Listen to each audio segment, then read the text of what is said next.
Hey, what's going on, everybody? It's your boy, the Mad Scientist. It's Tuesday. What's cracking, AI? Hey, what's up? How you feeling, bro? I'm feeling good. Back to back, 420 positive Cannabis podcast. I'm here for it, bro. Yeah, man. Here for the knowledge we're about to gain, and we gained a lot last week with James Weeks. Huge shout out for him for being on. This week we got some other heavy players in the game as well, and in different realms, yes, but much the same world. You know what I mean? So love to see what they have to say. And without further ado, absolutely, go ahead and introduce yourselves. Let's go. We'll start with Chelsea. Hi guys, how we doing? So pull the microphone a little bit closer. There we go. There it is. Got it. Cool. Hey. All right, and Chelsea, where do you work for? So I work for Curaleaf. We're a corporate cannabis company, and right now we're out of Johnstown, Ohio, which is a little bit outside of Columbus. But my focus right now is I'm kind of like a brand ambassador or a sales rep. Okay. So I cover the entire southern half of Ohio. So I drive all over the place and go to a lot of dispensaries and spend my time around a lot of people that work in dispensaries from day to day, from all the way up to your higher ups, from your owners and your buyers, all the way down to your bud tenders and your people that work with patients. And I also deal with a lot of patient education. Okay. About a lot of our products that we do. Super dope. So, yeah. So and Curaleaf is we were just talking about it. It's one of the biggest growing cannabis companies in the nation right now. Is that what's going on? Yeah, right now I'd actually say the world. Oh, okay. Because we okay. are right now. We're in Europe, and I believe that we're starting to do things in Canada as well. So we're growing fast. And is the main base in Ohio? No, I wouldn't say main base. Honestly, you got me on that one. But okay. we're in at least.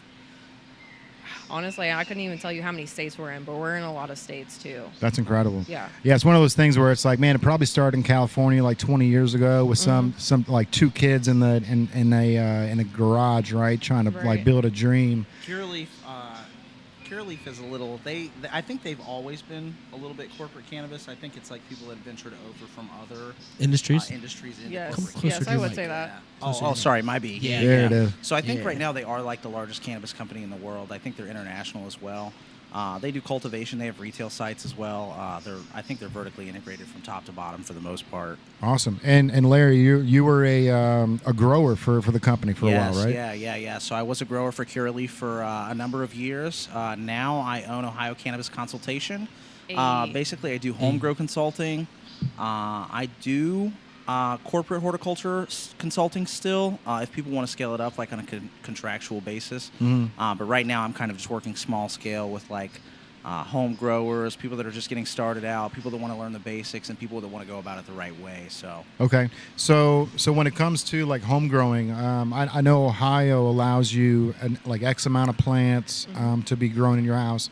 Kentucky doesn't have that yet. I don't believe. Yeah, not yet. They don't. Yeah. So I just met the president of the Kentucky chapter of Normal. They're the people that kind of spearhead the legalization movement in most states. They did a lot of the work in Ohio too.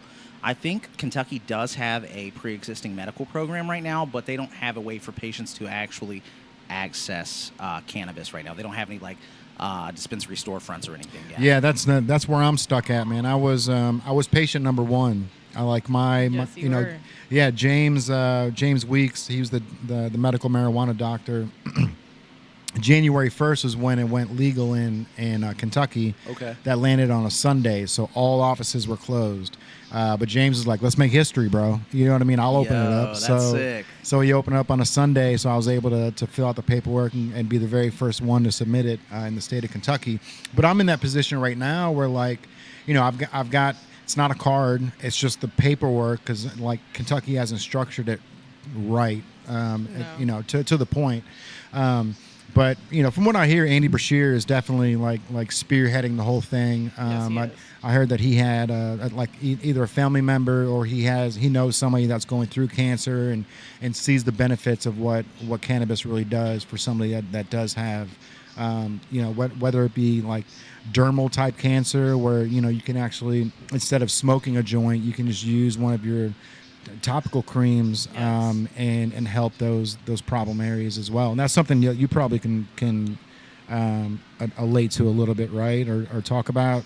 Yeah, there are topical creams. There's so many different cannabis products these days. There's literally everything that you can imagine. There's capsules, there's powder, there's squeeze, like little Mio squeeze that you can add to beverages. Oh, wow. So for cancer, honestly, RSO is really great. Rick Simpson, yeah. Rick Simpson's oil, yeah. So like I said, even for people that don't like flower and that are suffering from, greater illnesses like cancer or other, issues, there are totally different other ways to consume cannabis other than just smoking it. For sure. Yeah. So to elaborate on that, RSO, the Rick Simpson oil, that's something where Rick Simpson basically broke down the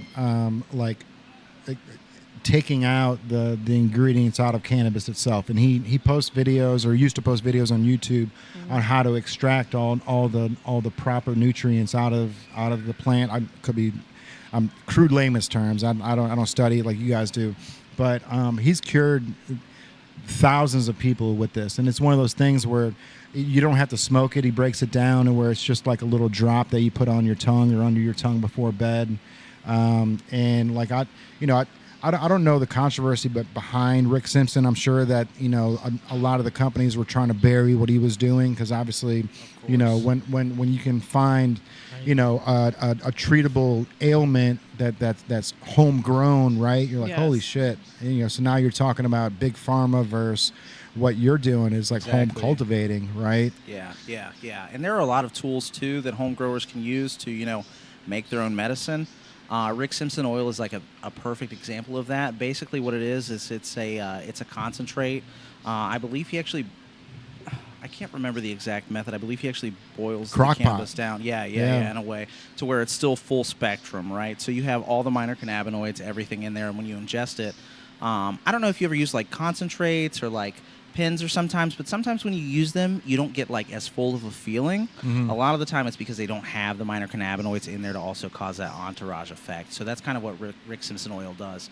And a lot of those minor cannabinoids like CBG, CBN, CBC, those are responsible for like a lot of healing properties, a lot of anti-inflammatory properties, mood lifters, all kinds of things, really. And so that's a good transition, because there's a lot of people that go to the dispensaries and they see THC, Delta 8, Delta 9, Delta 10, HHC, CBG. There's so many different like acronyms at this point, and it's like, which ones do what, right? Like, if I want just the head buzz, which one do I go for? If I've got back problems, like which one do I go for? Is there a simple way to break that down where you can, figure out which one's good for me? So, do you want to take this one, or you want me to take this one?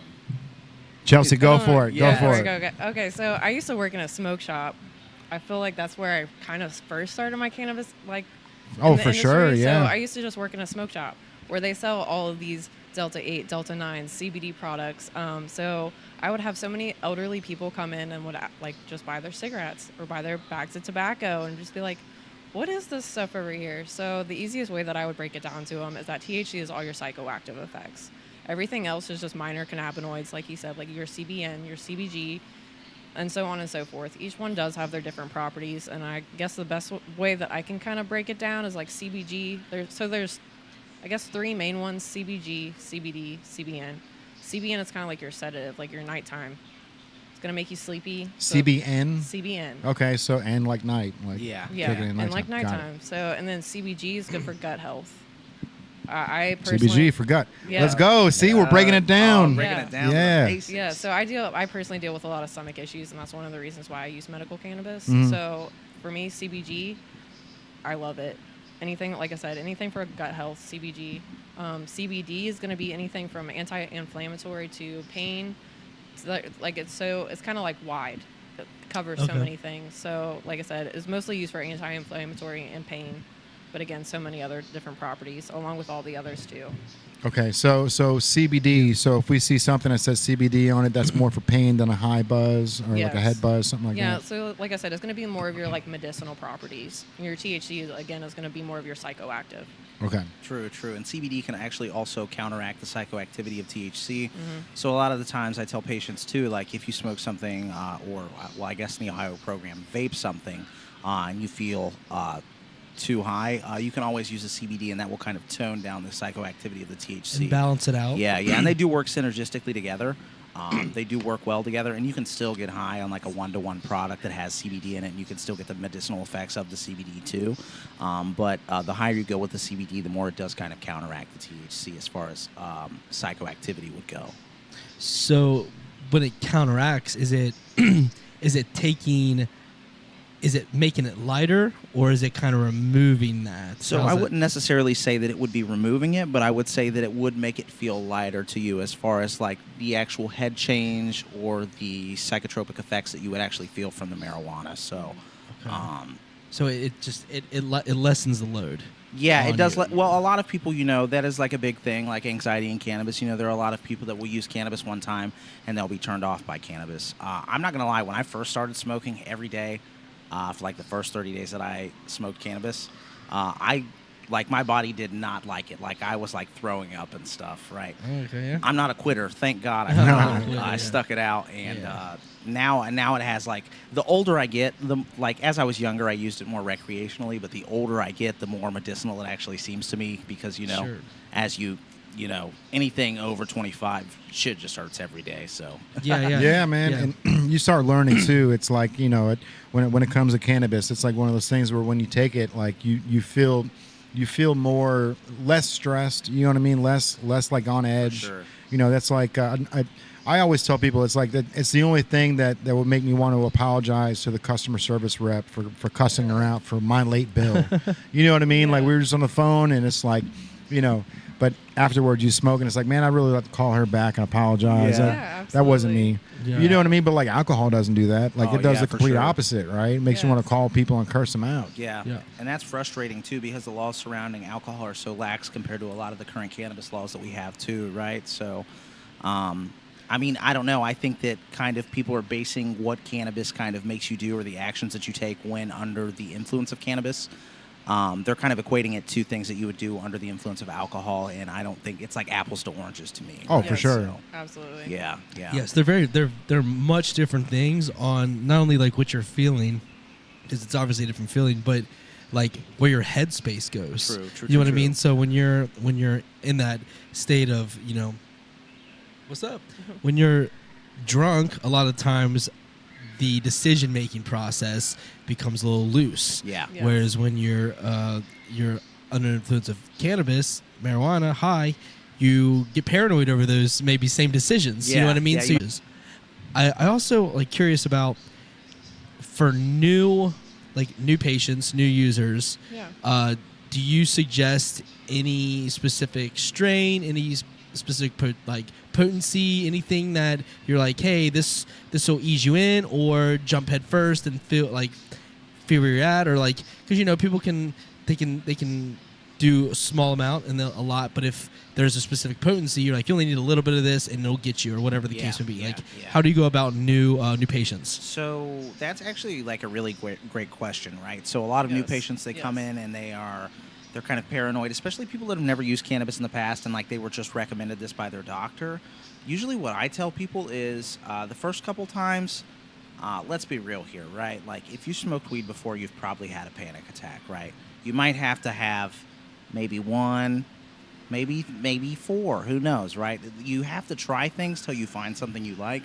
And then what I tell people too is after they find something they like, pay attention to the smell, and also pay attention to the actual genetics of the flower that you like, right? And then if you find something that you like and it's something you liked last time, when you go to the dispensary next time, maybe look for something that has that cross in it, right? Something that's genetically related to the strain that you tried last time, right? And then you can kind of build your repertoire of what you do like based off of that, right? But I think everything, everything kind of requires a little experimentation your first time doing anything, right? Most people overdo it. First time you drink, you overdo it, right? So you do have to like kind of just Ease into it, for sure. You do have to ease into it, and Right. it's mostly personal preference too. Like I said, like there are patients that come in that are completely brand new to cannabis, like they've never smoked before in their lives. So, like I said, everybody's different. Everybody has a different backstory. Some people have previous use or previous history with cannabis. Some people don't.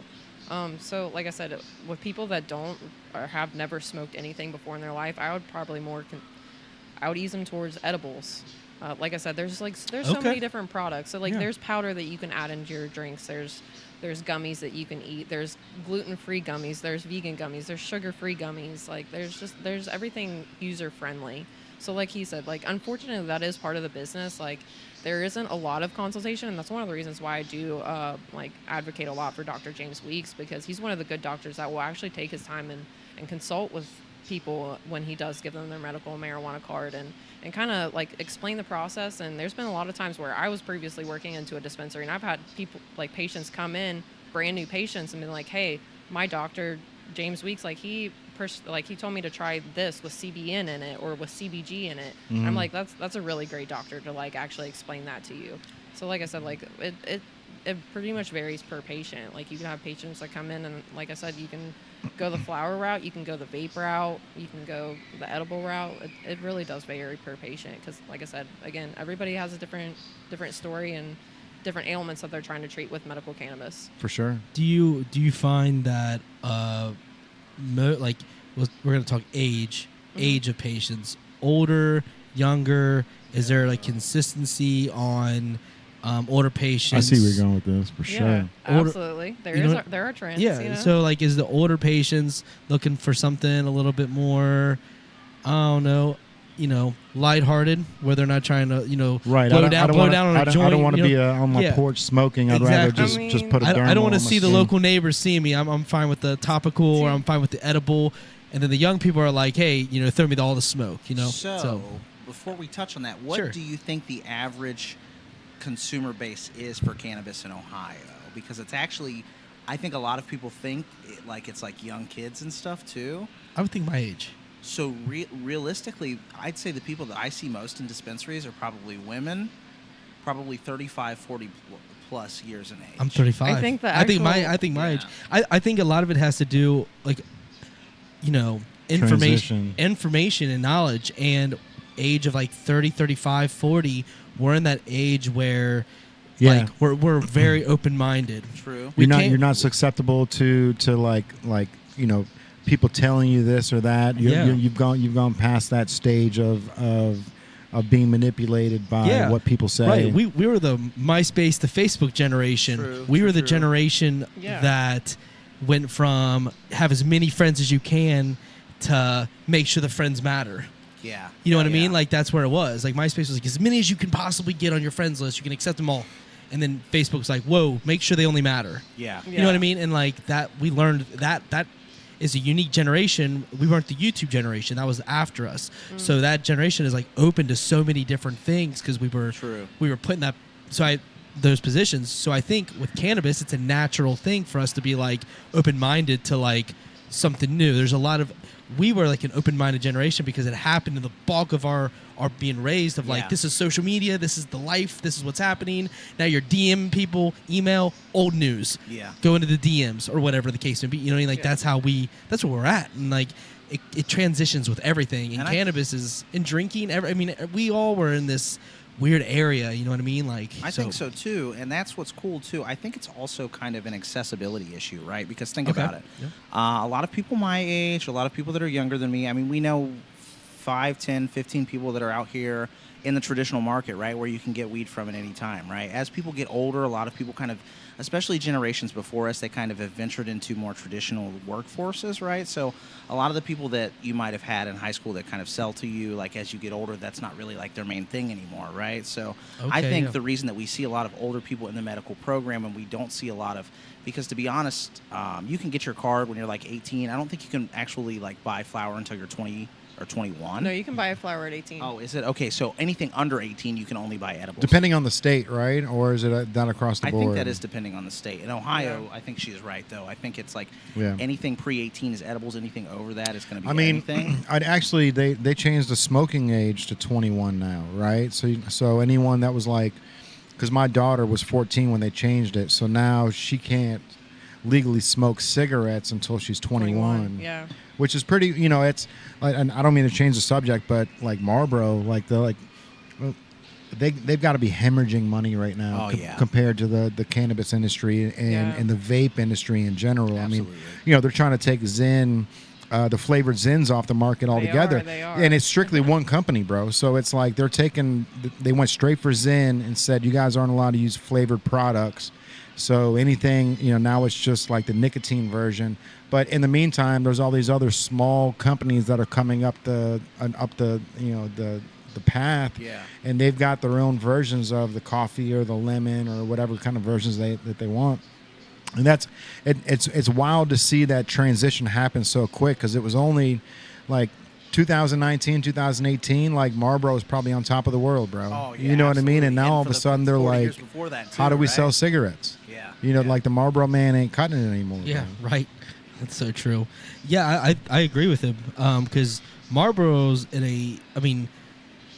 the tobacco industry in general is at a really weird time, because now it's all electronic. Yeah. And they're just improving on the technology. Right? Like the days of cigs are older people. You know what I mean? That's who's going to the gas station and buying the pack. Now it's like they're buying just the vape and sharing amongst their friends. That's really what's happening. And I think that's a big problem also, because it's so easily shared. Yes. You know what I mean? I True. think the electronic is More accessible. Yeah, because you can just share your friends, and all of a sudden, like, oh, that tasted good, and they go out and buy one. Happened to me, guys. Smoke breaks, bro. Swear it Smoke happened to breaks. me. Think about Yeah. smoke breaks. Like you can't sit there at a line in KFC on the kitchen line and fucking light up a cigarette, but you can fucking pull a vape real quick and put it back in your pocket. No one's gonna know any different. You know what I mean? But think Yeah. about And the new smokers. it's gonna like one little shot. That was my phone. Every time I unplug it. But one little draw from a pen is gonna get you in the same place that a 10-minute smoke break would. Yeah. And think of how many people are not gonna ask to have a cigarette to start their first time. But how many people are just gonna take a hit of someone's vape and they're in? Absolutely. Because why would you ask for a whole cig? I'm not gonna take his When whole you cig. smoke, Why would like- I do that? I'm not gonna take from his pack. But a one rip is really quick and easy, and all of a sudden you got them in because they're getting that.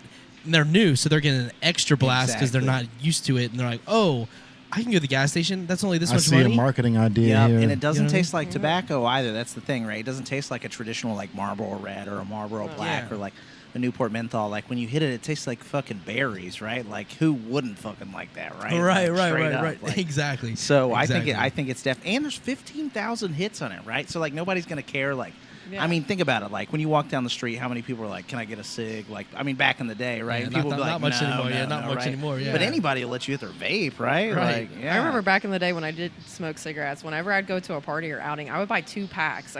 I would keep one for myself and One to give away, yeah. one for when people would come out to me and be like, "Hey, got a cigarette? Like here you go." That makes you a good host. Yeah, I know. Right, Kids that's love funny. berries too, right? Yeah. Like it's like I don't know. It just seems like it's weird that like laws surrounding cannabis and laws surrounding alcohol and laws surrounding big tobacco. Really, if you look at it, it's all where the fucking money is, right? Whoever has Yeah. the I was most gonna money say. gets to do whatever they want. It's Right? all 100%. very That's why political. laws are. I tell this to my family all the time, right? Laws are unjust because if the penalty for a law is a fine, then it only really applies to people that don't have money, right? Because if you have the money, you just fucking give them the money and it's 100%, whatever, bro. People- right? yeah. So, Yeah. Yeah. People love parking tickets that can pay for it. Exactly, like right. I'll park my Lambo here and I'll gladly pay the $110 for the parking ticket just so my car can be in front of this restaurant. Yeah, right? exactly.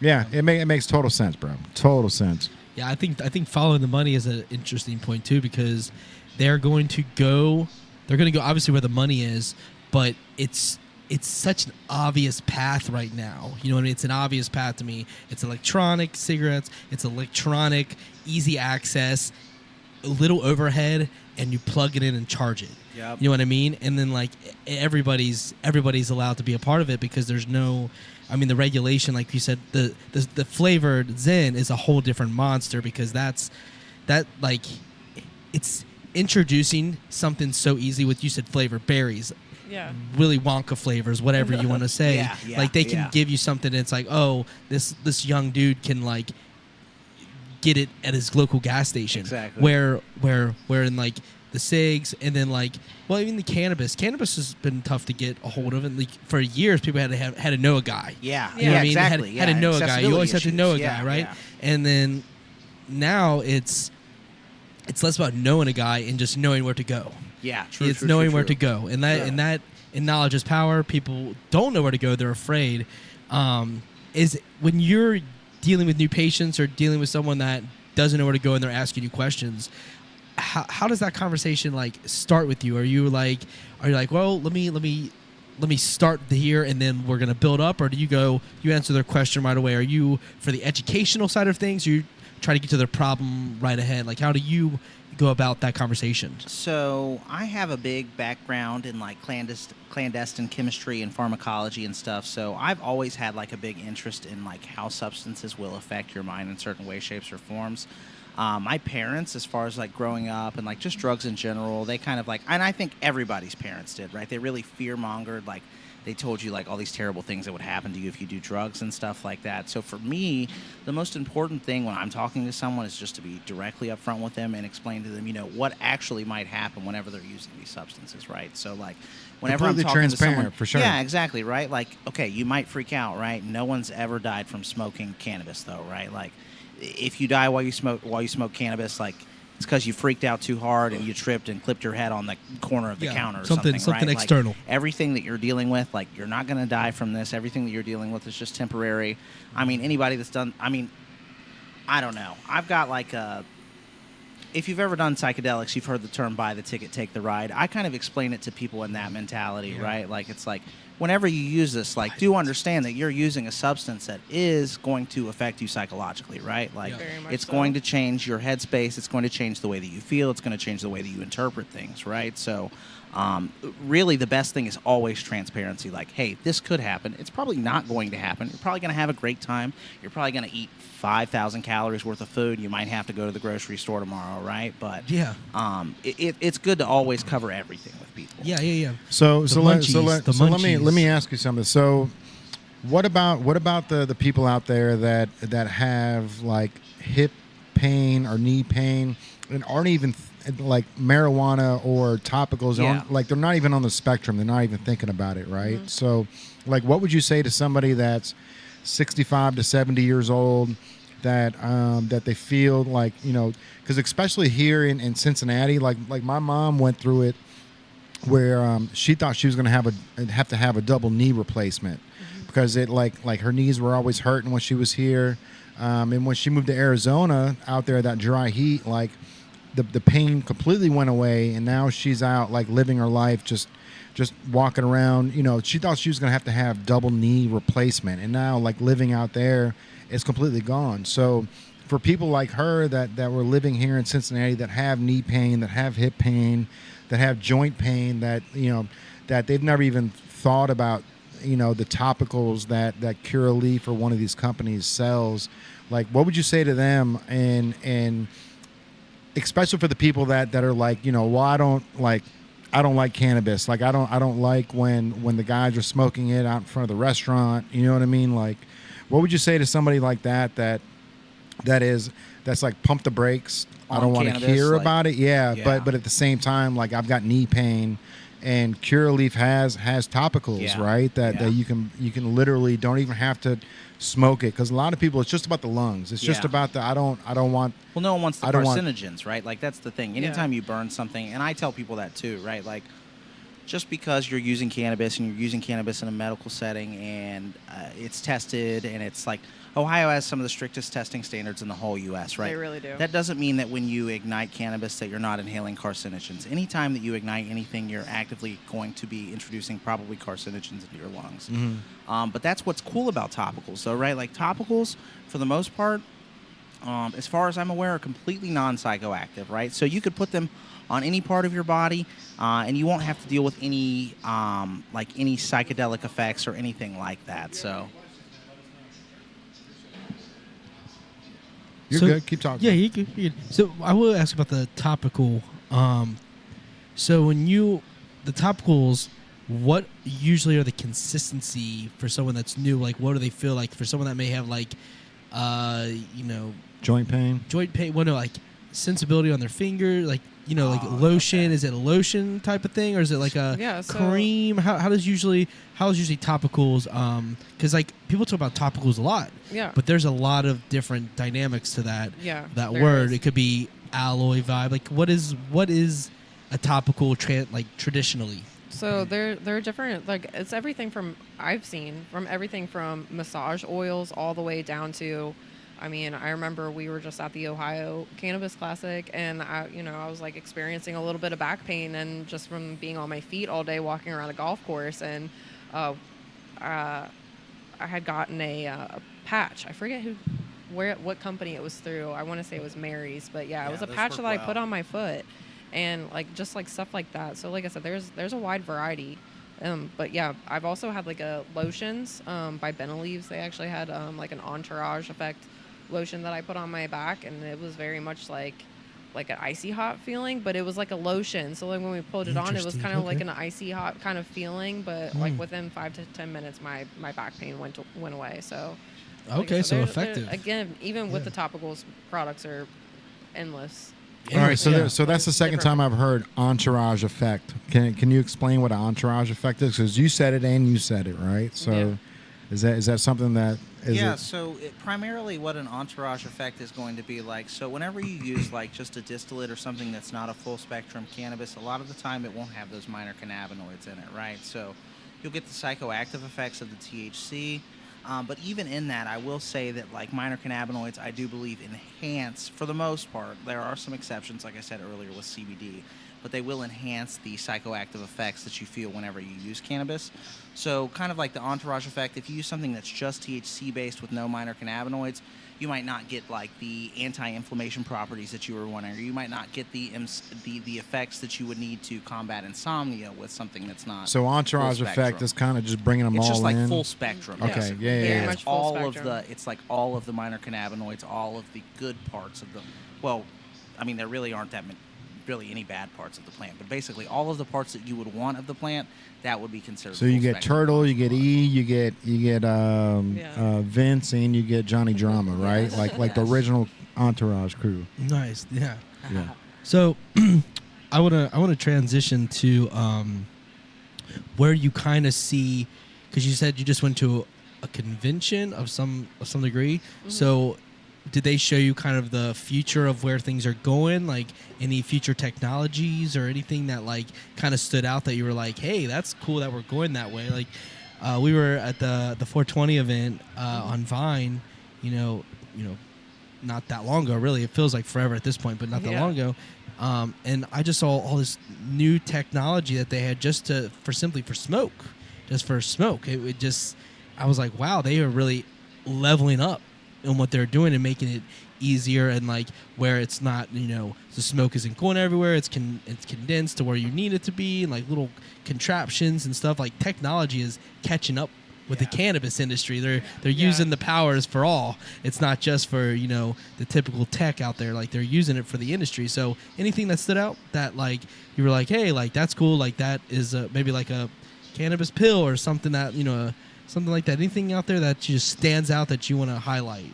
Like being brand reps and stuff, we kind of always see like, I don't know, I feel like we're on the front line and we always see stuff before it happens. So like that's why I'm asking. Pills, it's always everything. Changing. Like I think there's a there's a brand, it's called 1906. They do just tablets, right? No sugar, nothing. It's just a THC tablet. I believe I can't remember if it's Ohio Green System or Main Street Health. They do something that's called a Remidose, right? So in other states, it's actually an applicator that can be put in an inhaler, and you can spray it and use it like an inhaler, right? What? In Okay. Ohio, the inhaler part was not approved by the state, right? The OMMCP blocked that. So it's just a spray that you spray in your mouth. But essentially, it works the same way. Things like that are incredibly cool to me, right? That is cool. I like to see things that are just creative, like in a non-traditional sense. Same. I've always been kind of anti whatever's going on, run-of-the-mill stuff. So anytime I see something that's like, whoa, like I don't know, like the inhaler idea for instance, like that to me was just kind of like, that's so sick. Like this is where we're at with it. Yeah. It makes you want to grab your knees and roll on the ground and be like, future, like the Squidward meme. Yeah, yes, exactly. That's what I'm saying.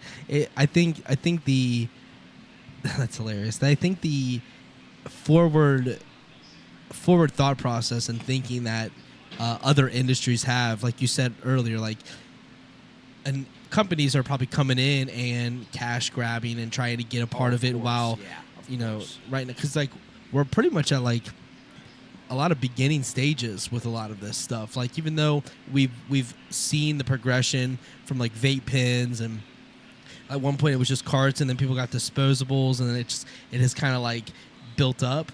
But that was the that was like the beta stages. Now we're at the point where people are like doing conventions, and they're doing in days like 420 or bringing out huge festivals where people are bringing out technology. They're not just saying, "Hey, we're just here to have you to blow down and get baked." Like, no, like this is an efficient way of getting your medicine. Yeah.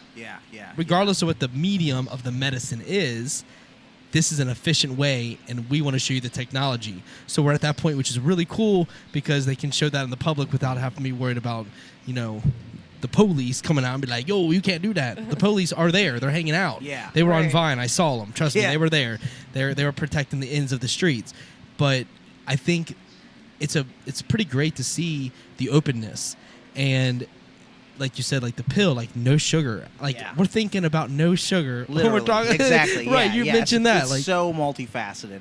And the cool thing too, right? It's like a double-edged sword, right? Because who doesn't like to get together and blow down with the homies, right? Like most of the people that have been in the industry for a long time that are for the culture, that's what we did. That's what started all of this, right? But at the same time too, that kind of creates this weird stigma, right? Where people think all potheads do is sit around and smoke pot all day, right?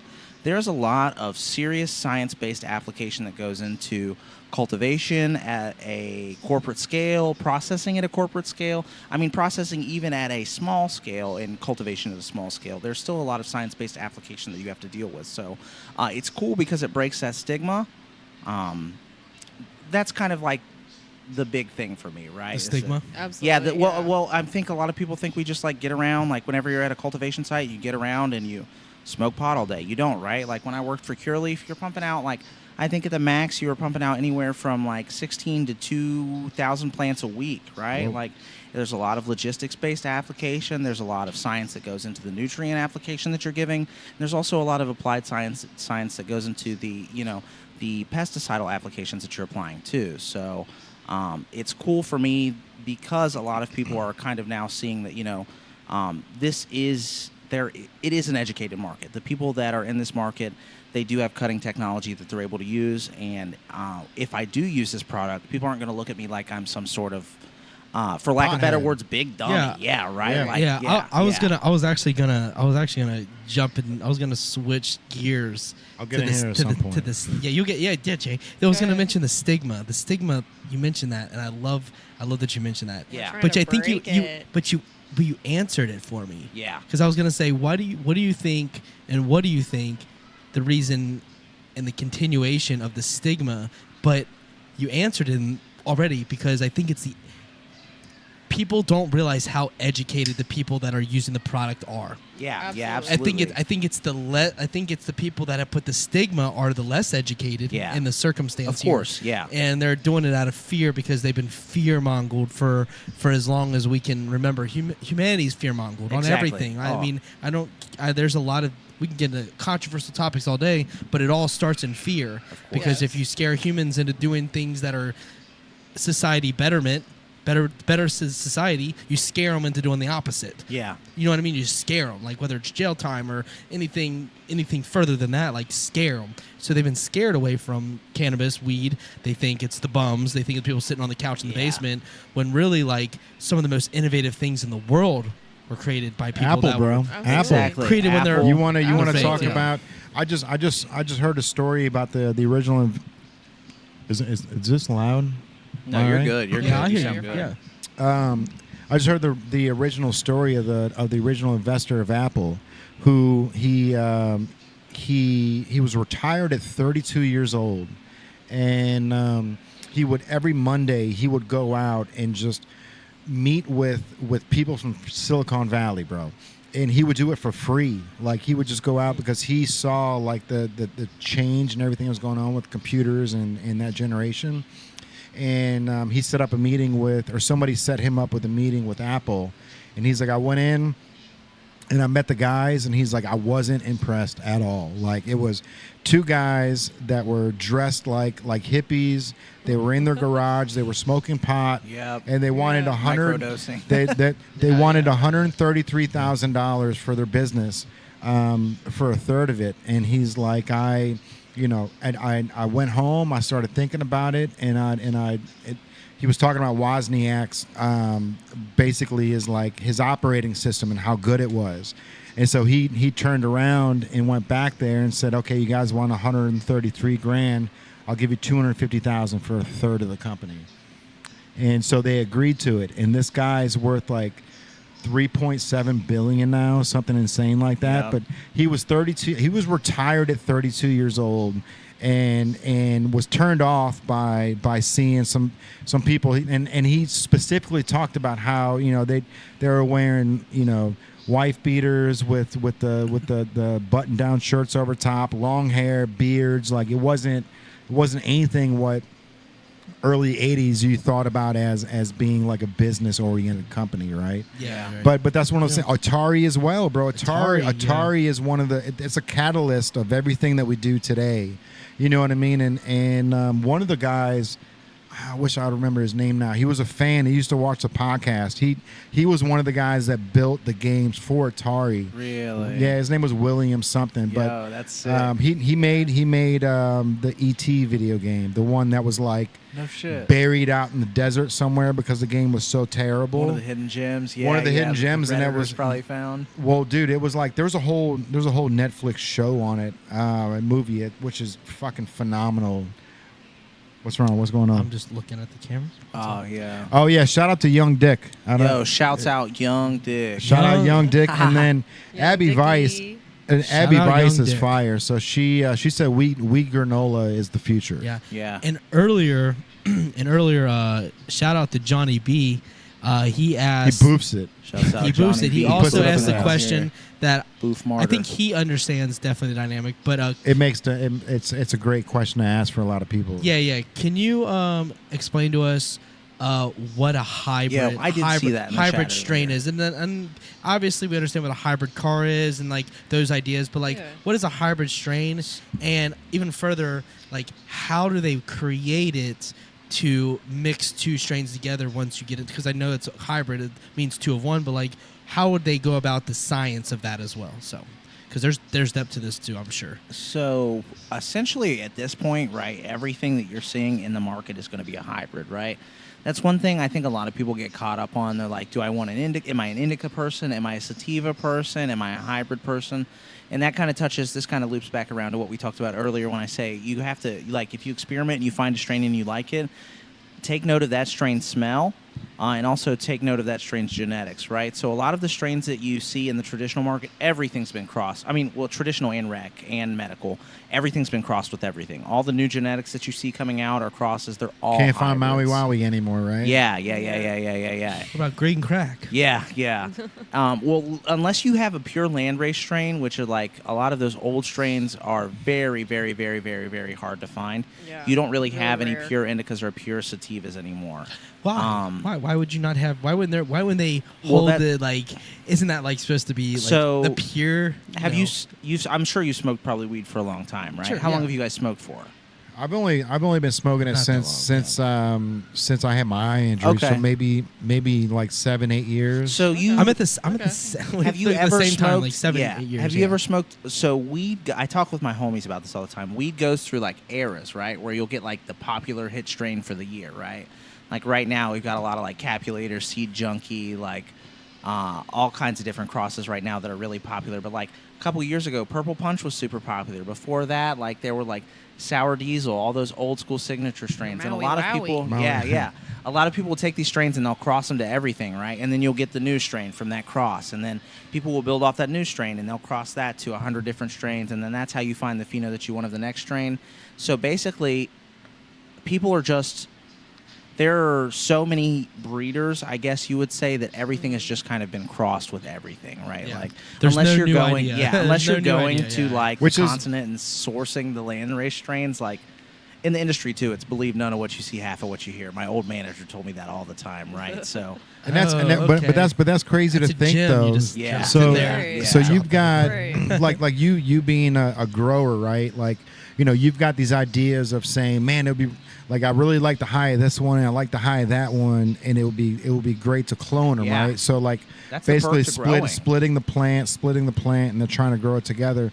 But at the same time, it's like, bro, like if the Maui Wowie or the Green Crack was like so good on its own, it's like it's really hard to keep that plant like pure, right? It's So same, this same is- thing when it comes to dogs. Yeah, it's like exactly. I want a purebred, you know, pit bull. So and it's how- like, how are you going to find that now? So we might dive down a little bit of a rabbit hole here, but this Let's is go. kind of like Rabbit hole So podcast. whenever you have a strain like that, that's a pure strain, right? Like the original Green Crack, like let's go way back and we're talking the world-renowned Green Crack, right? Like the one that everybody Chef's wanted, kiss. right? The Chef's Kiss Green Crack. The chef's right? kiss. Yeah. So absolutely. if you were to take that Green Crack, right, and you were to pollinate it or even spray it with like a colloidal silver, which will turn a female plant male and make it self-pollinate, you're going to get a bunch of seeds from that. And those seeds are going to be phenotypes, right?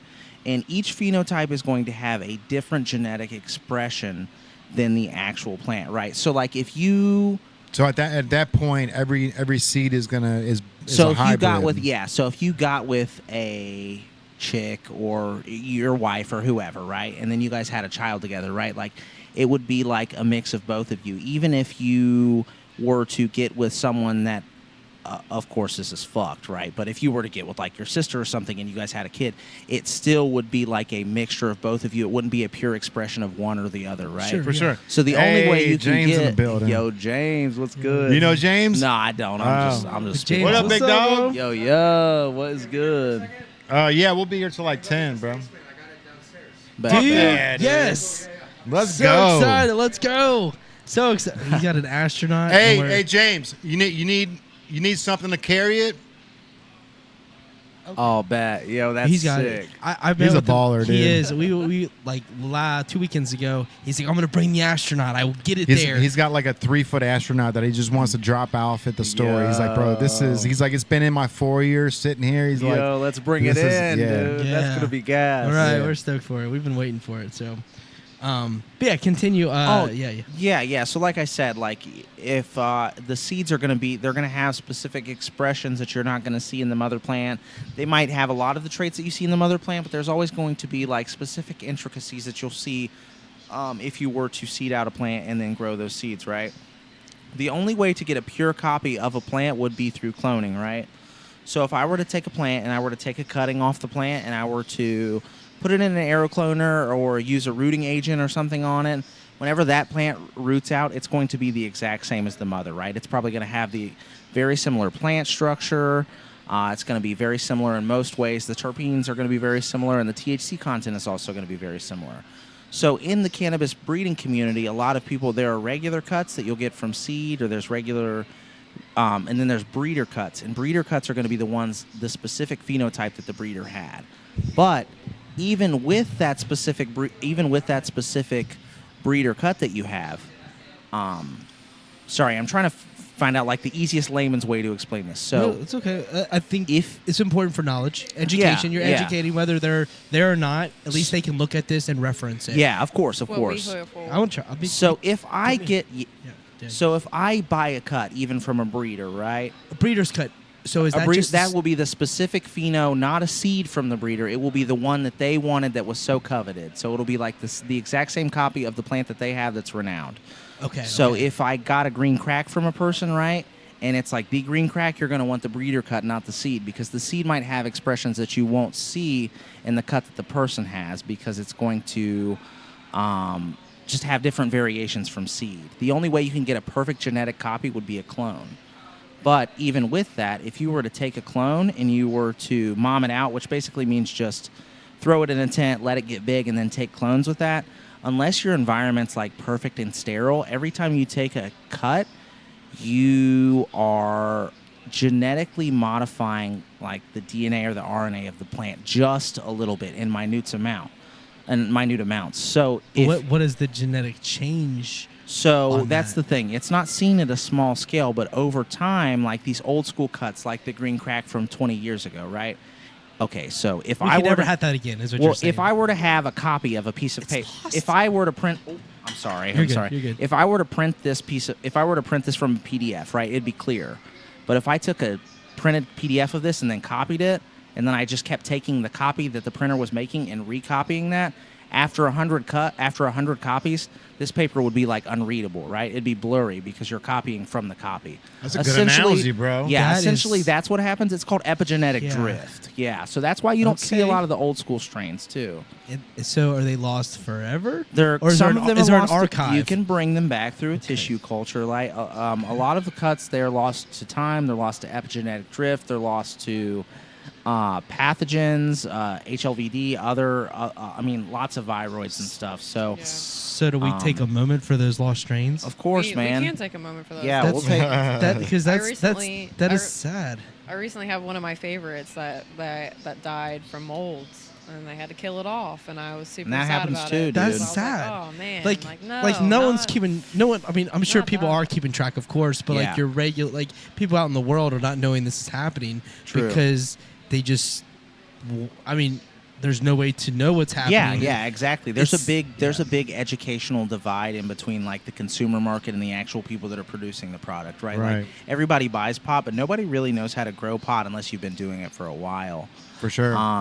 What's a while to you? So, real quick, questions. but before we change subjects, so you were talking about your plant that just got moldy, right? No. This is talking about like there was a specific strain that I was buying from a dispensary that was my favorite. Like bought it just because I heard how good it was, and I was like, oh man, so it was like my regular purchase. Like, oh, Right. I'm coming here for a specific strain. Like, I want the dark rainbow, and then after a while, like I heard that they stopped doing it because they had to kill it off because it was infected with mold. So, and I, the reason why I wanted to ask you that is because of the fact that I like, I still buy it on the black market, if you want to call it. So Yeah. every once in a while, I'll get pot that just gives me a complete headache.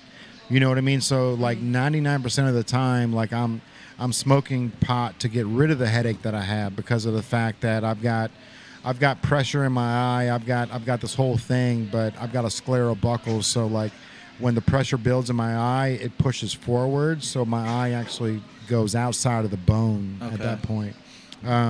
So like the eye pressure and all that shit's like really heavy for me. So 90% of the time the pot relieves it. But every once in a while, like I'll smoke pot and I'll get like an immediate like pain headache.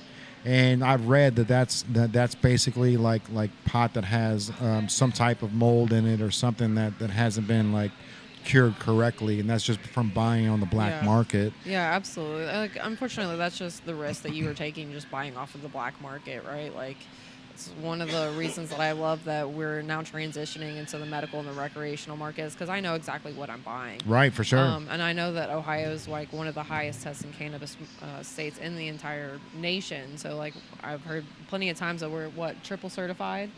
Certified in all of our cannabis. So like I know everything that what I'm buying. I know exactly what I'm buying. I know exactly what the terpenes in are in. I know exactly what the THC, the versus the CBD, CBG, CNN. Like I said, I know exactly what I'm buying. So, For sure.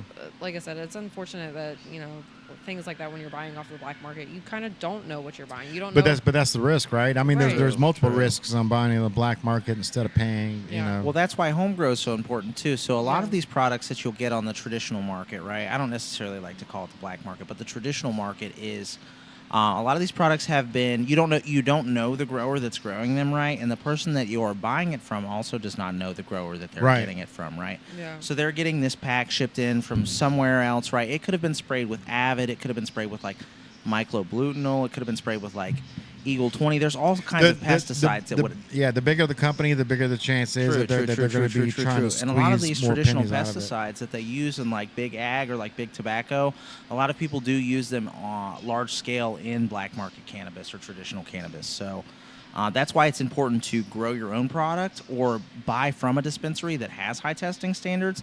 That way you know what's in your product. For sure. So I was looking at you like I have a question ready to go. Yeah. I got one. So society stands on accountability a lot. So how do you keep the accountability in the forefront of people's minds in this industry when it's been looked at as like reggae tones and let's Woodstock it, let's do this, let's party with it, but like the accountability when it comes down to a medicinal purpose, obviously should be the forefront of the mentality. Yeah. So where is the accountability coming from? And if it's not quite there, where is it going to come from? Cool. So right now, I would say that that's a big problem in the community. Right, there is a lack of accountability, and the reason that there is a lack of accountability is because there's a lack of transparency. Right. You have, like I said, you have all these people that have no idea who's growing the weed that they're consuming. Right. So really, the best way to start holding people accountable or getting accountability is kind of just ask questions. The people that you're consuming the product from, the people that you're buying product from, ask them questions, right? They're going to be curious as well. And if enough people ask them questions, they're going to feel compelled to ask whoever they're getting it from these questions also. Now, that doesn't mean you're going to get total transparency, right? Like, people lie. People will say it is what it is, and it might not be that. But the way to start getting accountability and the way to get a more educated consumer base, right, which will build accountability, is to just ask questions. Okay. And what question would be the first question that you would ask? What's the pivotal question? Whether it's the first, what's the pivotal one? Personally, my biggest question that I ask right now, and this is a question that's been kind of new to me. It's not a question that I've always asked, right? But I think it might be the most important question for someone who's buying cannabis to ask is, do you know who is growing this, right? Because if someone knows who you're growing, if you know who they're getting it from, right? Okay, so if you're Joe Schmo on the street, or I'm making $5,000 or $10,000 because I'm shipping you weed in the mail, right? And I don't know you, I'll tell you whatever you want to hear, right? You're a salesman at that point, right?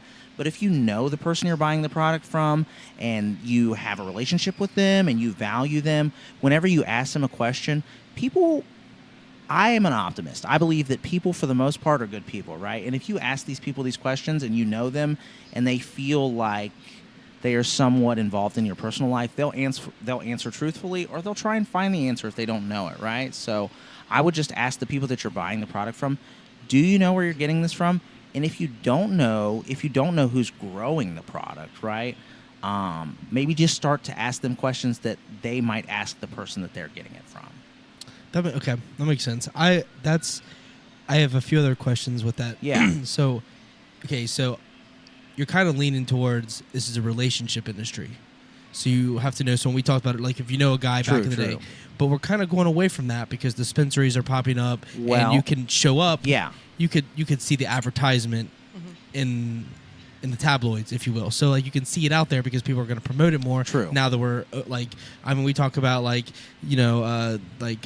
people doing CBD, like just stuff they can get at a local gas station, if you will. So because of that, it's easier to find, but to ask the questions on a medicinal purpose, like, we've talked about like the dating world is different these days where like they talk about like most men don't even get a hug. Yeah. You know what I mean? So because of the world where we're a social, we came out of the pandemic and we're still kind of in this weird place. For some reason it's lingering, whatever, but it is happening right now. So people aren't as connected to a lot of people. A lot of people are on their own. A lot of people work from home. They may not have a big network of people. Where would you say people can go to find the network, to find these questions? Because I think that's where the value is if there's a location where everyone could go and be like, whether it's a Facebook group or a Discord or a forum even. I mean, forums are still around on a darker web kind of vibe. They're still out there. Yeah. But groups are incredible on Facebook, bro. They are. They're incredible. It's incredible. I think that's the thing we need to think about is where are these questions found when people don't have someone to ask. You know what I mean? Like I have friends. That's one thing. Of course. But not going to put me out. I'm not. I've got to think for outside of myself. So, what was someone walking by that has no friends? Like, man, I'm tired of the booze. I'm trying to go green. Yeah. Where do I go from here? So if if there is an accessibility issue, right, where you feel as if you cannot buy cannabis from a trusted source on the traditional market and you want to buy cannabis and you want product that's going to be quality, Ohio, like I said earlier, Ohio has like one of the strictest testing programs in the whole U.S. as far as like microbes, pesticides, the whole 9 yards goes. Right. So why? I don't want to interrupt, but why does Ohio on that that's level? a great question. Yeah. That is actually a great question. So if you look at the actual legislation of the medical laws in Ohio, it seems to be a mixture of laws that they have pulled from other states. Right. So like. Technically, if you buy cannabis from a dispensary, you're supposed to put it in a locked box out of reach, right? That's a law directly from another state. Like a lot of the laws that we have are currently built off of other states' laws. So repeat that in more. So you have to have it in a lockbox. If you buy cannabis from a dispensary, you're supposed to keep it in a locked box out of arm's reach. Like so, Interesting. So like Velcroed bags, something of that nature. When True. you walk out of the, is that what you're Are you talking saying about? Essentially, are you saying at like- home? Are you saying at home? Or No, are you not saying at home. I'm saying like Okay. when transporting cannabis. Okay. from Yeah, a so dispensary. when you Yeah. buy it from the dispensary, Clarify. and when you Yeah, leave, yeah, when you exactly. leave, Sorry. it's got to be in a sealed bag or a Velcro bag, something like that, to bring home. Yeah, essentially. Interesting. So I'm not sure. I'm actually not sure what the actual reason behind Ohio's strict testing standards are. Very strict. But to be honest with you, I'm not going to lie. I work in the medical industry. I work for Arrow, which is an extension of Buckeye Relief. They're one of the largest companies in Ohio right now. And Arrow's in like 26 or 27 states, right? So we go everywhere. I go up to Michigan all the time to check quality control and stuff like that. But Is it AERO? AIRO? Okay, yeah, I've seen that. Yeah. So whenever you go to a state though, like Michigan, or a state that doesn't have strict testing standards or something like that, the market is so saturated. It's hard to find quality products. So it is tough to get past the testing standards in Ohio. But I think our quality of finished product is just far superior to most. So you're telling me right now that Ohio is going to have better weed than Michigan? Absolutely. Every And I'd stand time on that. every time Yes. I pick something up, it's like, 5 years ago it was like, this is Cali weed, this is Cali yeah, weed, you hear that. and then like up until today it's like oh, this is Michigan weed, this is the Michigan pot, right? Yeah, But yeah. so you're telling me that Ohio is going to have that regulated stuff that Absolutely. yeah, that's incredible, man. And a lot of people don't like. I talk. So I go everywhere. I travel a lot. I was in San Diego a couple months ago. I was in Boston for work a couple months ago. I see a lot of these markets. I see a lot of rec markets and medicinal markets. And as far as quality of finished product and actual pricing on finished product, Ohio is really like a hidden gem to me. I know prices are fluctuating right now because we're going into a weird space where we have an upcoming rec market, so prices are rising. Yes. But up until a couple months ago, pricing in Ohio was extremely fair, and quality was just far superior to anything you'd pay at that price point in another state. Yeah, I remember Dope. back in December, I could buy a half ounce for at least $45. Easy. Oh, Yeah, shit. easy. Yeah. Now it's like 70, maybe 70, 80. So, I would say inflation has affected everything. Obviously, this industry as well. So it's all going to rise in cost, regardless of if it's underground What you're or buying, Yeah. regardless if ketchup or weed. Exactly, if it's Yeah. underground or above the ground, like that's the thing is that it's all going to rise at the same time. But I do have a question about why we're at this like point right now, like from your perspective, why Ohio specifically is on the isn't on the not on the forefront per se, but like they're taking the level way Because they more- weren't the first, Yeah. they were the 13th. yeah, but like what other states, what other areas might be fighting Ohio? Because like obviously we know Ohio, but like is this something that's happening? Is the Michigan fishbowl. is Michigan taking note that Ohio's stepping their game I up? think so. You know I what I think mean? A Like- lot of the Absolutely. quality processors and stuff, like a lot of the hash makers that you see in Michigan, they are from Ohio. Yeah, okay. And they moved up because it's easier to get a license in Michigan. guys coming through. In Ohio. Sorry. No, you're good. You're good. Take a drink if you like. Oh yeah, in Yeah, Ohio. So in Ohio, you have to have a significant amount of capital to acquire a license, right? Yeah. In Michigan, if you got $10,000, you can get a license basically anywhere, right? So it's super saturated, like 900 dispensaries to like the 140 in Ohio.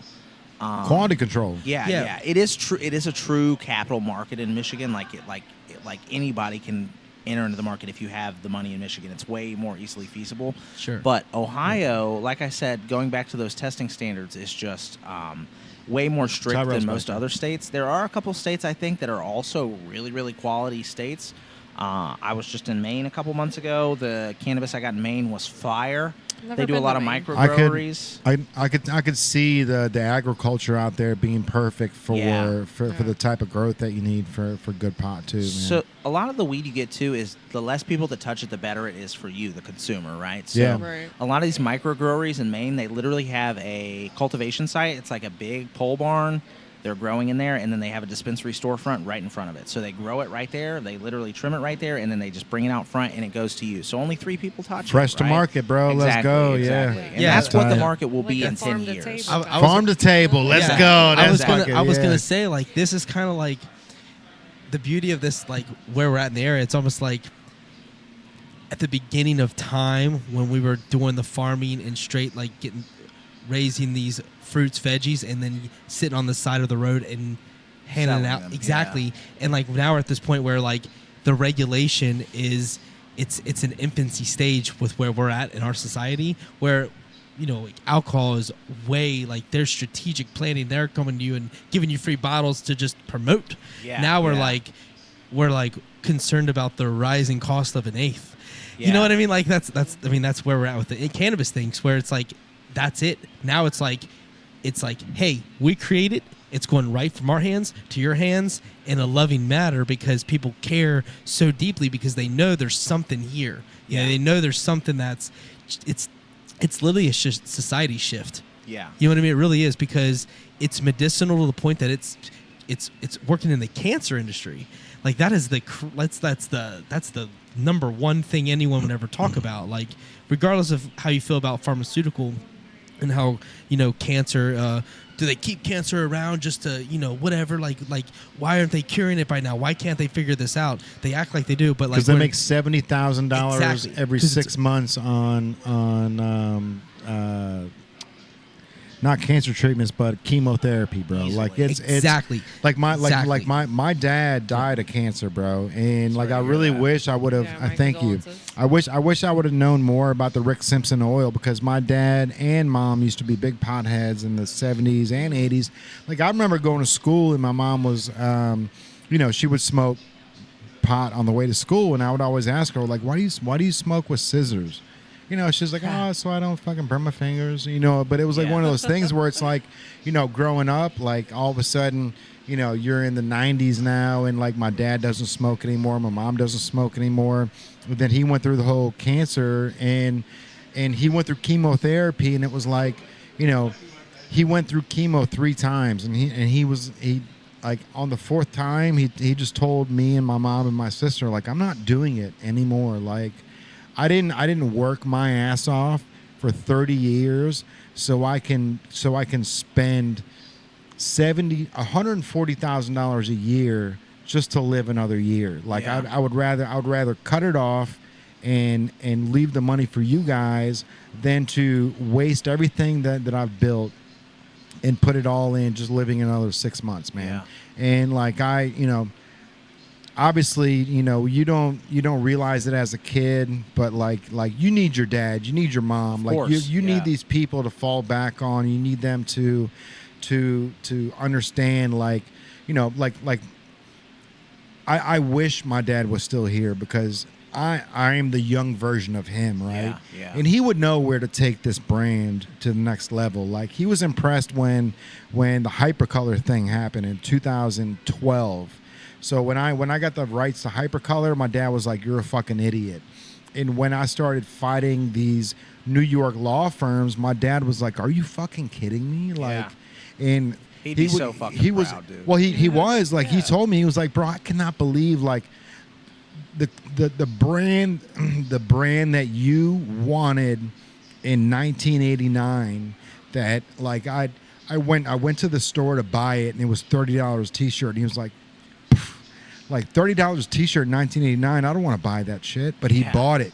And then in 2012 his son now owns that company, that trademark, that whole thing, and my dad was like, he was mind blown. He was like, I thought you were a fucking idiot, basically. But he stepped me aside. He was like, you have learned so much in the past 6 months on trying to scale this thing and doing better. It was one of those moments, man, where it's like I wish I could repay it back to him, right? Because we went through the chemotherapy thing, and I didn't smoke weed back then. I was against it because the government told me it was a gateway drug, and I broke up with girlfriends over it. Like that.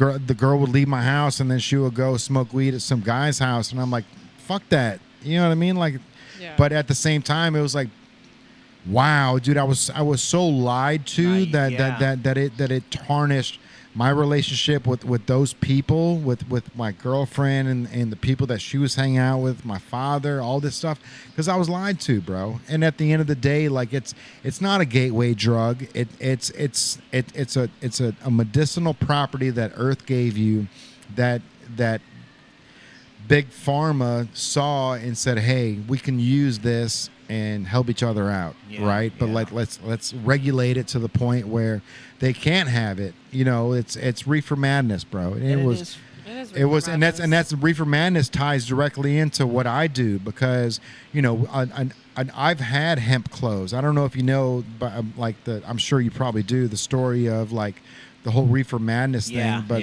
you were able to, instead of cutting down trees, which is fucking mind blowing, the fact that they've pinned potheads as like the destructors of the entire generation, but at the same time, the people that produce paper, like everybody draws on paper, everyone writes on paper. We're cutting out trees. That's ruining oxygen. It's taking out everything on the bottom dollar. But when it comes to hemp, this is something that we can make off of plants without demolishing the tree in general. Yeah. But reefer madness made us to the point where we're gonna rape people and all this other crazy shit, that the propaganda. But all that was built on the guy that owned the paper companies, the paper mills, that didn't want to transfer all the paper industry over to the hemp industry, because he would have to bought all new. Like my dad was a major printer. My dad was he's like the top of the food chain when it comes to like the printing industry, right? So like I've got it in with this, where I saw like, it doesn't have to be just hemp, just paper products. Like you can use hemp as an alternative without killing trees and ruining the ozone layer. But like, Snoop Dogg was a target for 20 years. Of course, for some reason. You know what I mean? But it's at the end of the day, like now we're starting to realize that, oh shit, the potheads are reasonable. The potheads are the ones that sit there and listen to what we say and diagnose it. But the alcoholics are the ones that have the issues, the ones that are causing the car accidents and killing people's lives and ruining people's lives. Yeah. It's just, I'm mind blown at the fact that there's so many people that are willing to lie to the next generation for a quick buck. Yep, liar of the year 1920 was that guy, the big paper guy. Man, it's a shame, bro. It's a shame, because I fell for it. And don't judge yourself for things that you didn't know 10 years ago, right? Because like that's the thing. Every day you grow, right? I don't judge myself for it, but I wish I would have learned early on that's not the truth. Yeah. I wish I would have learned. We were all misled. 100%, man. And that's, we get to the point where it's like, what do we do next? Like now that we know that the curtain is pulled, like how do we get to the next step? And that's regulation. That's understanding, Curaleaf and doing it the correct way, right? Where, we're going to release this, and we've got medical, doctors that are here that know that there's no mold, and if there is mold, we're gonna get it out of here. We're not gonna sell it to the consumer, because each strain of marijuana does something completely different. One, like you were saying earlier, one helps your stomach, the CBG. Like I never noticed, or I never knew that the acronyms like did something different, but I did know that if I had the money to open up a restaurant, Andrew, I do know that if I had the opportunity to open up a restaurant, I would go this pot makes you hungry. Let's throw this on the appetizer menu. Absolutely. Right? And then let's give them the main course meal of the food. And then we've got pot to digest the stuff afterwards. That's gonna settle. That motherfucker's big, dude. Holy cow, bro! That's amazing. Can we? Astronaut is ill in the building. Can you go behind the couch? We're going behind over her shoulder. Can you set it to the right of her on the couch? Bro, what's up, bro? Hey, what's up? What's up? Hey, look at him, bro. James, bringing down the statue. That thing is incredible, bro. Amazing. I'm gonna step up. Yeah, go ahead and take it, man. Me and Chelsea will talk for a minute. We got. Yeah, go ahead. So, when it comes to either flour or the pens or the topicals, like what is your go-to? Is it always the flour because it's just natural and that's your best bet, or do you have like your go-to? Do you have like a pill that you take in the morning that just kind of boosts everything? So, I mean, being in the industry, it's everything's at my fingertips, right? For sure. I've had a lot of fun, like experimenting with everything. I mean, but at true to heart, I'm a flour girl, right? So I'm gonna always love my flour, but I also like my concentrates, right? I also like my pens. The pens are good for traveling, for being discreet, obviously. Yeah. But other than that, like I said, just being in the industry, I just love being able to just try a little bit of everything. I like buying the honeys to put in my coffee in the morning, like you said, or I like being able to try the creams to put on my back, or the patches to put on my foot, or like I said, the world's kind of at my fingertips right now with all these products and everything coming out. And the cannabis industry is always evolving, always changing. Like Larry's been talking about the scientific stuff behind this stuff. Like as the laws are lessening. Like we're daily changing, man. Daily changing, and everything's just booming and bustling all the time. And like we're being able to do so much scientific research and so many new products, and just on a daily basis, really. And it's incredible to be able to watch it. Yeah, you are literally at the forefront of the prohibition, right? Like Yeah. this is something where people read about it and they don't realize how impactful the prohibition was for alcohol back in the 20s. Right. And how they took it away from everybody. So now it was the gangsters that were the Al Capones of the world that were selling the alcohol illegally in their bars and restaurants. Right. And that just falls right back onto exactly how cannabis was. Mm-hmm. But there's something to it where once you break that barrier and you pull back the curtain and you let this go nationwide, it's like you guys are on the precipice of it, and Curaleaf is on the top of the food chain when it comes to Absolutely. Curating the pot and making sure that it's the regulations are obviously the main thing when it comes to growing stuff. Right. When it comes to salads, tomatoes, everything has to go through this certain type of situation where if it's not good, you got to get rid of it. Right, and absolutely. that's the last thing you want to do is sit there for 3 months and grow this plant and then realize that we can't even use it. But that plays into having somebody like Curaleaf that has the back end that says this isn't good enough. We can't use this. We need this for medicinal purposes that is going to help our consumers. Right, you know absolutely. what I mean? And it's like that was one of my most impactful moments of pot, was realizing that some works for headaches, Mm-hmm. some works for stomach pains, some works for digestive issues, and some works just to say fuck it and relax. You know what I mean? Absolutely. Like each strand does something completely different, and it's not just a pothead mentality. Like if you can understand the schematics of it, and if you can break it down and understand that this does this and that does that, you're gonna have a field day, because it's way bigger than just a beer. You know what I mean? Because it doesn't matter if it's a lager or if it's a dark beer, or if it's a raspberry beer, or if it's some Gozen beer or whatever it is. It all does the same purpose. It gets you buzzed, right? But when it comes to pot, it does something completely different. It changes your mind mentality, gets rid of the pain. Like there's different receptors that happens, and you kind of need somebody like Curaleaf to come in and say, we've tested it. This is what you need for this. You know what I mean? So when you do go into the dispensary, that they can say, like, grandma that doesn't want to smoke weed and doesn't want to sit on the porch and puff. She just wants to sit there and, she's tired of her hands hurting when she's knitting. And you're like, we got a topical that you can just rub on your hands, joints, and it'll get rid of the pain without you having that medicinal purpose of feeling high and feeling out of the realm.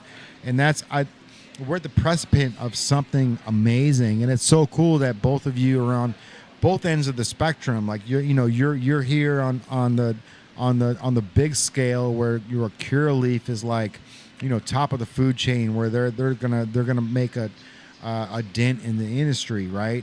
And then at the same time, like Larry's over here at the point where, hey, if you don't trust Curaleaf, or if you don't want to go that route, I'll be your Rick Simpson, where you can just build it in your house.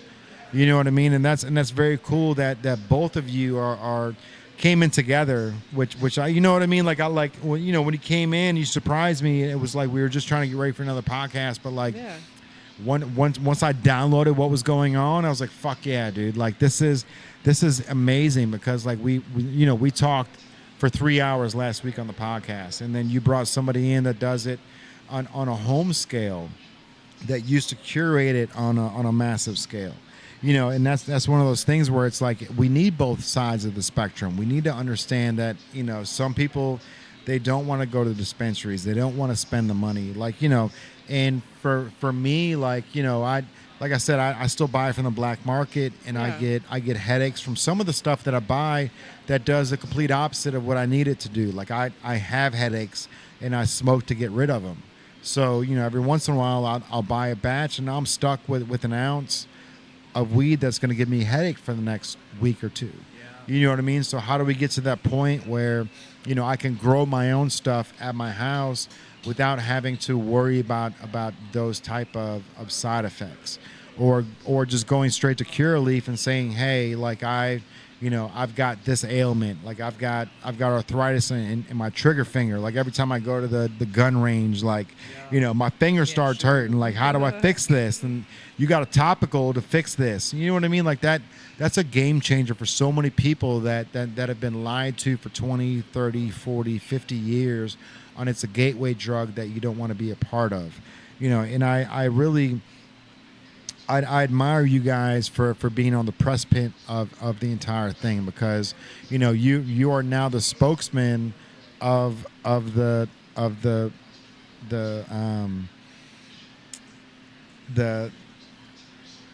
goddamn the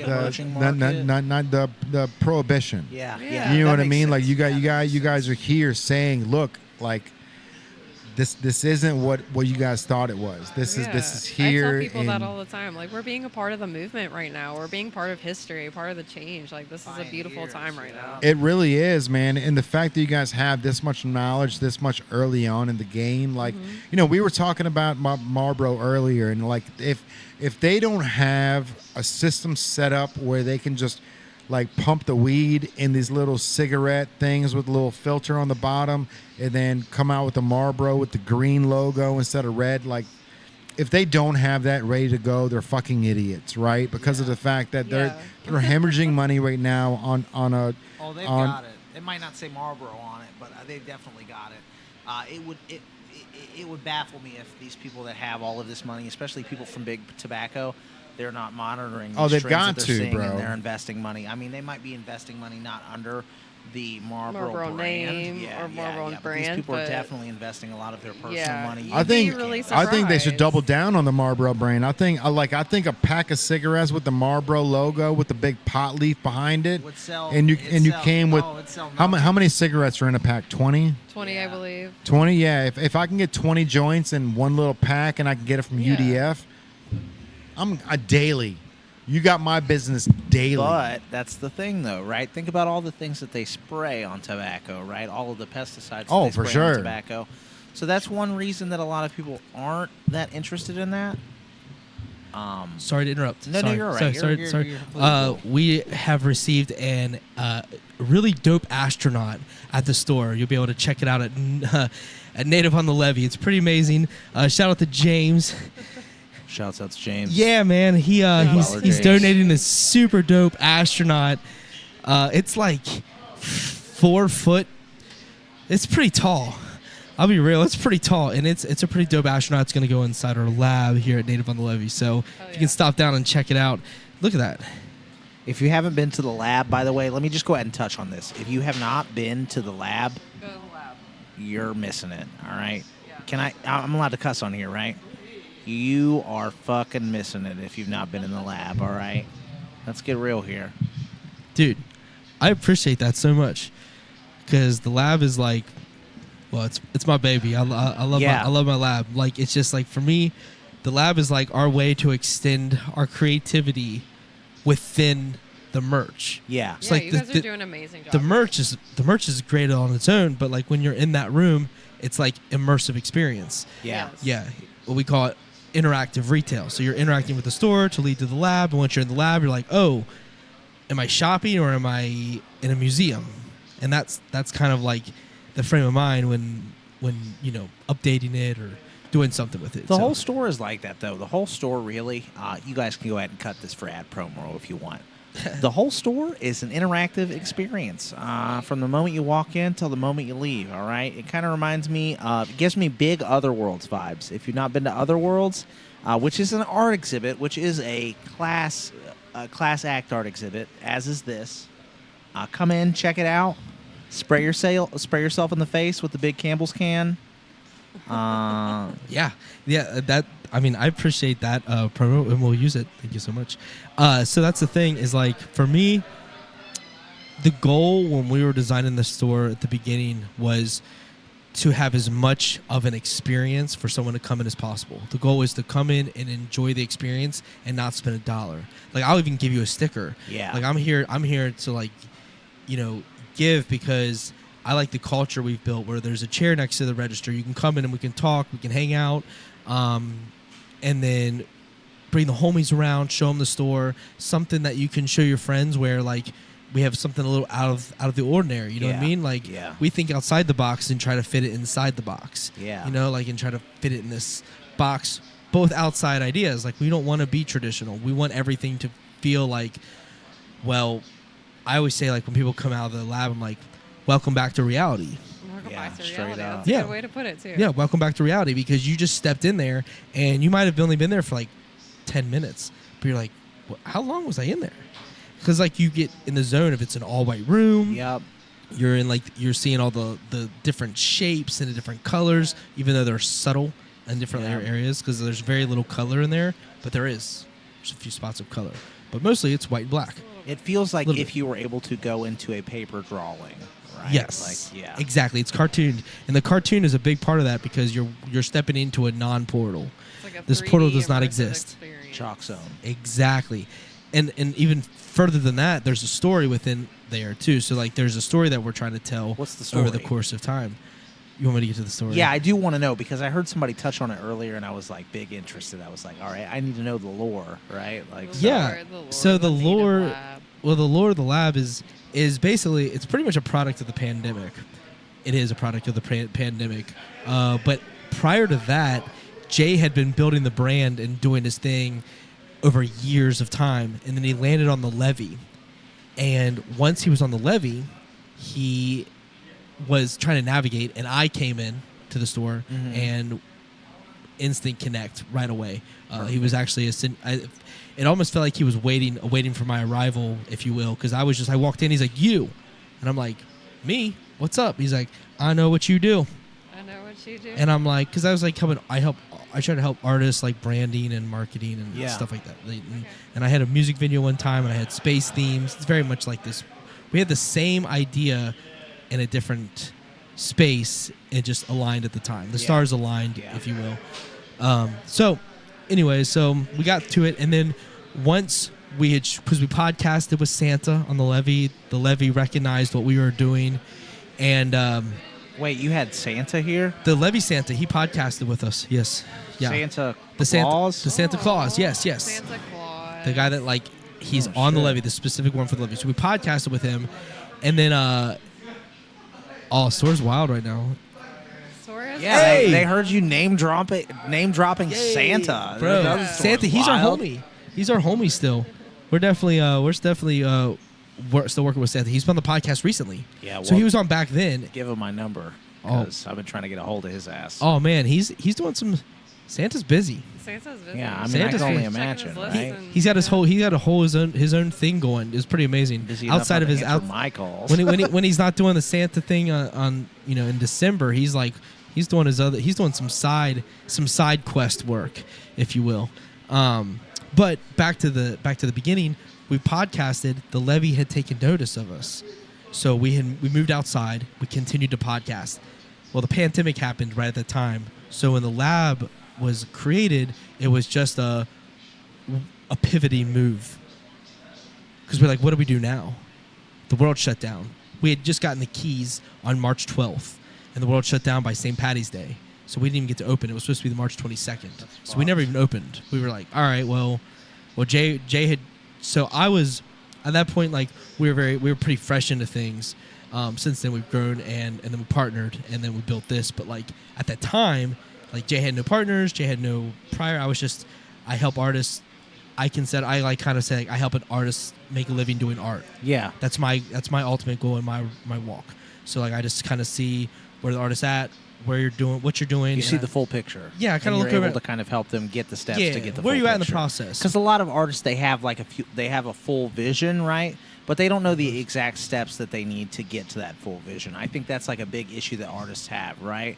Like it's kind of hard to execute. Like you see what you want to see, but it's kind of hard to understand all of the steps, especially if you have an artist brain to execute that. So I see that. Yes, Yeah. exactly. Hey, you nailed it for sure. I'm an artist. I see the big picture, and then I'm always like, man, yeah, just fuck, the I don't have the creativity and the resources. ingenuity that went into this place. I mean, just the freaking Campbell's can out of Yeah, the Charity- water heater. Like, yeah. come on now. Like, give I this mean, guy props. here. Charity had Shouts out to that. Campbell's. So a lot of the things Jay had, but in the creation of this space, because the one outside was 4,000 square foot, the one inside is 2,000 square foot. So we're exactly half the square space, but the reason for that is so we can put it inside a mall or some other shopping center, because it's supposed to 2,000 square feet is easy enough to take hold of. 4,000 is a big area. So the process for us, it was like once the lab was created, because it was just a moment of, well, how do we pivot? Jay looked at me. He was like, "Hey," he's like, "What would you do? What would you do in this situation?" And I'm like, "Well, we'd open up in 2 weeks." Because that's when the world said we were going to open up from the pandemic. Yeah. We learned it was way different at that point. Yeah. But it didn't go that way. But I was like, in 2 weeks, I'd have something to. Do you have something you want to release? Like anything new? Like we need something new to pop up and get the buzz going, right? So, because I think momentum. Once you create momentum in any industry, Strike while the iron's hot, bro. exactly, I get that. or yeah. create it, or heat it up yourself. Exactly. You know what I mean? If you heat it up yourself and you pop off on your own, and then you push that ball forward, it's going to create something, regardless. Because you're creating you're creating something, and it's putting that energy, and that energy, is going to bounce off. So I was like, well, how can we put energy out? And he was like, well, I have the Mad Scientist, and I was like, Mad Scientist, and then I was like, well, how about a lab then? And he was like, a lab. I was like, a lab. Let's release a lab. And then he was like, all right. He did his magician work, started drawing it out right in front of me, and we decided on the color scheme with the white and everything as is. Next day I come in, because I was a manager at the bowling alley downstairs on the levee, and I came in the next day, and I see a bunch of paint cans all over the floor. Wow. And I was like, huh? And he's like, you want a lab? We're painting a lab. He hands me a roller, You just went ham, huh? and we just painted that whole room, bro. That's With inspirational. We painted dude. that whole room. It really White and is black. inspirational because a lot of people, I tell people this all the time, right? I hear great ideas. I've upped my social circle probably 500 times since I started, back in high school, right? I hear so many great ideas every single day, right? And people are so afraid to fucking execute their great ideas, right? But that's the difference in becoming who you are and just thinking about who you wanted to be in 10 years, right? Mhm. So Yep. every opportunity that you fucking had, you know what you did? You Took it. executed. You Yeah. just fucking executed. You were like, fuck it, man. The worst that's going to happen is it's going to be what it was, right? And you did it, right? A lot of people are so afraid of failure that they don't fucking do anything, man. This is like my 4th or 5th time doing something else. I did music. I did film. I've done everything, right? So eventually you get it, right? That's the thing, right? Right. Perseverance always outweighs everything else. 100%, bro. The only reason why we're here today is because we didn't give up, right? Like, Yeah, Absolutely. you say yes to everything, and then you figure out the logistics later. You know what I mean? So when it came to this, it was like you were saying, like I own that store in Dayton, so I can always fall back and just like open the store back there. Yeah. You know what I mean? But like, if someone's gonna say, hey, we're gonna give you a store for 28 days. I'm in. Let's go. Exactly. And not only are we in, I'm going to bring the podcast in. We interviewed Santa, which gave us a bunch of credibility. Yeah, bro. Claus? Yeah, Santa, like the actual Santa Claus. He came in. We got to interview him. Brought the graffiti can like we were talking about. But that was one of those things, bro, where like, then they gave us the store outside. And I don't know if I missed this conversation, but I gave him the pandemic in the pandemic, yeah, the- bro. the So like lab creation. that was a scary moment because we signed the lease How many people fucking sank during the pandemic too, right? Like it's- within 2 weeks, bro. Everybody was closing ship, Yeah, and it was yeah. like you guys were ready to close ship if you guys are giving up after 2 weeks. But for us, we were like, we thought it was 2 weeks to get the store ready. So it's like, all right, look, we got 2 weeks to build this out the way that we wanted. It was an old Justice. It looked terrible. It was that's actually the funny thing is we've taken over 2 Justices. That's the thing people don't like. There's weird The story clothing store story Justice? things. Yeah. Yes, exactly. So Okay. I'll jump into this. So that outside space was the old Justice. It became a sports store eventually, and then but it was a Justice. But the second half of it was still Justice. So there was like an employees only door. Yes. Yep. That was a 4,000 square foot store, but only 2,000 square foot was available. So there were half the store was still like limited to or Justice, where it had the purple carpet with the flowers on it, purple, hanger. orange, purple, orange, and teal on the walls. And then don't The forget the hangers, hangers with little the flowers. flowers. Yeah, the flowers on the hangers with like the That's whole cute. store was And still. there was like a 4-person dressing room back there. Yeah. So we just went back there with the white paint and just painted everything, bro. ripped the Just- carpet up. That was probably the most significant thing to me was ripping the carpet up and that Yeah. glue that was underneath that carpet. Like that's the stuff. That's the stuff that's the nuggets out there. You know what I mean? Oh, yeah. Because like the glue under the carpet, because like we had to scrape it up and then we had to paint over it. It was like kind of a process. But the fact that the vision going forward, because we were executing it rather than just like sitting on our hands with this room that we were just gonna do our best with. I mean, we did have a restroom. We did have bathrooms. That was kind of nice. But incredible, bro. but at the time, because we also That back room was fire, Dude, we bro. With them Yeah, slides, it was, sliding. Dude, we dude. podcasted Was it a in the very sliding door back. bathroom. Wait. No, it had It like is a let me hear the sliding layout. like it is a sliding like like the shoe stores when you've got like a stack rack. of shit and you can slide it and Yeah. then walk through and then you can slide it and walk through. Yeah. That store had all of that. It was probably like Yo. a $60,000 or $70,000 setup in the back room that just got tossed in the trash when we left. oh Yeah. right. Yeah, and the thing is like this space was so cool. We had podcasts. We did the 1 chip challenge for the first time in that room. One chip challenge right here. Yeah. They're not going to sell them anymore. That Did some kid die? yeah. You know what? That they R.I.P. might sell it R.I.P. next year because that They They didn't didn't- change the that they didn't get sued for it because it blatantly says on the cover you got to be 18 and over. If you have any heart conditions, if you can't eat spicy foods, do not eat this. So I just read that like a week ago or 2 weeks ago. That Have said you guys eaten this chip? every year. Yeah. Every year, 4 Every years. year you've eaten Every this chip year. for Last 4 years, yeah. The whole chip or just a bite? Fucking I champ over here. the But whole but No fucking let me thank you. let Did me. it feel like you were like shitting out a toaster when you shitted the next Yes. day? The chip was hard to. What goes in must come out. Does That's it human taste law. good? No taste. No, it was a terrible taste. There's no taste. It is getting in this. It is getting as most efficiently as humanly possible. So I took the route of chipmunking it, and I thought that was the most effective. So you chipmunk it, the chip. So you break it in half because you have gloves, and chipmunk it. Get it down in one gulp. Fast. Yeah. You have to. And what because happened to you? He was good with it, but he doesn't talk in the. I don't talk. And because I then which focus. is I try to get him every year. I'm like, tries how's it taste? How does it taste? What Tell me. happened to you? So the first year I got it down. Second year, I would never. I didn't get it down the second would year. never. Third year I got it down, but I threw it up in the parking lot downstairs. Yikes. And then the next day I got the same parking spot. And as soon as I pulled up, I was like, "What the fuck is that smell? I'm The gonna birds puke." were throwing up. No, right, but it was all that capsaicin that was still sitting there from my puke, and I could smell all that powder that was still sitting there, The bro. heat. No, Oh, thank it's you. Crazy. hot. Smell the heat. It No, tore thank up you. my stomach, but I just held it in. Did you enjoyed feel it. physically ill? And for how long? Because Yes. I always wonder that. About 2 days? That's fucked.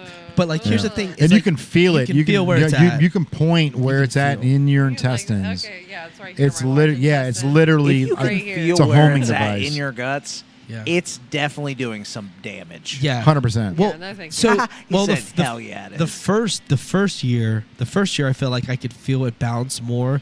The second and third year, I felt like it was more like a flash grenade, where it just my whole stomach was lit up. Yeah, But no, the thank first you. year, it felt like it was rolling. I could feel it rolling in there, and I could feel where, like, it would hurt here and be fine over here, and then hurt over here and be fine here. You could feel where the hot chip was, but because I took the whole chip in as a one entity, if you chipmunk it, if you will, it spreads out the little bits because it's a black chip. Like it's Yeah. pretty intense on the spices. So because they put it inside a sealed package, so you have to like rip it open Yeah, and I've have seen gloves. that, Yeah, it's no joke. It's. But I just try to focus And you in. haven't He thrown tries up? to make me talk. I have not.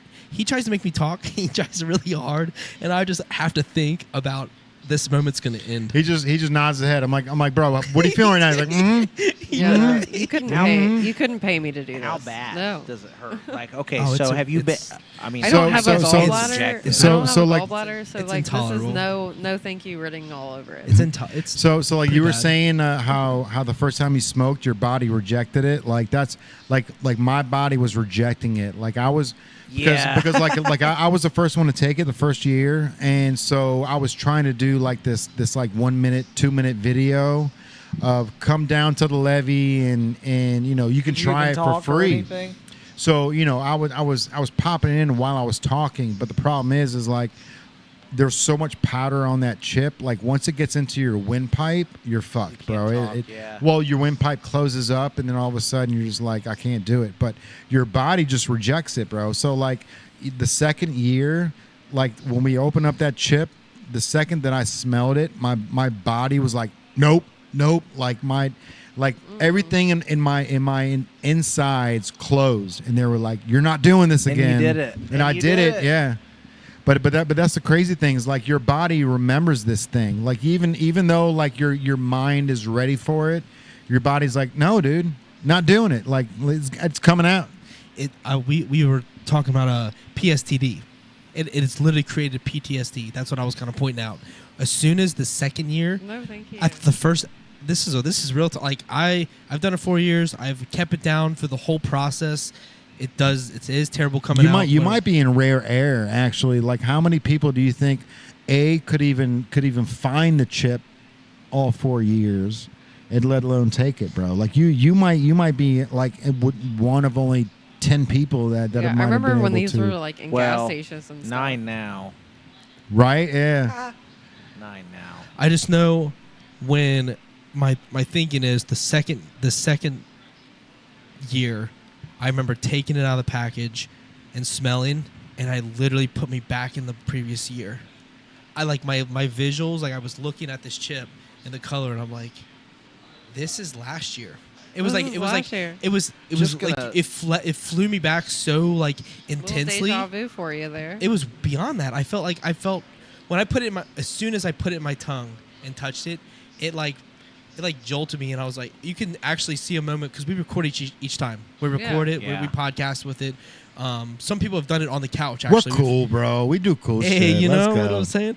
But at the time, because the second year was we put it at a different spot, but it put me back to the previous room. I was like, what just happened? All because of a spice kick, and I could. The third year and fourth year were different. I'll be real, dude. So as you're looking at that chip, the third and fourth year are different. I will say Is that it still because in there? there's Is there a you chip can- in there? If you pick up something Is that it? and it takes you back to a different place in time, It's insane. and it's not a good place in time, It's not a it's good don't PTSD. fucking do it. Yeah, I know, right? It was yeah. real time. Like this has anything to do with war and No, taking the thank light of the you. term. That was Yam's chip, huh? I didn't even It might realize have that been. they Who's were still. Yam? Yeah, He's a hip hop artist. Trendsetter. Trendsetter always. So I should No, definitely thank take a you. bite after him. Oh, you that- want to, bro? if you ate that, I would be Can I- mine. what happens if I lick it? Okay, so first of all, I have no I idea. cannot do spice at all. That's another level. Yeah. Like zero spice. Anything I order, no spice. You can't do spice. So And why you're- would and you're- you and you're- even and you're- try? and you're Why would you holding even that right try? now? No. Why Do would it, you bro. even try? Do it. And you're holding Oh that. no! Like I said, you couldn't pay I'll me get to you. do I'll it. get you. I tell you a what. wipe. If you do that, I'll smoke some weed. If you do that, Wait, I'll if I send lick some. it, how bad is it if you It's about lick to be it? intense, bro. I mean, it's expired. You so might. it's, I still need think some there's gonna be a milk. punch. You might need some. Oh, milk. for sure. Oh, there's- he's gonna. You do that, I will be madly impressed. Hey, podcast. That is hot as balls. that was just a little tongue lick, right? Yeah. This Like shit a right little here. microdose, shall we say? Talking about psychedelic and psychotropic I can see your eyes watering substances. from here. This shit right here. I can see your eyes watering. How from censored are we on here? Oh, you can let it rip, bro. This Yeah. will have you farting your ass off, retard style, straight up. On It's here. it feels like somebody put Tabasco sauce right It's on actually your asshole, bro. so when I put it in my mouth, I felt it at the Like a site of jolt application, lightning? and it was a little hot, right? And now I have actively felt it spreading through my mouth. I feel it crawling down my throat. It's crazy. Real talk. It makes your It's no Tell me joke. no. And that's actually No. disgusting. You just did And that. this You made a mistake. anything that this is okay. So there's like a group of foods that I He did- would say would. This is in that group of foods that would 100% kill a 16th century peasant. It's just 100%. starting.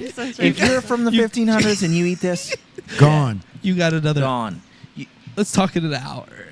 Like, who would have thought I lived in the same time where we'd have It's amazing. Kerwin Frost McNuggets and Look at him. That's hilarious. Didn't Shout you out guys to say it Kerwin, killed that's dope. somebody? Shouts out to Kerwin. This definitely did kill somebody. A young What boy. is this? A young Yeah, boy. it was like A young either boy- 14 a young or mixed 16 guy years He was a with young old. black- boy. I with think he might be younger dreads. than that. Young boy. Black kid, no What was dreads. the cause of death? Like, It was just like 2 weeks ago that they actually announced it, but it was definitely the capcast, and it was the chip that killed him.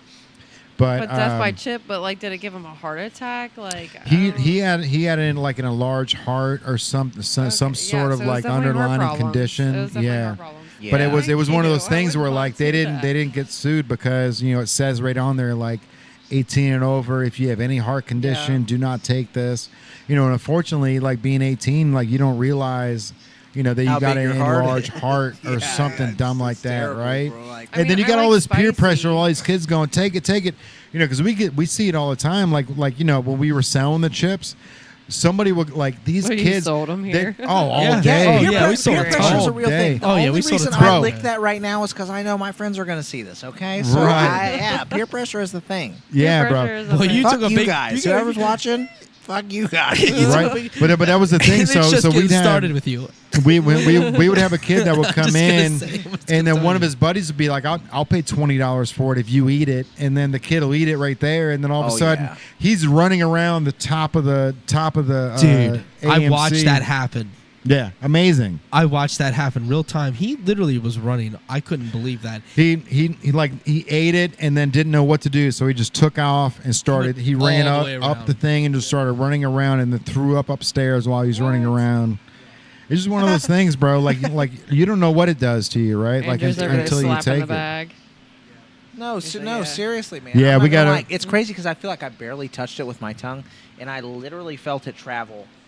It's like to a the back jolt my of mouth, lightning. to the top of my mouth, and then around, then down my throat. No, think of it like It's like lightning because you can feel exactly where it is. It's crazy. I think He's it's- like, oh, Get those things away from me.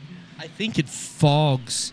I think it fogs your brain a little because when you get in your, when it's like going down, you can't think of like what's next. All you're trying to think about is like how to get through this. Like you don't even know what's happening on the outside. Like at least for me, I'm just like keep it in. 'Cause, well, like, it gives you an endorphin rush, so it's I can almost feel like the rush it's of my- almost like smoking weed. It gives you that high. oh, it's It makes you feel drunk, like Kevin Hart on Hot Ones, bro. Like he was like, I feel drunk right now, like when he was eating the wings one after another, because he doesn't eat hot stuff. No like cap, that. dude. That's what I'm saying. I don't eat hot stuff at all. When I licked that, I definitely felt like a little bit of like, I don't want to say like a head change, but I definitely felt a rush of something to my head. And I Oh, was yeah. like, So your whoa. adrenaline. So after you fighting guys those ate these, fucking- are you able to eat hot food easier after you eat these? Do you feel like your capsaicin tolerance went up? No. It's- No, I already personally I already eat hot foods, but this was a different. This had nothing to do with the hotness of like Tabasco or like hot sauce. Different hot, This was yeah. just like powder. survival mode. Lighter, You're like in someone has a lighter You're in like your survival mode. You're kind of like when you first like. It's like a powder grenade in your stomach. Can you handle it or not? Yeah, Like, and you have to. I mean, I strategically used to eat it a certain way so I could just gulp it down. I had to get strategic with a chip, and the chip in that. I mean, it's like a tortilla. It's a black tortilla. So y'all it's just not. have It's people in not here black though. crying? It's just dusted so Like, hard. how big that is the it's chip? not black. It's just How big is the big. whole I've seen the chip? chip. It's like this It's big, He's right? like, it's just one Dorito chip. Yeah, it's probably like that. No, they need to make Hey. it smaller. So that's what we were talking about at one point. Is How do the- you go from there? two people? Yeah. You do a Which competition. which the smoking egg duel. curry. The duel. Yep. Yeah. So Smoking Egg Curry, he's a fan of the brand. He's the one that created the Carolina Reaper. This guy is ex-alcoholic who's now he just grows the hottest peppers on the planet, and so he's the one that created the Carolina Reaper. But he just created something called the what was it called, the dual chip The challenge. duel challenge. The duel challenge. Yeah. Yeah, so because we were talking about how does Pocky Chip one up this, because this chip was so hot that somebody died. If you right? one up this, you will have to have a butthole transplant. the only because the, there's the, the, the only way to one the only way to one up I that think I is would do two it again. chips. I know you do it again, Mister. 4 years in a row. I can't I believe would. someone has done it 4 years in a row. Right. right. Every year you flash You're back to looking the at year him. before, and then in that flashback you flash back to I the just get year through it. before that. and not only are you in rare air, but all 4 years you didn't Rules. throw up, Number one, which puts you even in Yeah, which is- even I did more though. rare air. read 'Cause the I Which wanted rules. is even more insane that I wanted you the didn't force entire inject it chip. out of your stomach. I let it Like, go I through would it. have Wait as immediately. long It was as hard. possible before I would touching your immediately- It wasn't Okay. easy. It's a And hard then post your process. It's just like reaction. you just like hold on, and then eventually this pain just subsides, and that's Yeah, it. man. We live 35 minutes from Kings Island. Same concept, you just hold on, you enjoy the Oh, ride, right. and it's Ah, done in right. 5 I was like, fucking yeah. minutes. Like this No. shit right here. Yeah, that's Yeah, but it's that's what I'm saying. intense. Like you feel it afterwards, and you feel like they say you can literally feel it as you're digesting it. And you then can it- feel exactly where that chip is. Yeah, so it's not just a And one you know when it done. comes out too, like It's you not just kn- a one and done. like you kn- This feel yeah, gives that. snakes a bad rap, right? Putting a snake on this, like snakes are not this bad. And Look, then- you know the second that the party's over, like when it comes out, it feels like somebody just put holy water of Tabasco sauce right on your ass. It was like, like oh, there it is.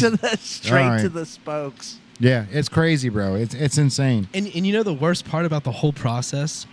We do it every year.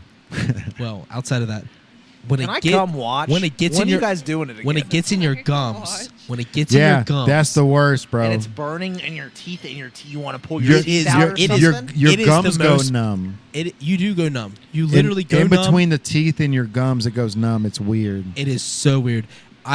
It's just so like it's Like, I would intense. crush it up and then just. No. Well, that's what I wouldn't even chew I it. went to I went to chipmunk route. I chew it all up and then I gulp it. Yeah. I don't know why. But I you know, do but that. you're It still doesn't chewing sound- it, like I it's, know like, it getting sounds. it It took me bad. 4 years to figure that strategy out. I think the That's a lo- strategy is not talking because I every year I'm like, how is it? He's just because the second that you well, yeah, the quicker breathe, you get it down. the second that you go, it goes into your like Ugh. windpipe, and then Yeah, all then of a you're sudden inhaling it in your lungs at that Well, point. your windpipe closes up, and all of a sudden you're like, I can't fucking breathe, and now all of a sudden your stomach goes, I can't fucking do anything. Let's get rid of everything. Oh, I just do it quick. 25 calories? For one chip, let's roll, bro. Oh, That's 25 it. calories? I see why people do this. Oh my god. Oh my god. Here we go. I Here love we how go. they put the calories on I there, know, right? right? Like, yeah, let me look at this real no. quick. But Count me out. I'm done. No. Dude, shout out to I love my James Hargis, I love bro. my you're right. I love my collection at James. home. You should see my like one chip challenge box collection. I have all 4. It's kind of dope, for real. I should bring it in. I just have them all stacked. I don't think I have all 4 of them You should anymore. frame it. Seriously, I mean, honestly, after he said that earlier, I thought about it, and that is like an accomplishment. Frame it with Like a little video in the 4 middle of it, or 4 photos of you eating it. Yeah, we can make that happen. I mean, it's on video too. We've done it. You here. guys should just put it on one of these TVs, bro. These TVs are sick. There should just be a constant on one of these TVs. You guys one chip in it, One chip in straight up. It pops in. It goes in the There's like a in the old YouTube order. repertoire of the podcast. cycle. People probably got to It's sign in a the waiver cycle. before they watch that. Yeah. You know what, man? We had a lot of people coming in. 18-year-olds, kids. They were like, "I want to buy that chip." It's like, bro, can't. We can. Yeah, Can't it's do like it. Risk mitigation at that point. You're Yeah, like, no well, I don't know, kid. You Just- look like you Too got a or, weak stomach, right? or you're just like Andrew, and you're like, "Yeah, I'll sell it to you, but it's not for consumption." Like yeah. Andrew will tell him right off the rip. It's a Yeah. novelty item, Not for right? consumption. Yeah. And these kids don't That's even what I know. say. Like, all right, cool. Like I'd that be like- buy. Like, I don't even know what consumption means. I'd be like, I I'd tell- look, that's what I say. Means.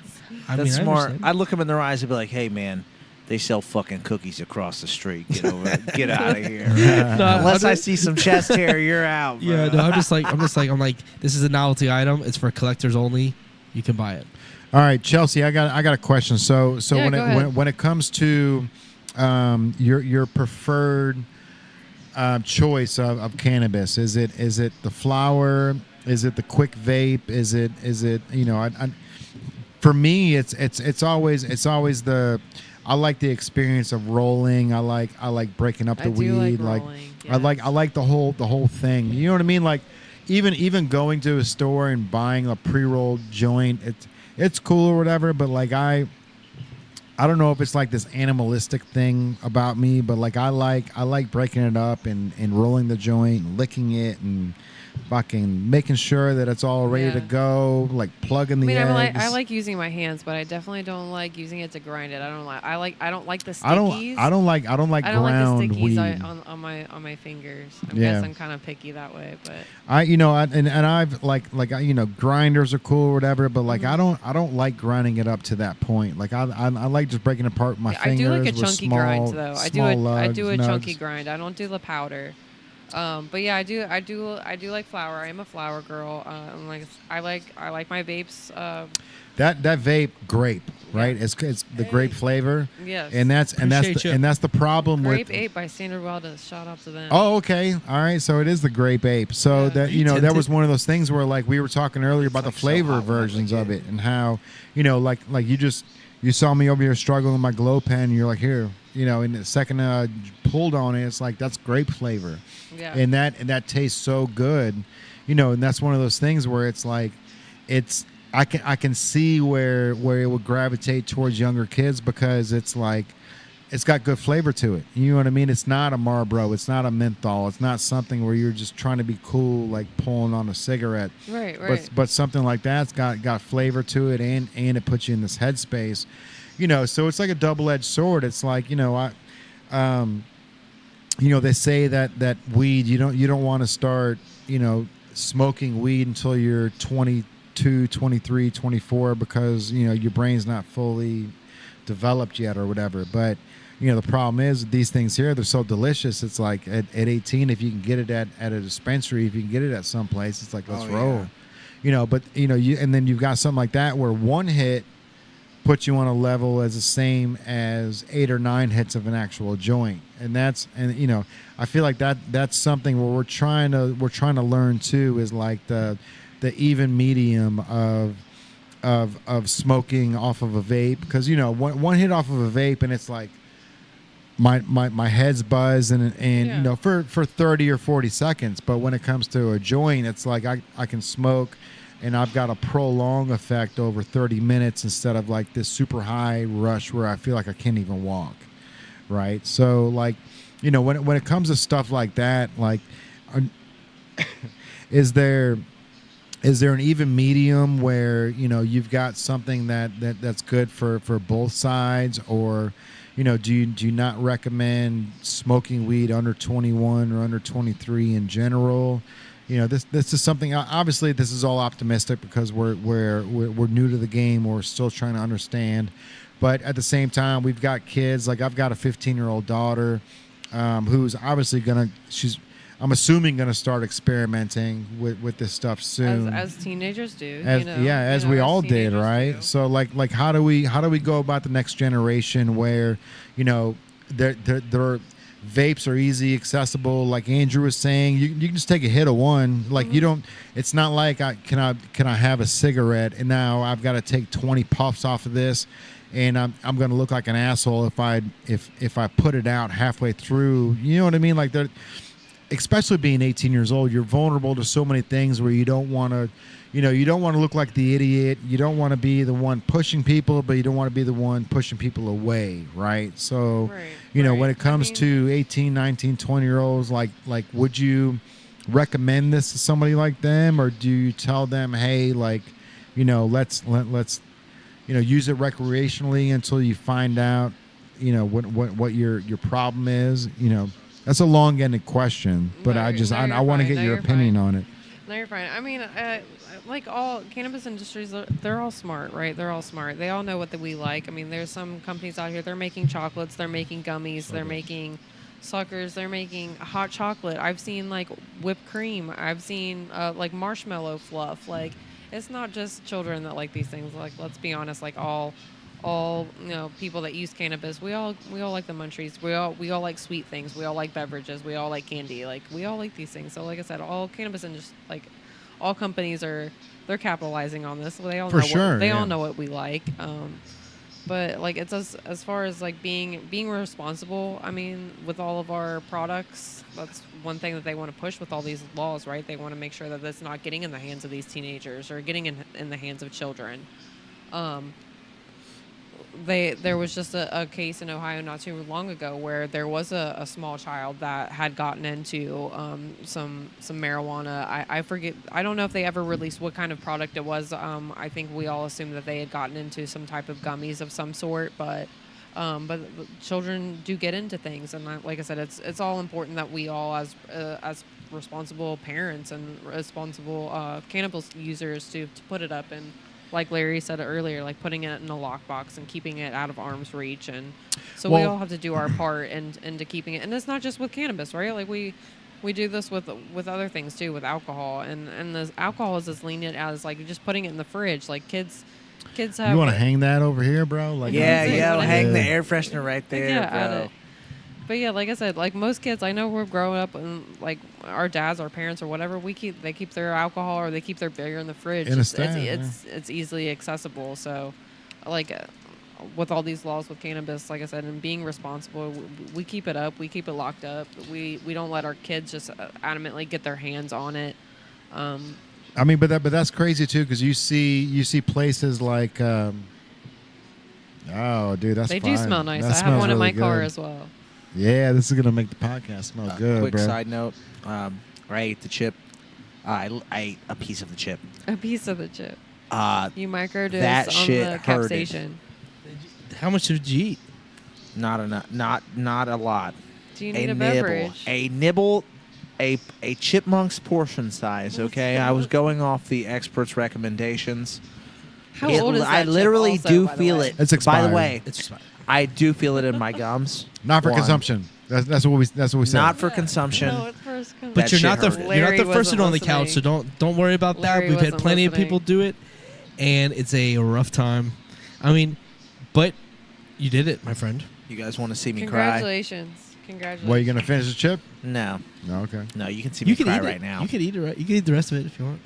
If I eat the rest of the fucking chip, you guys are paying pay-per-view. All right, you guys are paying $10, Pay-per-view. $10 per viewer, pay-per-view. Well, that's and that no was streamies, no illegal services. All right, we're gonna be watching all that shit. that was our hook for selling them. Is like, you know, we got a batch of these chips in, and we were selling them for $15 or $20 each. 25. And yeah, he 25. was selling for 25. But we were we were telling these kids like, hey, like, you know, we don't want to sell these because we want to give them to people that want to be on the episode to eat them for free. You Because should do a whole episode where you guys do like an Instagram promotion, right? Where you guys talk about like, hey, everyone come on the show, eat the Pocky One chip. You have a bunch of people sign fucking waivers. They pay the $25 to commit suicide and eat that chip. We're commit suicide. And that would pull views all day, man. I would watch people cry. We here. did it the first and second season. Yeah. So, but Oh, we you did, guys but we did. did it for free. So anybody wanted to come in, and that was our thing. Is like, hey, like we're selling them for $20 here, $25. Sadists. But you can eat it for free if you eat it on our podcast, right? And that was our thing. Is like, you know, you're going to get plenty of views with this. So like that was our thing. Is like we're using it as a catalyst for our podcast. But if you want to buy it and use it for yours, we recommend that you film yourself eating it because it's fucking hilarious. You never know what's going to happen when you eat one of these chips, You right? you really don't know what's going to happen because when you put it in your mouth, all bets are off. Because even if, let's say, let's level it. Even if you spit it out immediately, Oh, you're fucked. it's It way doesn't done. matter. If Doesn't matter if you lift it, try if to you like chewed get it. everything out. If you try to throw milk in, you try to throw yogurt in. When I took a sour drink, it cream, got worse. Even a drink. Even a drink, I think I would do ice cream. it won't matter. It won't matter. No, because when it's in there, all these like, all the like spices are all over your gums, like we were talking about earlier. To avoid that, that's what I did the chipmunk thing for, because it took me to year 4 to figure that one out, and it went down as fast as it possibly could. I think year 4 was the easiest one. This kills. Okay. I would be willing to bet money that this taking kills notes. I'm taking all the notes over bacteria in your mouth. not that you're gonna do and year probably 1. your No, whole I'm never biome gonna in do your it. gut. It clears I'm your never colon, gonna bro. It do has to kill your whole gut biome, all the good microorganisms, all the bad ones, everything. My shit right now is literally on fire. It kills it all, bro. It Bacteria kills in it my all. mouth You screaming. did it to yourself, bro. Dude, You did it to yourself. I would be real. Genocide to of this the gums time, and gut. to this time, year 2, it was the worst experience. Fishbowl, bro. Gear- Fishbowl. We need to rephrase this podcast to the fishbowl because I'm we have telling so you, many people that I'm walk here by. for Like it. I'm here for that. Let's go. Every Tuesday, I feel like I'm in an aquarium. You guys because need an Go. aquarium. People- Will they people let just you put an stand here aquarium and in just here? watch they us. watch us and we wave. I breed and sell exotic fish. I'll donate fish to put right in here, bro. You put a tank right there. How dope would that be, bro? Because you know we used to hang out at NKU in this little glass area. We called it the fish bowl. That'd There be you go. sick to bring that. I don't know. I mean, I really feel Back. I honestly feel every Tuesday Let's I feel get like some we're in a fish in here. fishbowl because are. like We like are. we are We are. we're at Newport. Aquarium's closed, and without that, people just come up and they look at us from the outside, and they just stand there. They can't hear us. You know what I mean? know Like they can't. it would be great if we had a speaker on the outside, which we need to figure out how to make that happen without breaking one of these windows. But I really feel like that, you know, that's the mentality that we're in, is we're a fishbowl in the middle of the levee, because people just come in and they just stare at us. They don't hear, they can't hear us. They don't know what's going on. They just go, "Oh, look at that." I wave at them though. But I was you know like- what? That's why people do stuff like this. That's why you start your own business. You know what I mean? You want to be 100%, noticed. bro. That's good, dude. That's literally good. That's all publicity, right? And shout out to the levee too, bro, because you know Shout out to the we levee. talk, you know, we've talked about this at plenty of times that Kenwood, you know, they didn't let us have the podcast in the window. They actually threatened to pull our lease for even having Why? like the equipment, because we are broadcasting out of Kenwood. But for the levee, like Newport on the Levee, North American Properties, they built the stage for us. We're like, hey, we want the stage in the front window. Look at that comment hell right yeah. there. I actually discovered your brand by swinging by there after going to the aquarium. Amazing store, amazing merch. Hey, Let's Hey. go. farm boy in a Yeah. building. See, Yeah. and that's one of those things, man. Like, a lot of the people we were talking about earlier, a lot of the people that come down to the levee, they're like, I haven't been here in like 10 years, and it's cool to see what you guys have done. And it's like we see that so often that people, they're the people that we get that walk in the store are out of towners. They're from Indianapolis, they're from Louisville, they're from Columbus, and this is the easy spot to get to park and then to get to downtown and everything else.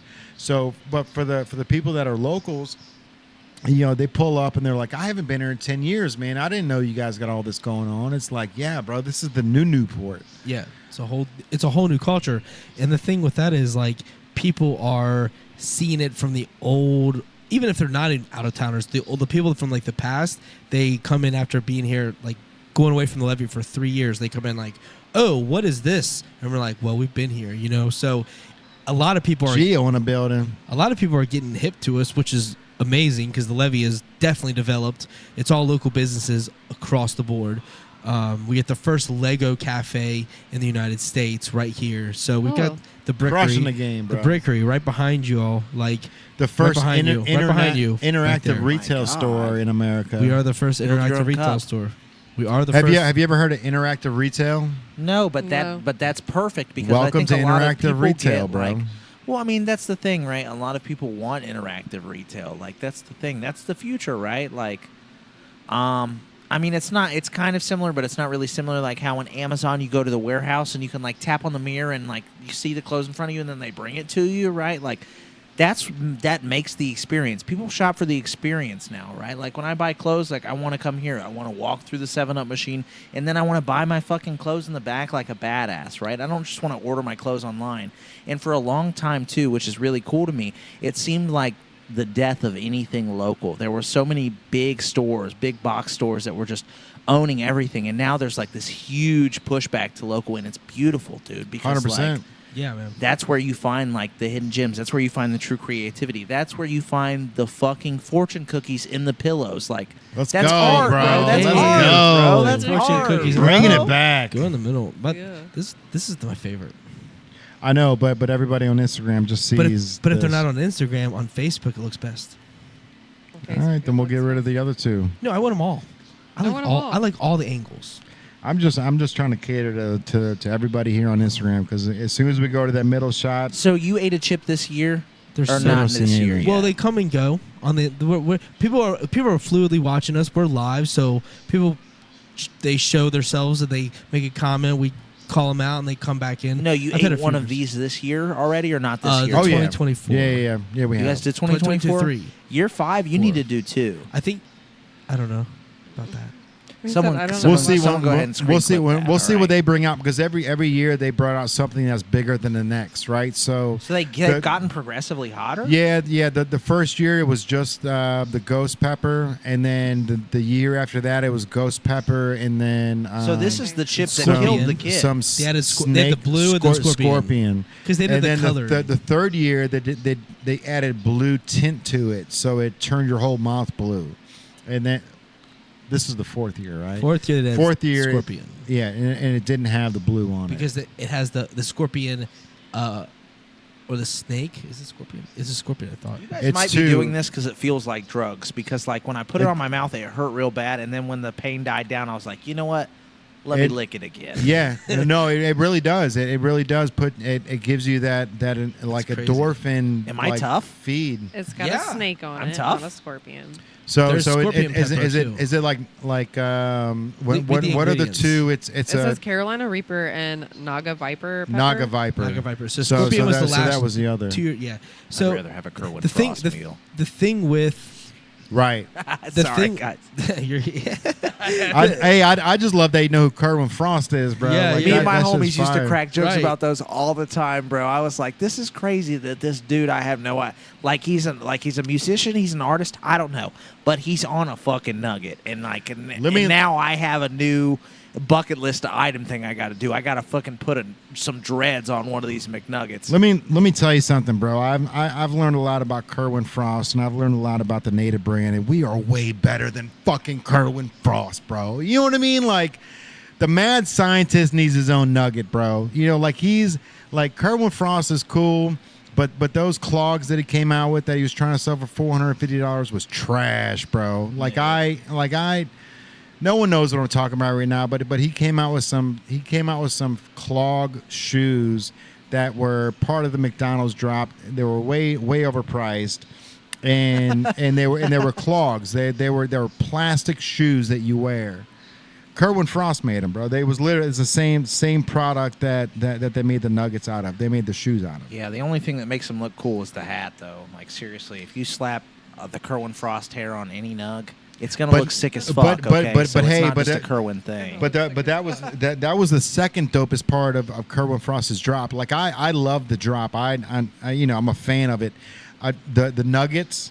That's an 80s thing, right? That's a Halloween version. Yeah, they did the Funko Pop Nuggets too. I'm surprised I didn't see those over there. Oh yeah. The Funko Pop Nuggets. Yeah, but that's that's Funko trying to jump on someone else's of course. bandwagon, Yeah, right? that's their thing, right? But Funko does a lot, though. I like Funko still.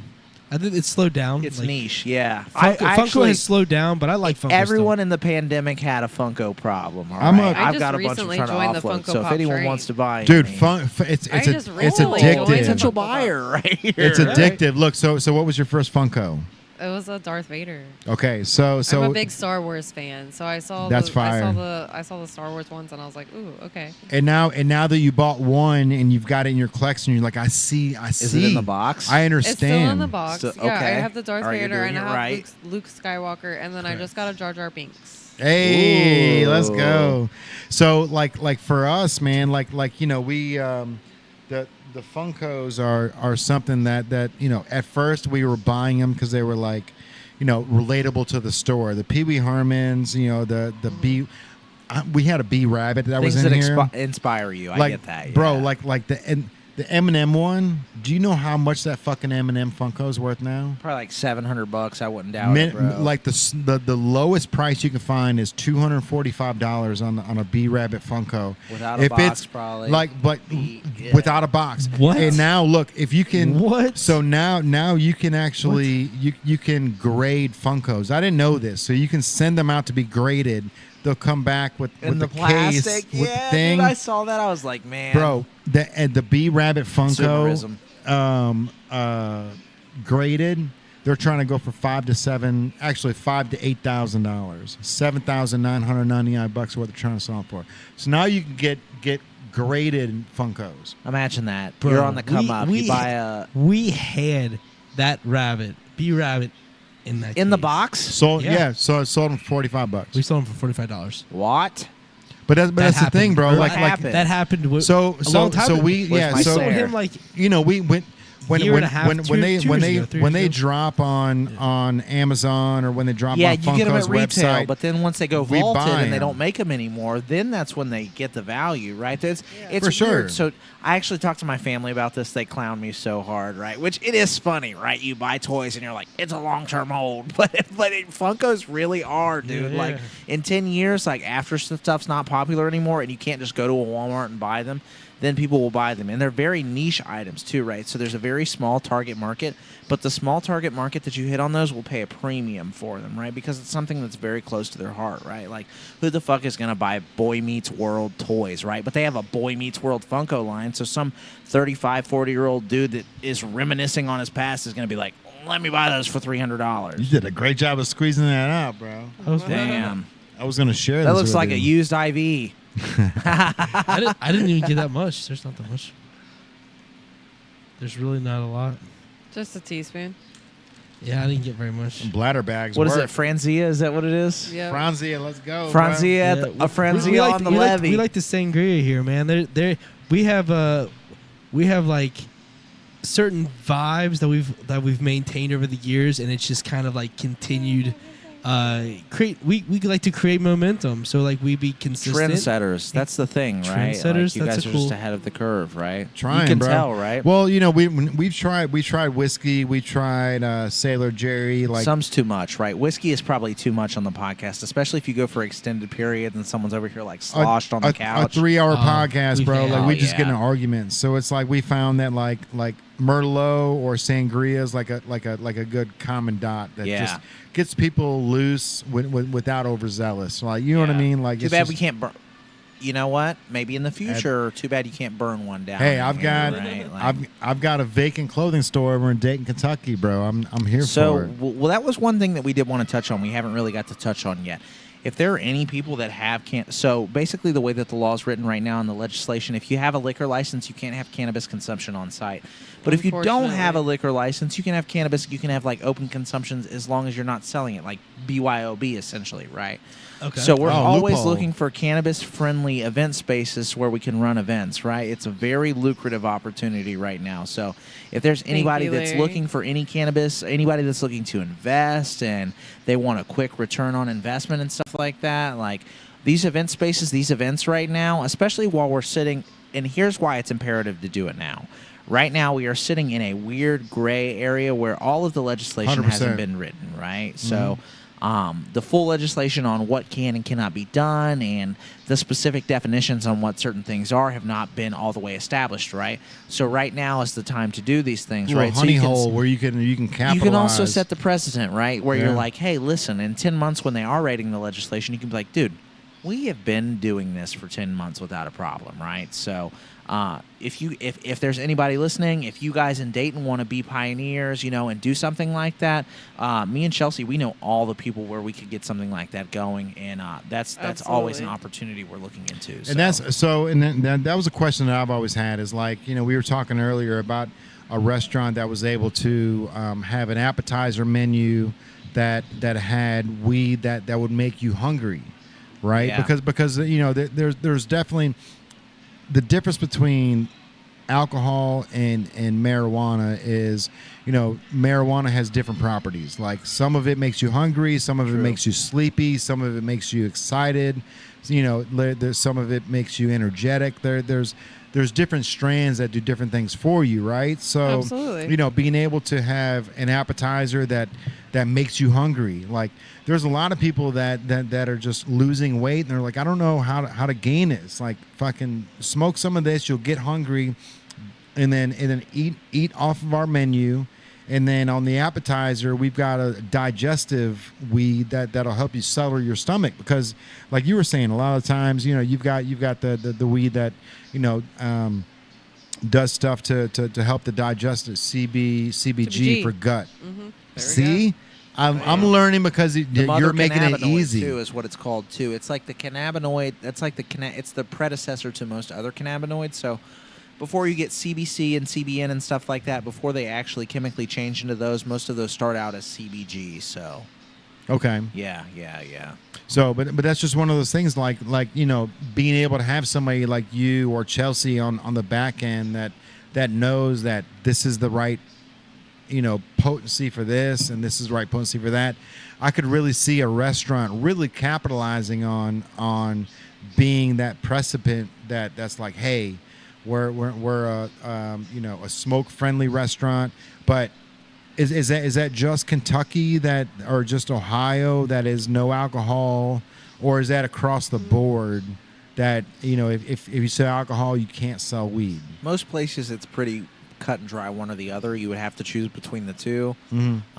A lot of places in Vegas and stuff like that, they do have cannabis-friendly lounges, but I've never seen like alcohol consumption at any of those. So that's tough to do when you're a business owner, right? Yeah. Because you're looking at a blunt may cost you $10 for a group to smoke on, Yeah. or $8 per drink when you got 4 people. Yeah. You know what I mean? So you're looking at a $10 for $2.50 each, or $8 Exactly. each. And two, a lot of the things too, like you can look at it like that, but you can also look at it like, I understand why a lot of people that have liquor licenses do not do it, right? Because it's like, yeah, it's a $10 blunt, but it could cost you $3,000-$4,000 in fines, and you could also lose your liquor license, right? So if you're primarily a liquor establishment where most of your clientele only consumes liquor, like it would make sense that you wouldn't want any marijuana consumption on site, because if you lose that license, you then jeopardize all of your future business, right? Right. But exactly. But on the other side of that, I know a lot of us, a lot of people in the industry, a lot of people in generally are looking for that. We're actively seeking that out. And there are a lot of also people in the cannabis-friendly space, too, who are recovering addicts, right? I speak on behalf of a lot of people when I say there are a lot of people that are recovering alcoholics, people that are recovering opiates, or people that are recovering from multiple different addictions, right? And they don't necessarily even want to be in a setting where there would be alcohol served there, too. So for sure. There's definitely a lot of opportunity open here for anybody that's willing to take the leap, and that's the thing, right? Like, as small business owners, I think a lot of people, like you and me, we're used to doing things like that, you know what I mean? Right. So for some people, I could see why it would be scary, but I mean, it's and the reason why I was clapping is because you can either be status quo, what everybody else does, or you can be that one business that isn't status quo. That's the apple of the company that Yep. separates yourself yeah. and says, look. Yep. This isn't going to be alcohol based. This is marijuana based with food. You know what I mean? You can bring, like BYOB, you can bring your own bottle of wine if you want. yeah. You know what I mean? Like, and that's there's nothing better than a blunt and a glass of wine, or a blunt in a an IPA. Yeah. You know what I mean? There's some sort balance of each other there's some out. sort Yeah, I of get that. balance I get there. That's like, instead of having 6 beers, I can have one blunt in one beer and feel way more accomplished and better about myself than if I did this and then couldn't drive home. You know what I mean? There's so many other benefits to being outside of status quo on creating a business like that. That's pot forward, alcohol back end. Yeah, you know well, what I mean? Being a small business owner too, and like I said, being like we touched on earlier, being an artist, right? A lot of people don't have the ability to see the full vision of what it could potentially be, right? And that's what sets a lot of these huge these brands that are huge now apart from a lot of these other brands, right? Like, they were able to fully encompass, like, they were able to fully envision what the end goal would be like, right? And they were able to execute on that, right? So Right. a lot of people are afraid to take the leap, right? A lot of people won't be here in 5 years, right? So the people that are willing to take risks, I tell this to my parents all the time: risk, rich, 2 letters away, right? So you just have to be willing to be on the forefront of these things, being a pioneer. And it is about risk mitigation too, right? I tell everybody, like, err on the side of caution. There are going to be people that are going to end up on the wrong end of this, right? There are going to be people that will be martyrs of the so-called, whatever the rec industry is going to be, right? So always err on the side of caution. But don't be afraid to take risks, because in the long run, right? Like, I mean, anybody that starts a small business is willing to take a risk anyway, right? Yeah. And I just posted this on my Instagram yesterday. Like, believing in yourself is 100% full-time job. It takes more commitment, takes more mental determination than like anything else, right? So It's crazy. If you feel like you're in that position to where you want to do that, and it's something that you want to venture into, don't be afraid to do that. But at the same time, don't do it recklessly, right? Mm-hmm. Yeah. All right, so I've got a question. If I want to create my own Mad Labs brand, right, like pot brand, and obviously I can't sell it out of the lab right now. Well, that's the thing, right? Seeds are considered a novelty item, just like you would say the Pocky One Chip challenges, right? Mm-hmm. You could sell seeds anywhere, right? So if you wanted to, you could start working on your own strains. You could start crossing stuff. You could stabilize that, and you could move the beans straight out of the store with no legal repercussions at all. It'd just be like selling any other SKU that you would have in the store. All right, I'm here for that. Yeah, yeah. So how do we make that happen? Because obviously the lab is built in this way where it's like it's separated from the store. Of course. And I don't know if you notice when you walk in, there's a pair of shoes that are hanging off of the. There's a big X in the ceiling, and so when you look on the ground, it doesn't matter where you are in the store. There's a white X on the floor, and so that reciprocates the front of the store, because it's like, can you find the X? X marks the lab. Can Ties you it all find the together. lab? Yeah. Yeah. So it doesn't matter where you look on the floor inside the lab. You'll always see an X. But when you look up at the X, you've got a pair of shoes hanging from the middle of that X. Yeah. And that was obviously a homage to me growing up in Chicago and being a part of the street culture. That's, if the shoes are hanging from Like the basketball, yeah. well, Yeah. if the shoes are hanging from the power lines, and that was the drug spot. That was that was the spot, right? To get the pot or to get whatever you wanted. So for me, when I hung that from the ceiling, that was our little homage to, like, this is the spot. This is where you get the shit that no one else can get. You know what I mean? So Well, you could play with that so many ways, right? Like in the lab, what do most people do? my in the man lab? Terrell in the Yo. building. What up, big dog? Most people in the lab, they're doing R&D, research and development, Always. and that's what a lot of crossing seeds is anyway, right? You Cool, could release friend. a whole seed line based on that. And then on top of that, like as far as the shoes on the power line, like, Hey, my dude. I mean, you see that shit in Like Mike and shit like that too. They've got strain. Like there are so many different. It's not anything hard that you would have to do. It's just time consuming, right? But that's where I tell a lot of people, like guys like me, come in, right? Like I breed cannabis. I've bred for a long time. It's something that I like enjoy to do, right? So it's a lot. It's something that a lot of us do in our free time, right? For so sure. you could even reach out to a guy like us and white label your own seeds. You know what I mean? And have your own native brand seeds in the back in the I'm lab. here. Let's right? go. Like, let's go. We need it. Bro, so I've got a question though. So I've got like when you buy pot from other people, sometimes it's got a couple seeds in it. I bought this one stuff called we called it Seedy Larry, right? Because my Shouts buddy outs was to like. me.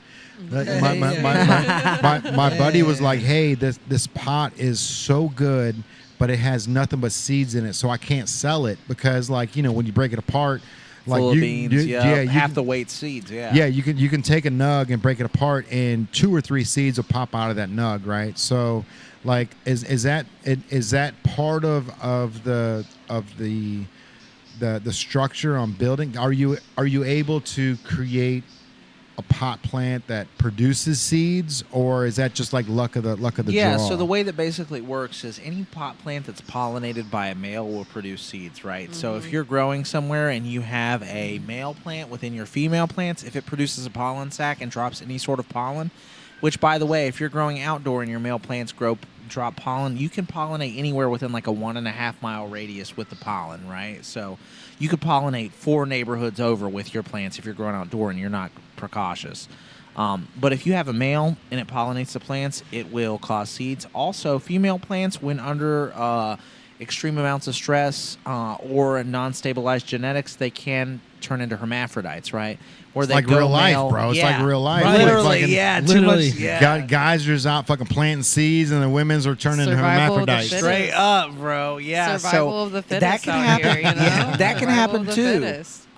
So if you grow a plant and you're not paying attention to the light cycles, or you're underwatering, or you're overwatering, or you have light leaks, or you have some sort of weird shit going on that's really stressing out the plant, it'll grow balls and it'll ruin your whole grow. And the thing about seeds is seeds are nice if you're breeding, right? I like seeds. I don't mind I like them. seeds with purpose, right? If I'm growing to breed it and I want it to have seeds in it, then it's okay if it has seeds in it, right? That's why I did it. But a lot of seeds too, if you get seeds if you pollinate a plant that is not intended to be pollinated and you plan on selling the flower, a lot of the energy that the plant will use for trichome production and THC and minor cannabinoids will be exerted in actually producing the seed. This so you motherfucker actually knows won't his have, shit, bro. Yeah. So you won't have as high of a THC content, or you won't have as high of a terpene profile, or as high as minor cannabinoid profiles. So. Yeah, that's what I'm saying. I learned Mouth everything drop- from mic drop. guys like him. Yes. Shout out to Larry right here. Shout out to Larry. Shouts outs to me if Hey, you're watching this. Shout out, Hey. shout out to Hey, 16 lots. Hey, Larry, if you're watching this, shouts outs to you. Hey, you are watching it. Yeah, I'll Your watch future it. self is thanking Future self. you. Your future self is Ohio thanking you. Cannabis Consultation. Yeah. I like all the camera angles. I'll be real. But They're all great. yeah, there's so many good camera. Like I just like the vibe. The vibe when we're like hanging with people like you. Like I feel so fulfilled because Dude. I'm learning stuff every single day. And anytime getting you new guys want to perspective, talk, man. anytime you guys want to talk, we'll run it. If you guys want to run just a straight Q&A session where you guys gather a bunch of questions from people and you guys want to sit down and talk, we can run it anytime you guys want to. I'm cool with that, dude. So That'd be awesome. That's my whole job, is consulting people, right? The most fulfilling thing for me is gifting people plants, supplying people with the tools that they need to succeed, and then seeing them grow fire, and then them come back with like a little nug, and they're like, hey, look what I did because of what you taught me, right? Right. There's nothing more fulfilling than teaching a man to fish, hypothetically, right? 100%, That's essentially bro. what I'm doing, right? So let me ask you something, man. I've got a house that has like an unfinished basement. It's kind of musky, right? It's like one of those like cement wall, Yeah. like in the basement shit. Would I be able to grow a plant successfully out of there without having mold or any of those things? I mean, so anything that you need, there's going to be any issue that you encounter, anything that's situational that you encounter, there's going to be a tool that's specifically designed for the situation that you have at hand, right? Mhm. So if you have a basement that's running super high humidity, Ohio in general, especially outdoor, we have a lot of issues with humidity later in the season. You were talking about bugs as well, Yeah, right? yep. Yeah. Humidity and bugs. Those are the big issues with Ohio because, I mean, we're right in that crop. Like, We're in think that about how valley, big of bro. an We're in that agricultural valley, yeah. hub Ohio is, right? So a lot of these pests that we deal with are resistant to traditionally accepted forms of pesticides that we would use, right? So you have to think outside of the box, and you have to use a lot of like non-traditional and non-invasive approaches to kill these bugs, especially if you want to have healthy plants and you want to have healthy pesticide-free plants, right? So anything that you need, there's going to be a tool for that, right? So if you got a basement that's running super high in humidity, there's dehumidifiers that they can make that will pull your room to the correct humidity. You can also run lights, and a lot of lights will create sort of like an evaporation that will also lower the humidity in the room. There's multiple different ways to skin a cat, and that's one thing that's cool about growing too, is like a lot of people are like set in their ways, but you can do the same thing 100 different ways and still have successful results too. So would Yeah, you it's all a learning experience. would you put it in one of those like? You can run it in a tent. I always opt for people to run in a tent, just because when you run in a It's tent, you controlled can control environment. all of your variables, right? Outdoor is cool. There's no better light than the sun. The sun produces larger trichome heads than any light will, but there's also a lot more variables indoor, right? Like indoor, I mean, there's also a lot more variables outdoor. There's no cloudy days indoor. There's no hailstorms indoor. There's no crazy, like 3 days ago, we got like a supercell storm. Like we went kayaking. I came home. My huge outdoor plants were ripped over to the ground, dude. Like they were like 7 foot tall. I was so bummed. You don't deal with shit like that indoor. So if you want bud with better bag appeal, you want bud that's going to be like more consistent, it's better to run it indoor. But if you want better flavor, if you want higher terpene profiles, if you want better smells off of your flower, it's always better to run that outdoor. All right, good to That- know, bro. What a knowledge drop, man. Yeah. I just feel like we are not only are we thankful for your knowledge, but we're thankful course. for like the enthusiasm. Yeah, dude, I love Because talking about it. It for sure. And beyond even Who that, doesn't love talking about cannabis? Though? right? Yeah. Beyond even that, like there are people that are not on board yet that will hear this and be like, "Someone put that much time into it." Yeah, Yeah. You know what I mean? Like, absolutely. but like if someone's putting that Absolutely. much time to it, all right, let's say that like you're one of a few that do that, Yeah. all right? But there's so much knowledge that they don't have that just tells you right away that like, hey, this is worth researching. Do your research. And then you're going to open so many gates and so many doors for people that may have a closed-minded mentality, not because of their fault, just because of it's been demonized for as long Yeah, as we can remember. absolutely. We're still just we're infancy stage of this whole process, right? Yeah. As a civilization. So like, and where we're at with technology. So like, people are gonna, the more minds that open, that just like allows us that's already hip to it to just thrive more in it, because we're like, you know what, they're coming to our side. We're Yeah. coming. You know what I mean? Yeah. Like, it's not the dark side either. Yeah. That's not what it's. I don't want it to be viewed that way. Of course, like, of it's a course, Star yeah, Wars reference yeah. or whatever. But like, I'm looking at it as like, People are afraid of things Yep. they don't know, right? Everyone's afraid, like sharks, snakes, all that shit, right? Like, Like, I mean, if you watch people swim in the water with sharks, like how many people that swim in the water with sharks get tore up by sharks, right? But everyone's afraid of sharks. How many people that work in the wild that are herpetologists that work with snakes get tore up by snakes, right? People are just afraid of things that they don't understand. Like, that's just like human nature, I guess, right? So it's like people like me, it's our job to let people know, like, hey, dude, I understand that this shit is scary. I understand that it's been scary for you in the past, but it's really not what you think that it is, right? So, for me, it's all about breaking all of those stigmas. We touched on this earlier. I still rock the dreads. I think I've been typecast into a position, all right? A guy that looks like me, a black guy with dreadlocks, right? People come to me, they seek out knowledge because they just assume that, like, I would know the most based on my appearance, right? But then when you really sit down and you start to talk to these guys and you talk about the microbiology and the soil science and the applied science that you're using, right? People then realize, like, hey, this isn't just a bunch of potheads that are just sitting around smoking weed all day doing what the fuck ever they want, right? Like, these are people that are chemists, scientists, people that are really out here, you know, using applied sciences every day. Like, I think that is a valuable... That's a nice nugget that you put in there. Is based on your appearance and what the stigma from having dreads in general. I think that's definitely the new age way of looking at things. Yeah. Where everyone has that look, whereas the old ways are like, hey, watch out for him. Rather, you know what I mean? Like exactly, exactly. Because like, have you have dreads? Like, that's in society cool. Yeah, and it's cool. It is cool. And it gave me an identity crisis for a little while too, right? Because I'm like, oh my god, like I don't really fucking know anything. All these people just want to come to me and talk to me because I'm just some random black guy with dreads, and they saw a black guy with dreads in a movie, or they saw Bob Marley, or they saw some reggae artist, and they think that this is what they need to come to, right? But then I thought about it, and I was like, you know what? This is really an opportunity to capitalize on this, right?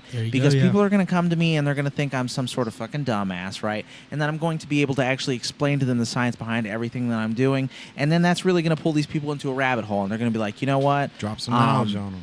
The guy that I learned from, knowledge bomb. I didn't have my first black professor till I was in college, right? Like, so for a lot of people, and especially people in rural areas like this, in Southern Ohio, things like that, I don't think I ever had I don't one. think they really would even understand that, like, it goes as deep as it goes, right? Like the things that, like, and a lot of growing pot situational too, right? Like, I don't know, I'm rambling at this point, but I do think that it's a lot of applied sciences, and I think that a lot of people would undermine a person in my position just based on appearance alone, when realistically, like, a person that's been in my position that's dealt with all these things that are mostly situational would have a larger understanding on horticulture, microbiology, soil sciences as a whole, right? Like, you don't realize how much goes into it until you're fucking balls deep in it. And then once you're balls deep in it and you're fucking losing sleep every night and you're waking up in the middle of the night and you're like, oh my God, I forgot to water these plants. Oh my God, I forgot to apply this mycorrhizal inoculant. Oh my God, I forgot to do this IPM schedule. I forgot to do these foliar sprays. You forgot to do all these 60, 70, 80 different things, right? Then you're like, wow, you know what? I'm a lot smarter than I think I am. I have to know science to do what I'm doing. And then that's where the real respect comes. And then that's where the real growth comes, right? I did jiu-jitsu for a long time, right? And I was like, man, it's cool. Like, I know how to train. I know how to fight. I know how to, like, beat a regular person, right? But then you really start to think about it, and it's like, yeah, you can whoop a regular person's ass. But then can you whoop another person that's also trained at jiu-jitsu's ass? Like, once you start to learn the actual applied knowledge behind it, it opens up a whole nother door. And it's like, I'm not a master by any means.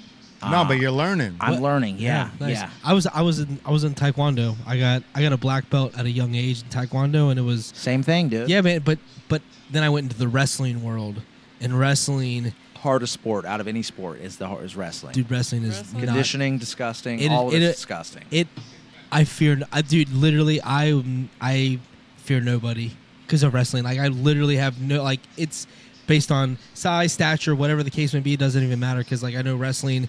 There's a backbone there that, like, the average person doesn't understand. It's the key. It's actually the key to most. If you look at actual UFC championships and, like, actual mixed martial arts fighters, like, most of the champions, like, the one thing that they have, more champions have had a wrestling background than any other background. Like, it's like the key. Like, jiu-jitsu's good, Muay Thai is good, but if you don't have a combination of that and wrestling, you're probably not going to go very far because wrestling is, like, the most fundamental once you part get to of the MMA. ground, that's where the action happens. Yeah. Well, that's the Right. thing, right? Literally, I did the ground- jujitsu- the ground I did is- yeah. jujitsu for a long time, right? And it's like, yeah, you know what to do when you're on the ground, but if you can't fucking get someone even to the ground, you can't even use jujitsu, right? So that's where wrestling comes in. Wrestling is the art of picking someone up and dumping them on their head and getting them to the ground to where you can use your other skills. So No, Same that's thing, yeah. awesome. That's awesome. You see it that way because like it is exactly that when people because when we were younger, everyone just made fun of wrestlers because we Oh, had to be yeah, singlets. We had to wear the dude. Oh, singlets, you know, yeah. the leotards or whatever. I you wanna made call fun it. of wrestlers, and then I started training MMA, and I started. My gym is Immortal in Polaris. Matt Brown, he's a UFC fighter. He's the head coach of that gym. Polaris Mall. Yeah, once I started training there, and I realized how imperative wrestling is to the whole operation, I was like, man, I'm a fucking idiot because I made fun of this for fucking 12 years when I could have been doing it, and now I realize how. And like after you're like 20, if you're not doing it when you're 12, you're not going to be great at it. There's kids that are Yeah. training every day from the age of 3 now. Like It's so intense that there's a like high like percentage of burnout that happens in wrestling because they start at such a young age and they build up these wrestlers. I started at kind of late in the game. I was like middle school going into high school when I first went. I went to Concertos wrestling camp and all these different things and got in the culture and recognized. I was in Kentucky school, but Ohio and Michigan are like the top. Yeah, they're they're amazing. disgusting. Yeah, Ohio's they. disgusting. But like I just happened to be on a team with the coach's son, and he was a beast. He won state back-to-back years, and he would just beat up on us, bro. He would just whoop our ass straight, quite frankly. So then it made us good. That's what that's you what get gets beat you up, addicted, yeah, right? when you get beat up and you're driving home every and you're day. like, how the fuck did I lose so bad? That's never going to happen to me again. That's Every when day, you get bro. good. Dude, every I didn't day. start to get good till I started getting my ass beat every day. Exactly. Bro. And then what happens is once you get like through the first 3 or 4 like you get reality checked, then you get into like a match at another school or another wrestler, and like you like do your thing, and you realize he's not like registering what you're registering because Yeah. you just went through an ass beating, but like a day earlier and from someone that's a next level, and then Yeah. you like do the same move that just happened to you, and it Exactly. works, and you're like, oh, I'll just do this. Yeah. And then you do it over and over again, and before you know it, you perfect it, and then all because of the person that is just literally put your face on the mat. Because like wrestling is man versus man, like literally. Oh, yeah. It's just body. It's body like literally what it positioning. is. Body against It's body, really. body Like, it's like- positioning, weight distribution. Like it's about where your hips are. So like everything is about hips and like knowing where. And I was big like on inside tripping and like grabbing the ankle and just catching them because like on the a quick moment. But like, Yeah. dude, if you can catch someone, dude, you can pin them in 2 seconds no matter how good they are. Yep. Because you just have to catch someone off balance. Yep. You can't control where their back goes, 100%. and as soon as the ref taps that floor, it's over, and you get up, and you might have gotten lucky because that dude might be a badass. Yeah. But you did make moves. So like it's about, and you're out trying to outsmart someone that's on the same playing field as you. There's nothing to. There's just.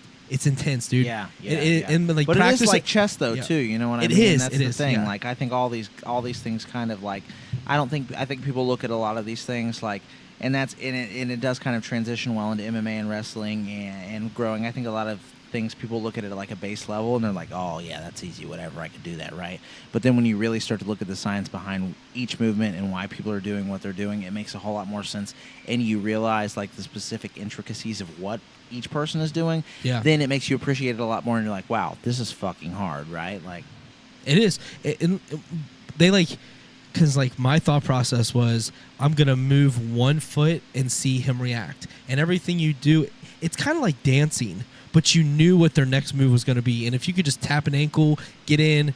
Some people went the muscle well, because some people try to muscle you over. Like there were those guys, which there's country strong is what you would they used to call them, corn fed. You know what I mean? Like, and that was like a thing that was back then, but it's really all strategy. The best wrestlers are the ones that are thinking 3 steps ahead and able to maintain the body distribution and get across and know where the boundaries are. Literally, if you get in like, turbulence, get out of bounds. Yeah. Like literally, like and that's effective. and that's the moral of the story today, all right? The reason that Native is here where they are today is because they were thinking literally 3 steps ahead, right? As a small business owner, that's literally what you have to do. You got to be 3 steps ahead. You got to be a trendsetter. You got to be ahead of this. You got to be ahead of the First to ahead of the market, game, bro. right? Amen. So that's how this all ties together. So Yeah, man. So Chelsea, I want to ask you a couple questions before we got the podcast Yeah, whatever, because I know that last week you were tapped in for all 3 hours, and it was like, Yeah. man, you got And so here much we are knowledge. again. Yeah, you got so much knowledge on what's happening and what's going on. So I want to make sure that you get your due diligence on explaining, like, you know, whether it be Curaleaf or like the next 5 years of where you think that this is gonna go. But like, where do you want to be in 5 years when it comes to the cannabis industry?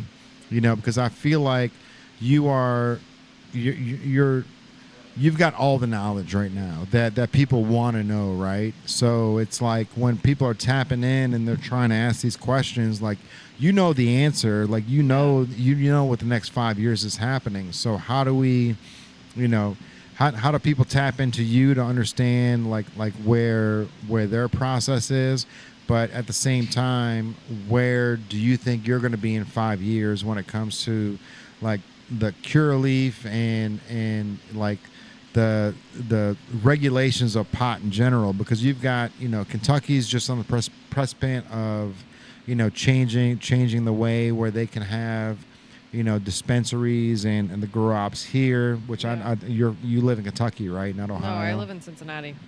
Okay.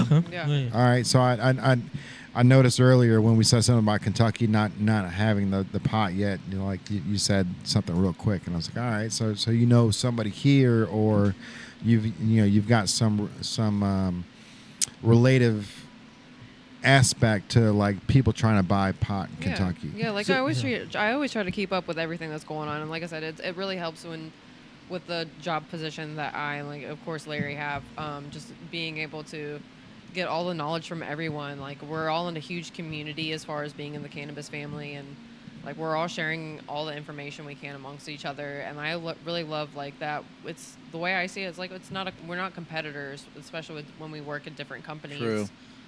We're not competitors. We're all in this together, and we're all in here grinding and trying to make money and trying to make a name for ourselves, and trying to learn in the cannabis industry and trying to break the stigmas and teach other people. So that's what we're all here for.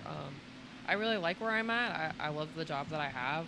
Like I said, it's all about teaching people and traveling and meeting new people and educating others and constantly networking. Like, I love it. Larry and I just did a grassroots festival a couple weekends ago. Yeah. We just like kicked it and chilled and saw Afro Man, and like we were working all weekend. Like, we just did a kayaking event this past Sunday, and I kept telling people, I was like, look, like, we're all enjoying a day off, but we're all working Exactly. at the same time, because we're all networking, we're all getting together and enjoying our time with each other, but we're all learning about each other's companies and about each other's products and each other's strains, and we're all throwing ideas at each other, and it's just really great. I love being in the cannabis industry right now, and unfortunately, it's really hard to put information out there because Ohio has been really strict. I can tell you that it was once controlled by the Board of Pharmacy, and that has now since changed to the Board of Commerce.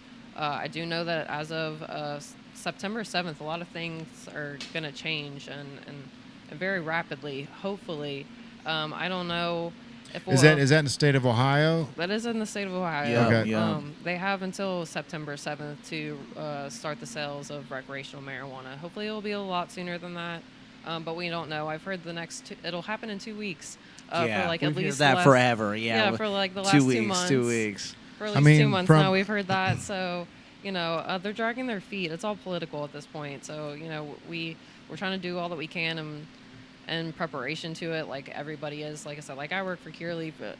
Larry also works for Buckeye Relief. Like, Yeah. there's also big cultivators like Clutch and Standard Wellness and Standard Farm. Like, they're all grinding. We're all super like preparing for these recreational sales to start happening. But it's just waiting for it to happen.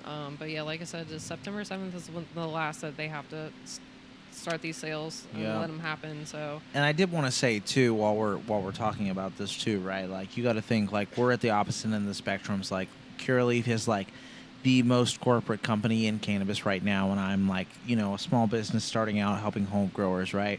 And I think that Curaleaf does get a lot of hate, right? Like, if you look online, like Curaleaf as a whole, the corporation, a lot of people really dog Curaleaf. But you have to understand, like, the people that are working at the Curaleaf facility in Johnstown, like the people that are working at the base level, the people that are hitting the ground with their feet running, the people with their boots on the ground. These are all good people, right? Like the people that are working in these facilities, the people like Chelsea that are the brand reps, the people that are the sales reps in Ohio, they're not in charge of any of the decisions that Curaleaf is making. You know what I mean? Like on a corporate scale, right? Like Curaleaf, I think, being an international company, they have a lot of international ties. So they do kind of catch like a bad rep. But the people that are working at the cultivation site, they're growing the highest quality product possible. They've got a state-of-the-art facility, even though it's like a huge MSO and a lot of people give it a lot of flack. Like Chelsea, the brand rep, all the cultivators, the cultivation management, the people that are working on the sites in Ohio, and most of the sites, right, they're all pushing out fire. They're all here for the same reason that I'm here. We all love growing cannabis, right? So, like, I get that it's corporate. I get that a lot of people hate the corporate space, right? But a lot of these people that work small startups, they don't pay well. They don't have a lot of the job security that large companies have, right? So, me being a small business, I absolutely serve my place, and a lot of us small businesses, we have our place in the industry. But large businesses, corporate operations, they also do have their space in the industry, right? Like there will always be a space for corporate entities in any industry where you're at, right? So I just wanted to touch base and say, like, people that work at Curaleaf, that people that grow these large multi-state operations, they're not your enemy. Like, yeah, they do the same thing that you're doing, but like a lot of people do, though. That's why I wanted to touch on that, you know, because I thought about that earlier before we started. Like, a lot of people are either huge one way or huge the other way, right? I mean, is there really hate for Curaleaf, or is it just because they're a big conglomerate? That's the thing, right? Like Curaleaf, they're like the biggest cannabis company in the world, and when you're the biggest at anything in the world, you do receive a lot of hate, right? They've got international ties. People don't like that, but at the end of the day, right, like, people don't understand that a lot of the capital from a lot of these companies are undisclosed, and you have no idea where the fucking money's coming from, right? Like, people don't like Curaleaf because they're an open book and they know where the money's coming from, and people have a finger to point at somebody, right? But a lot of these big companies that are MSOs from all these other states, you have no idea where the money's coming from, and that's the only reason people don't talk about them online. I feel the heat from the Pocky chip in my bones. That's funny, bro. In my elbow right now. That's crazy. Yeah. Yeah, and that was just a little lick of a half a chip, bro. Yeah. You know, I mean, when I smelled the chip, I still can't. I think we might as well just keep it on that back. I still can't believe you did that.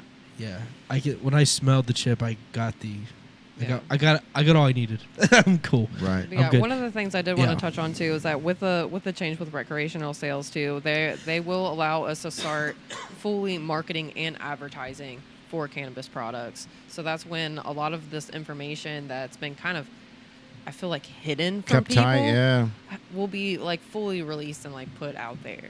It's got to be aggravating. I can't wait for either. Too, like, I constantly have people like, when's the free samples going to start? When this is going to start? Like all this and that, and I'm just like. Speaking of samples, bro, you gave us a whole bag of goodies over here. Yeah, she did. I appreciate it, dude. Curaleaf's the shit, especially swag with bags. merch and stuff. Yeah, that's my bread and butter right now. Like I said, I drop those off the dispensaries all day long. I go as far as like Marietta, Logan, Columbus, Ohio. So I put a lot of miles on my car. That's fine. Let's show some of this stuff because we've got. Where's that? There it is. There she is. Who's Teddy Kelly? Teddy Kelly. He was the artist. He was the artist behind that right there. Oh, okay. Yeah, so that's fire. Yeah. Shouts outs to TK. The TK. So yeah, a little snack pack ready to go. You got the. Oh, look at you doing it one-handed. Is this the issue or is it the computer? I just clicked it. It went. All right. So yeah, you got little snack packs, and if anybody wants to buy stuff like this, can they buy it? No. This is all right. Exclusive. No. Exclusive. Let's go. I'm here for it. No. You can buy the OCC shirt. Like I said, like once recreational those. sales start, like that's another thing. Once advertising, marketing, like merchandise is one of those things that can be purchased. But right now, like that's just. It's a gray area. That's crazy. That's so strange, man. It is so strange. You got to give it all away until you're allowed to actually sell it. That's wild. All right, I got one of those shirts here. Yeah, man, this stuff is dope. I want something. I don't know what I want. Yep, but OCC, that's me. We got the shirts, we got the air fresheners. the air freshener is fire, bro. You name it, we can make it custom, all right? You want a custom goose, you want a custom whatever, we'll throw my logo on there, ship it straight to your door, dude. Yes, sir. Super fire. Dude, you're so well spoken. You're so knowledgeable, personable. I think you're a perfect advocate for everything that you're striving I try for, to be. man. I really do try Yeah, to Right. be. and outside of what you look like, because at the end of the day, like I don't look like what I'm representing on the Yeah, average basis. Like yeah. I was a front man of a metal band for like a long time, and I have no tattoos. So like Yeah, they're like of you, of course, It's yeah. like they're like you should probably do something about that. I was like, when we get signed, Of course, and then yeah. that's how I kind of framed it at the time. But like, it doesn't really matter what you look like, but when you have such perseverance and so much conviction towards what you're going toward, because people are scared. You just Oh, have you yeah. just have to open the door for someone to like 100%. have a little bit of knowledge, and when they know it's not like this devil's lettuce, as everyone has always said, exactly. because it's in the joke of a name, whether we're joking about that or not. People look at it as reality, so like perception is reality, Yeah, And 100% perception is reality. Yeah. I think that's why a lot of people struggle with their day-to-day life. I think that, to be honest, oh, sorry, might be. I think that, to be honest with you, the reason that I mean, dude, these dreads, I had them for 10 years. They're hot as shit, right? I talk to my parents every year. I'm like, dude, I want to cut these, right? But that's the thing, right? I feel like I have a duty to uphold the image of like, hey, man, you can be this and you can still be this. You can be whatever the fuck you want to be. I just met a lawyer at the Ohio Classic. Shouts outs, Mr. Chicharelli, right? Oh, yeah, He's I like remember 35 him. years old, bro. Oh, my And I've never gosh. even met a lawyer my age before, right? All the lawyers I've met have been like 55, 60, old as shit, like super doing exactly what the legislation says, What kind right? of- And then there are people on the other side of that show you that, like, you can still be an individual and you can do whatever you want. What kind of car right? did Like, he drive? Audi R8. Like, he was just a sick dude. Like, just a Yeah. complete, like the Dos Equis guy, right? Like, and people, I think, are so... I grew up in a world where I had to kind of fit into a box, right? Like, when I grew up, like, I had to keep my hair a certain way. I had to keep my hair cut short. I couldn't wear certain clothes and shit, right? Because it really mattered to my parents and, my family, the image that I was projecting on the people around me, right? Like, that's the thing, right? And it gives people that have to deal with that an identity crisis, right? Because they're like, what the fuck am I? You think that you can't be something without being something else.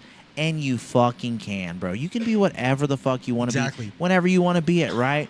Me, I love science. I've always loved science my whole life. I have a thirst for any knowledge that pertains to science, whether it's animals, whether it's literally anything, right? So, it's cool to me to show people like, hey, dude, you can have a throat tattoo, you can have dreads, you can look how you want to look, and you could still be an educated individual because you can, right?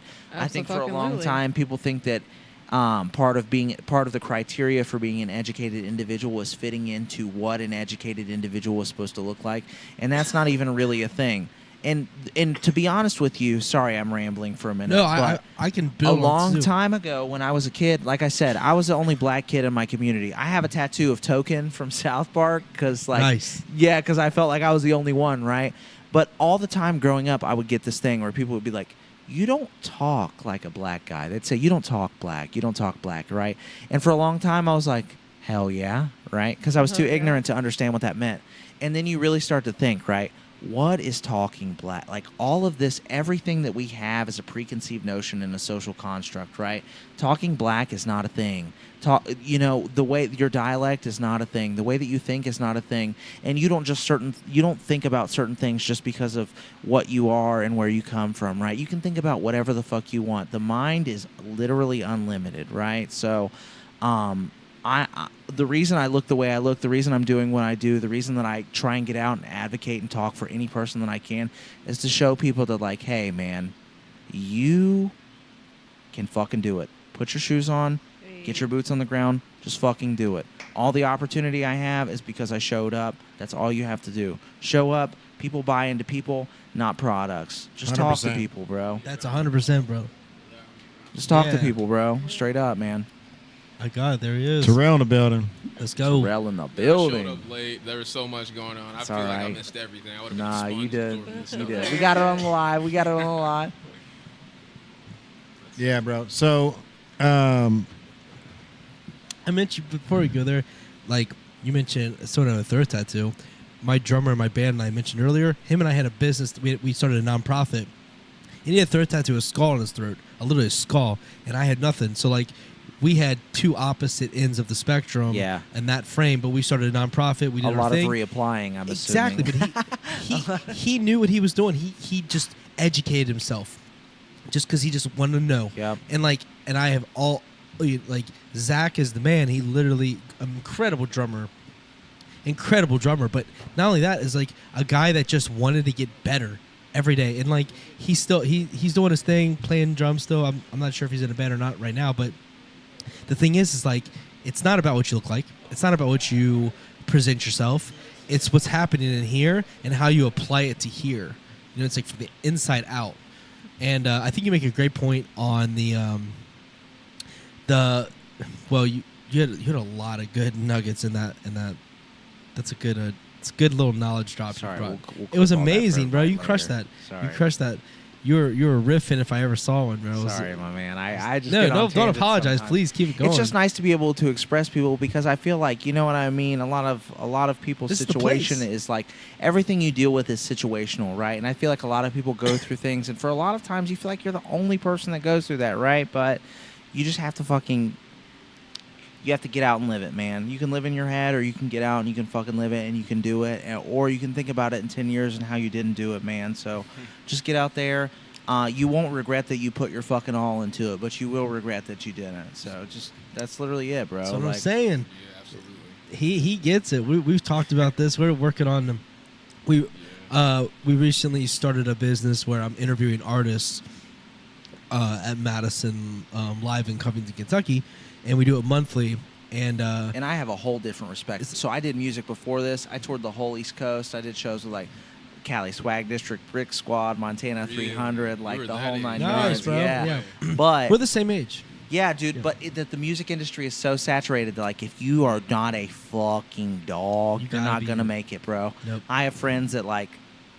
I mean, I got my music in a film that did cons and South by Southwest and the whole film festival circuit, and I still feel like I didn't really do much, right? Like, so Sure, you sure. really have to like, You really have to. you have like if you're in the film, if you're in film or music, huge respect to you because that's something you have to like nose to the grindstone every day. Yeah. Oh, 100%.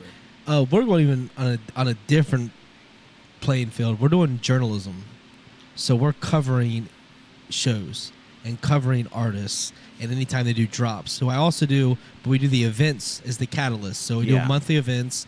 It's the second to final Thursday of each month. Okay. It's a seated event. Come in. This month is Dan and the Downloads at Madison Live, Covington, Okay. Kentucky, Cool, July cool, cool. 25th. It's gonna be a great time. This one's the first time we're doing a pay what you want to get in. So you pay what you want for entry, and you can just check out the show. That's fire. It's seated, all ages. You can come. I sit on the couch. I have someone that sits with me, and we have a conversation in between songs. Yo, It's a good time. It's a good time, man. And it's about anything. We talk about everything. It's called Beyond the Stage. Beyond so we're the just Stage. we're talking. I like that. It's a great time. It's been incredible. So but like we're just moving along. You know, we're out there just promoting artists now. And we also have art vendors at each one. So it's also an art show every Wow. single time. So someone set up their art, and we I think each one there's been a sale. So Good. it's been pretty cool. Good. but it's kind of like a wave. So we also live stream the whole thing, so you can watch at home. It's Yeah, live let's streamed, go. recorded, the whole thing. Yeah, dude. Yeah, we out here. But it's been a process, man. We're at the point where now we're looking toward expansion. I'm going to start doing like these field reporters and stuff. It's gonna be cool.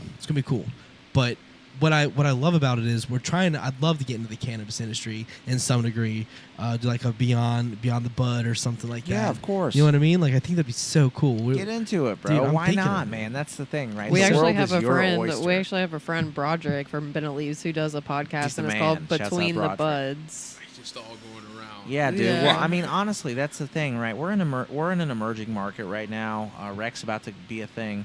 We're about to have all these people from Kentucky. We're about to have all these people from Indiana coming over, right? So now's the time, right? This is when everybody strike while the iron's hot. We said it earlier, dude. I mean, it all ties in together, but you might as well, man. That's the thing, right? Like, Yeah. What anything is possible at the end of the day. You see, Yeah. the mind is literally infinite because we can just go wherever. Where are we going? Go Yeah. home tonight and really think about if I don't do this, is this something that I'm going to regret in 7 years? And I guarantee you'll fucking wake up tomorrow with a game plan and you're going to want to do that, bro. Yeah, it's there's just such a natural because like the conversation. You guys is, are for the culture. I mean, like the whole company with me literally vibes with the culture. It vibes with what people want. Like this is like the perfect segue into that, right? Like you guys could tie all this together. It could be huge. We're trying. We want to do the Mad Labs. So our own strain stuff, so the Mad Labs. Mad Labs is perfect. Let's And what's go. cool too is like you guys are local with the Mad Labs whole thing, right? You Mhm. guys could even literally I know so many people in this.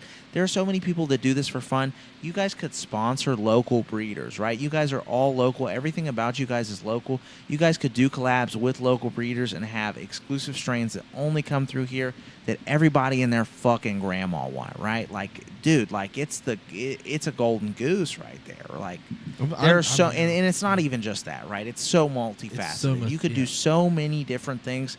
There's so much opportunity. And you guys know what it is. You guys have done this. Look where you guys are at right now. You guys just have to keep doing what you're doing, and all of this opportunity will open up. Just keep swimming. Here just for keep it, bro. swimming. Me too. Yeah, it's. I think the cross branding is really an amazing idea, like for sure. And That's the most valuable Yeah. tool, I tell everybody. Yeah. My biggest thing right now is trying to get collaborations with anybody I can, right? Because it just brings more eyes on you. People, I mean, I think every single small business has like their own fan base, right? And when you cross over, you just, I mean, a lot of people really vibe with that. You see it all the time in the traditional market. Like, it's a big thing right now. For sure, especially for like streetwear brands. You know what I mean? Like No Jumper is a big example Yeah. of a clothing brand slash, like you know Everything now. They, it's- I mean, they started up with selling pot, and now they've got like this entire conglomerate down in L.A. That's it's a clothing store, podcast in the back room. And they're interviewing the top hip hop artists in the nation, but it was all based on them just selling pot Yeah. Originally, you know what I mean, which is it's crazy to see or think. But we're just at that point, man, where it's like when does the pendulum swing, you know what I mean? Yeah. Without the negative aspect that comes with it, because like I told you 2 years ago, we interviewed James Weeks on the podcast, and the original GM and the people that were running the levy, they made us pull our promotional video down because it had a pot leaf in it. Yeah. You know what I mean? They were like, this isn't what we want to look. This isn't the look we're going for. So, we're cool with you interviewing the marijuana doctor, but you're not allowed to put the pot leaf on the advertisement, Until they see the money. which is Right, but that's the thing is like that was probably almost 3 years ago. Probably actually Yeah. I think that was 5 years ago. No, I think he said the original It would've been- podcast was almost 5 years ago. 5 years ago will be. 2020 on the original store, so definitely 4 years ago. Yeah. you're right. Wow. I got you. So, but yeah, so it's crazy how quickly times are changing because it was at that point where like they didn't even want a pot leaf on the advertisement. I see that all the time, dude. I swear I do. I go to these events. I've probably done 30 or 40 events this year, right, between farmers markets and formal events and DCC approved events, right? And all these people are so for it. They love cannabis, right? They're like, this is the thing. This is the next thing. I love it. I've been in love with it for so long, right? And then you pull out a plan or you pull something out that's like mildly suggestive of what the industry and what the culture looks like, and these people are like, no, put that away. I don't want to see that. we're going to get in trouble. Oh, And I yeah. get that, right? People are afraid. It's Yeah. reasonable to be afraid. Like I said, I'm about risk mitigation, okay? But at the same time, you have to understand what the landscape's going to look like. We are in the middle. This is clay. This is clay in our hands, It right? is. The legislation It has is. not been written yet. Each one of us holds so much more power for what the future looks like than what we actually think we do, right? And I saw this post on Instagram the other day. Sorry, I keep talking about shit like this, but it's like whenever you look at shit in the past, right? You always talk about, oh man, if I go back in the past, I'd change this one small thing and it'd change everything, right? But when you look at shit like that from the present day, you do not look at shit like that. You don't think about the 100%. small impacts that you make that will change, that will have drastic measures on how the rest of the future will look like. The prohibition, But bro. they fucking do. Right now, we are literally the pioneers of what the rest of anything could look like, okay? So you have so much opportunity. Every single person that's listening to this, every single person has so much opportunity to mold what the future can look like right now. Yeah, it's well, not I there. mean, It's not written. We're living in the prohibition right now. So basically, in the 1920s, when alcohol became completely illegal, you're at that point where it's like, dude, I wish I lived in 1920s, and I wish I Straight was up. able to create a beer company. You Yeah. know what I mean? That would. It doesn't have to be Budweiser. It doesn't have to be Miller Lite, but if you can compete with those companies in You would do it. 1920, You do it. it may be a Budweiser, it may be a Miller Lite fucking 80 years from Yeah.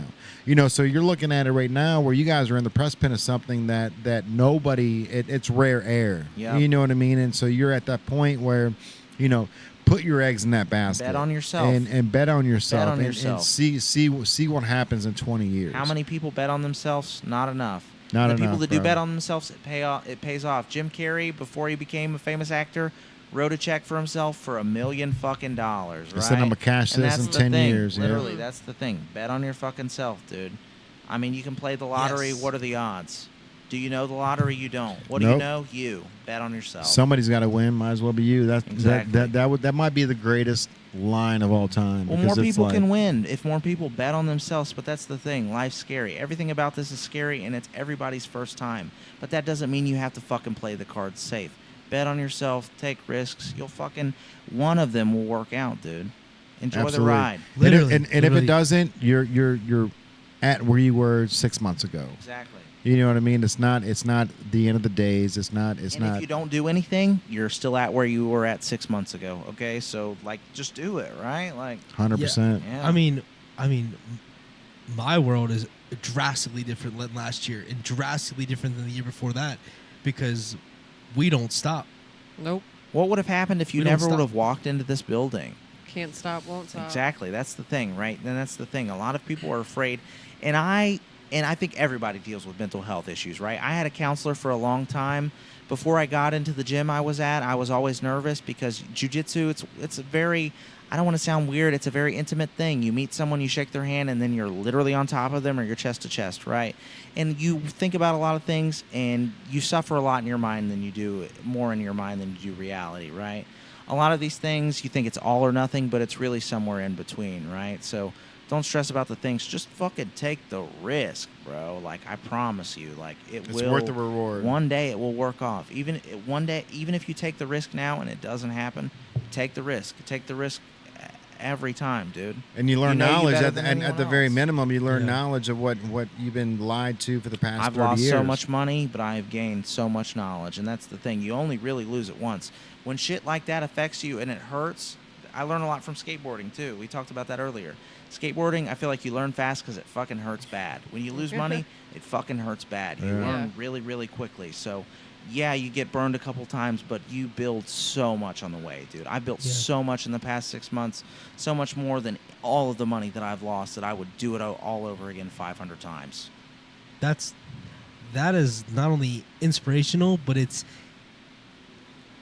enlightening to know that someone's out there in your mind You frame. guys have already done it. Going, we're there too, but we're walking different journeys. Yeah. So someone out there, we stepped up and we were like, you know what, this is time. Let's take this moment and let's go. Someone's out there doing an industry that isn't even.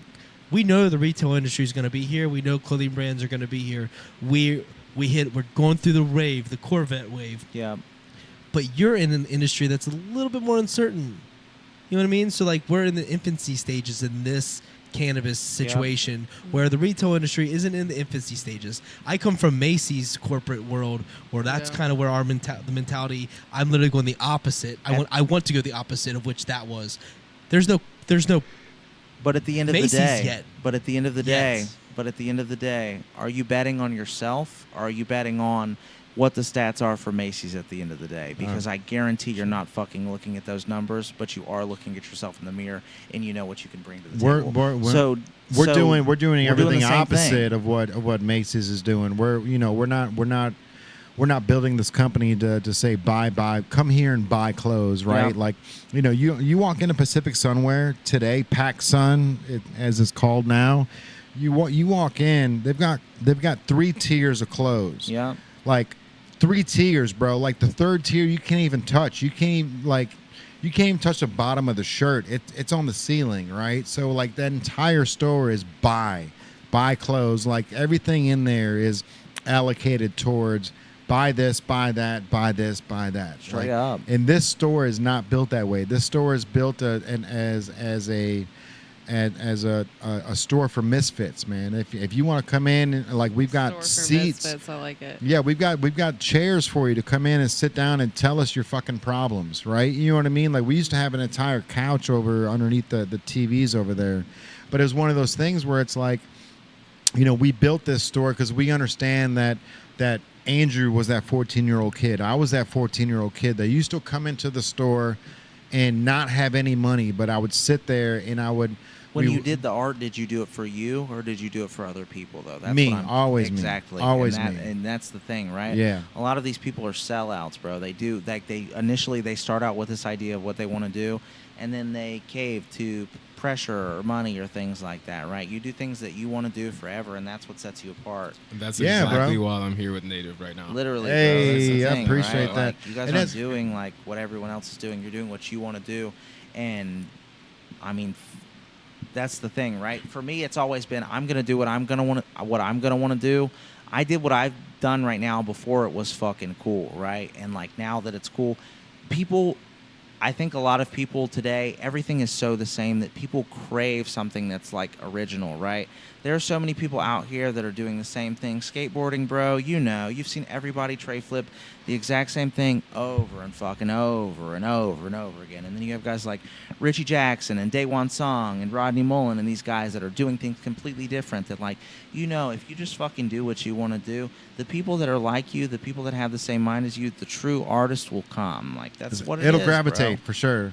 Yeah, and like in my walk of life and what we do, I can recognize an artist and where the capabilities pretty quickly. So I just try to like take them in, like, hey man, where are you at in this process? Yeah. Oh, I'm new. I just started this. I'm like, well, you're pretty good for being new. You know what I mean? Like we've had so many artists come through this store. It's like a collective of them.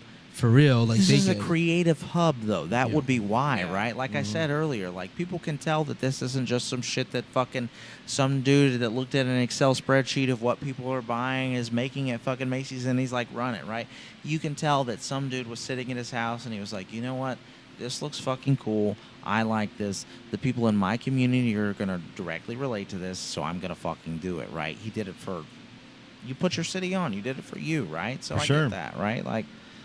That's the difference. Yeah, I see. Exactly. I appreciate that. Yeah, man. It's incredible, and it's incredible because this is what one human to another human through handshakes is something as simple as the Instagram. Those Instagram numbers are literally handshakes. Yeah, absolutely. Where the Macy's Instagram is, well, probably looking for coupons or something to the degree like the clientele is different than who's on our Instagram. You know what I mean? And that's just the nature of the business. So we are going the opposite. I mean, I spent a long time with Macy's, and the treatment is, it's like best friend one day, not the next. And, it's business. Straight up, it's yeah. business, right? Yeah. And with this, it's like, all right, well, let's create a culture where the young guns can come in and be a part of something that's going towards the future, and that's what we care about. Like these young dudes come in here and they're like, man, like, my parents aren't around, whatever. Like, this is the place to be. Like, I'm not like, what are you guys doing? I draw. I'm like, oh, cool, man. Like, let's see what you got. And then they'll show us their stuff on their phone, what they drew at home. And, like, you talk to them for about a half an hour, and before you know it, they're coming back with a new piece. And then they're making native ones of all things, right? Like, you know, so it's just like that is something that we focus on. But, like, you should. You give people hope. You know what I mean? Like I said, like, yeah. before you do anything, like, before I did this, I was so afraid. Like, if you look in the 1950s, how many people were small business owners, right? Like 8 out of 10 kids in the classroom were like, I'm going to be a small business owner. I guarantee if you walk into a classroom today and say, how many of you kids are going to take the leap? How many of you kids are going to own your own business? How many of you kids are going to, I mean, you can still go to college, but how many of you kids are going to not go to go to college for some, how many of you people are going to not work for somebody else? I guarantee, like, less than probably maybe 3 out of the 10 kids will raise their hand and say, I'm going to own my own business. Right? Entrepreneurs are like less than 10%, but like it's a small percentage that actually go out and make it on that. It seems big because culturally it's popular. Culturally it's popular. You see Shark Tank, you see all these businesses. Exactly. But the ones that make it the Shark Tank are like the 1%ers of the 1%ers. You know what I mean? That's actually funny. My old manager at Curaleaf, the cultivation manager over there, he was like, my girlfriend's been on Shark Tank 3 times, and I was like, well, that's not fucking good. Like, well, damn, dude, I don't know what to tell you, right? But seriously, though, no one bets on them fucking selves, bro. Like, that's literally all it comes down to. Bet on yourself. Like, you are creative. If you want to be creative. Some people, I don't know. I heard some people don't have internal monologues, and they don't like, you know what I mean? Yeah. If that's you, sorry. Right.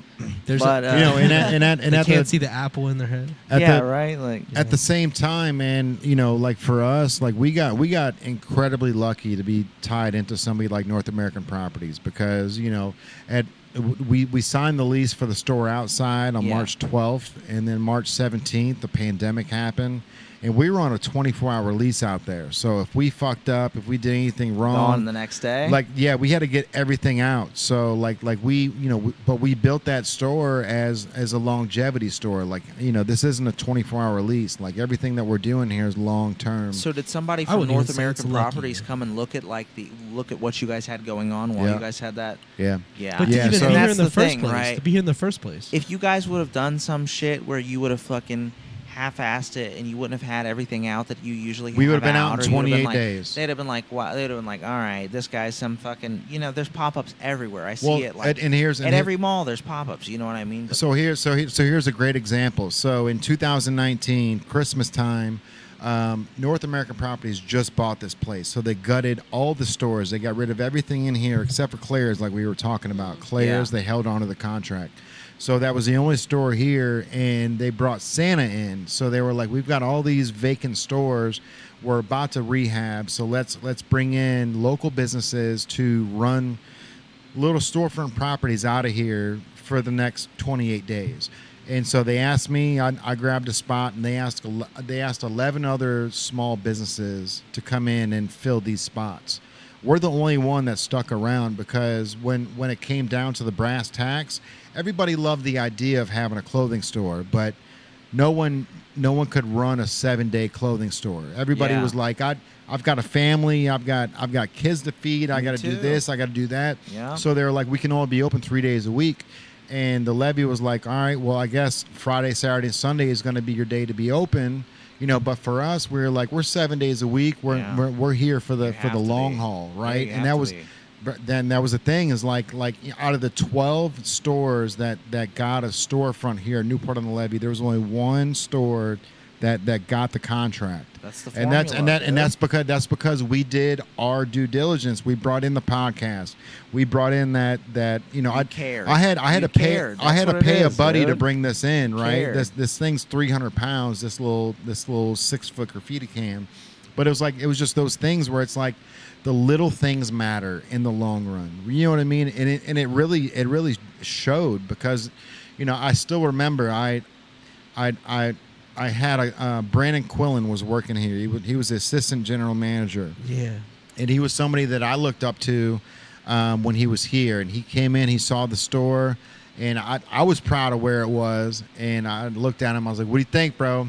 And he's like, it's dope. It's still a pop-up shop, but it's dope. You know, but when he said that, I was like, okay, I need to add more. You know what I mean? Like, even though I'm 11 days in on a 48-day stint, so I only got 37 more days, or Some people would hear that and be 17 defeated, more though. days. It was Yeah. 17 more days.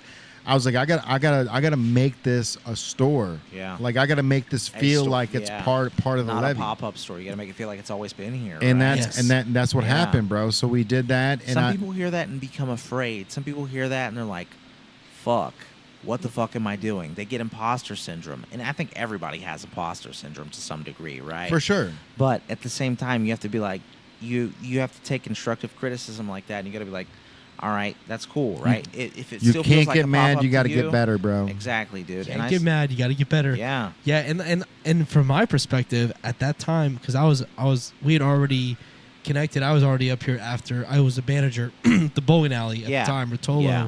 Yeah. Now it's owned by Velocity, but at the time I was just coming up after I get out of there. Rotolo. Rotolo, yeah.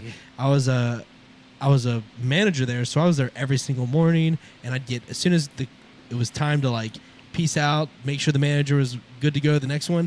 I'm running upstairs to the store, Yeah. because we had been like, at that point we were drilling stuff in the walls, putting the piping up. The same piping that is on this stage was on the walls Okay. throughout. That's what helped That the clothing. bro, up. you know how incredible that is, Isn't it? bro, that we were Right. able to do that, because every piece of this right here, like this whole metal thing, Yeah.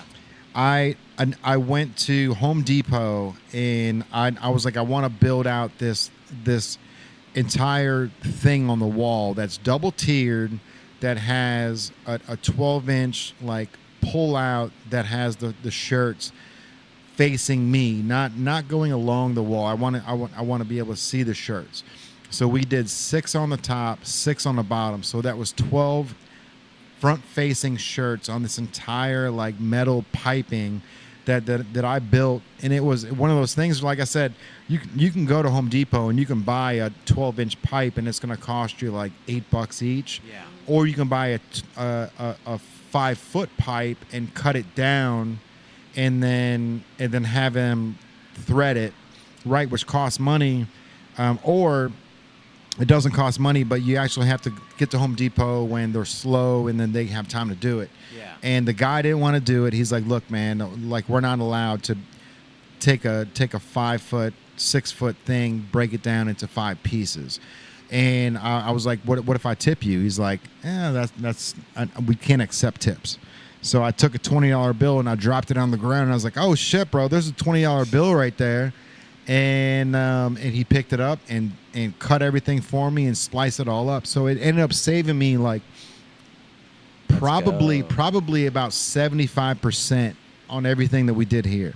But now I've got all these individual pipes that are already cut, ready to go, that I don't even know how I'm going to structure it to the wall, right?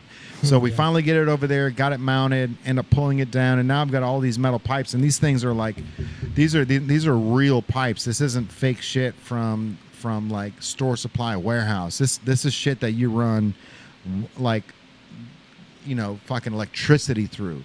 So we pulled it all apart, undid everything, and I was like, you know what? I think we can figure this out to make this exactly the 9-foot by 11-foot stage that we have. So every one of them individually, bro, just came in and fucking tore it all apart, put it all together, and it was like it came out perfectly on this thing. And it was like, how did that even work, man? Like that's just one of those things where it's like you got to take your mind, you got to break it down to understand that, like, okay, it may not work, but we got to give it a try. And if it works, it's going to be fucking incredible. And it was one of those things where it all worked out perfectly. Even this, bro, like the TV is mounted. Sits on the Isn't metal. that That's one mount for 2 TVs. That was just baller status being able to do that set up here.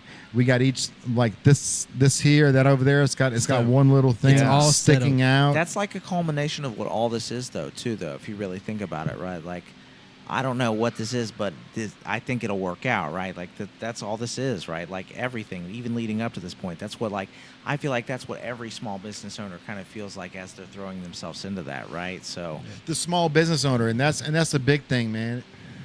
Is we've got, like, what we've done here is we've created a small business on a major scale, Yeah. right? So this is a small business. We're still fighting for our meat, but we've got people coming in every single day that's like, this is the coolest clothing store I've ever seen in my entire life. You got the occult following. That's because we put our blood, sweat, and tears on everything, and we've looked at the walls and we've seen everything, and we've downloaded everything where it's a game. This is an interactive retail, which, you know, I love that Andrew always tells people, like, the more you look, the more you find. Yeah. You know what I mean? And people, That's literally what you and said people, earlier.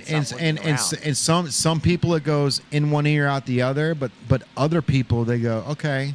So then they start looking around and they start opening, you know, drawers, and they start opening, you know, the lockers, and they start seeing clues.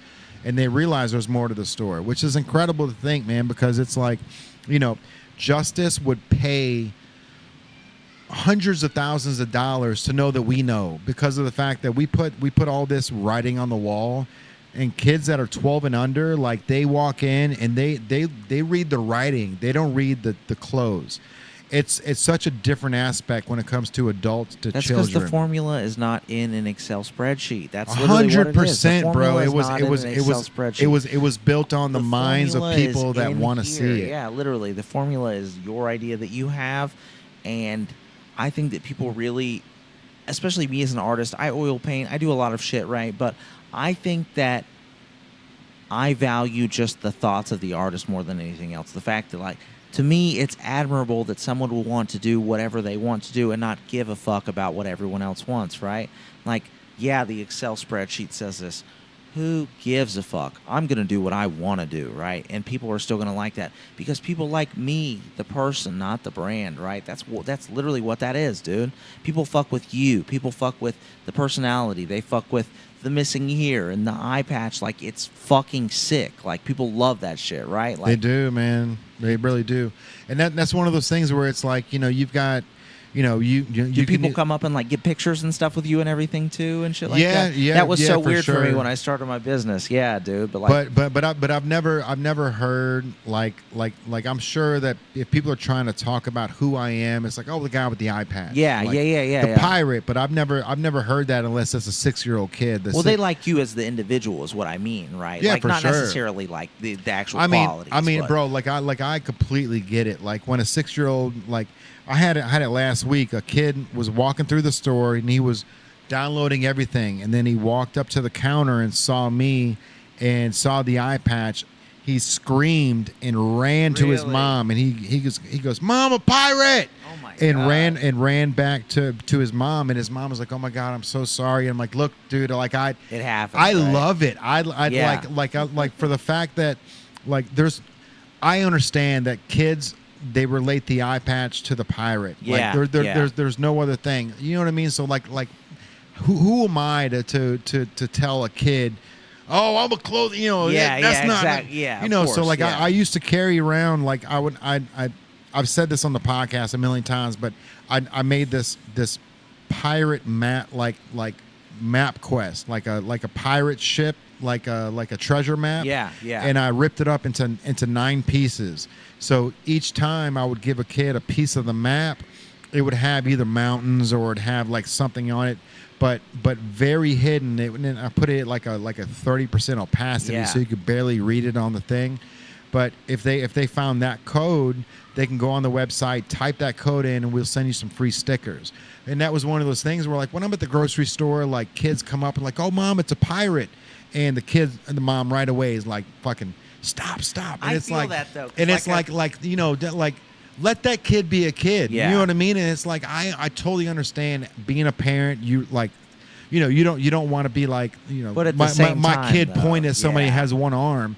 But that guy that has one arm, if he's over here dapping people with his nub, Yeah. that shit's fire, right? Yep. So for me, it was like, You're look, using it as an opportunity and you capitalize on it. Exactly. 100%, Same thing with the bro. dreads, bro. And so Yeah. that little treasure map on one side is that, shh, I'm a pirate, but don't tell anybody. Like, there's a secret. There's a secret on the other side of this treasure map. And if you flip it over, like I said, you know, it's a part. You might see mountains. You might see a car or something on there. But like hidden deep in the whole schematics of it is a little code that gives you free stickers to the website. Yeah, that's You know what I mean? fire. And that was meant just specifically for the 6-year-old kids that are coming up to me that the parents are like, they're ashamed that their kid's doing that. And it's like, yo, your kid's got Kids are just imagination, curious, dude. though. Like, That's the thing, right? Like they don't know any better, right? I 100% love it, bro, because like I am not that person that's like, don't look at me because I've got a missing arm or a missing leg. Like, shouldn't be. It's a That stigma. doesn't make you less than, right? Like that's the thing, right? Like you're still just as much as a person as anybody else, right? Dude, I'm a character, and I get to play this Exactly. character. You know what I mean? It's like being an actor in an adult stage. You're at the grocery store, and then somebody sees you, and you're like, oh shit, you're from Netflix. And you're like, yeah, not good to meet you. It's the same thing with a 6-year-old kid that comes up and goes, oh my god, it's a pirate. Yeah. Like, I treat that and as a moment to meet them and to talk to them instead of the parents going, fucking, I'm sorry. Well, it's more admirable too because I feel like a lot of like just the magic and like mystic of just like being a kid and like not understanding things and shit like that is lost so easily. You know what I Dude, mean? So you're you doing gotta the have that fucking world a imagination, service man. by doing that. 100%. I love it, dude. We're all kids. We're all just trying to. We're all adult kids trying to figure out how to live, bro. Yeah. And we never It's realize It's everyone's that. first time. That's what I said. It's And everyone's that's first time. even right? Like, even our parents, like we don't like we look at our parents and we look at them as status quo. Like that's mom, that's think they dad, know, yeah. that's like they've got the world figured out, and I just need to swim upstream to be like them, right? But they're learning, they're adapting, they're trying to figure out their ways, and like just like we are, but like. We just look up to them because they're our role model. You know what I mean? And you just have to look at that in the same way. As like I'm a character in this situation, and every time that a kid walks up and points at me and says, "You're a pirate," I'm like, "Fuck yeah, I'm a pirate. Good to meet you, dude." You know what I mean? Like I'm here for a day. I got to go back to Yep. Tampa. You know what I mean? But it's just like one of those things where it's like you've got to break that barrier. You've got to let that imagination run with these kids, because like without imagination, this store wouldn't be here, bro. I think that if everyone treated their life like that too, just like the way that they interact with other people was like, I'm a character. Like, how can I, I don't want to say capitalize on it, but like, how can I interact with this person to leave a longer lasting impression? Let and me, shit like bro. that. Let I think a lot of people would do a lot better. Let me tell you Yes. something, bro. I agree with that. The Earth has been around for a long time. Yep. Civilization has been around for a long time. We've got 80 years to make the most of what we can do, right? And we are here together, bro. Yep. Chelsea, we're on this planet at the same time. How As fucking nerds, cool gummy is that? clusters. It's the How coolest thing in the world, how man. fucking cool is that you and I are living right now in this situation where we can use the iPhone that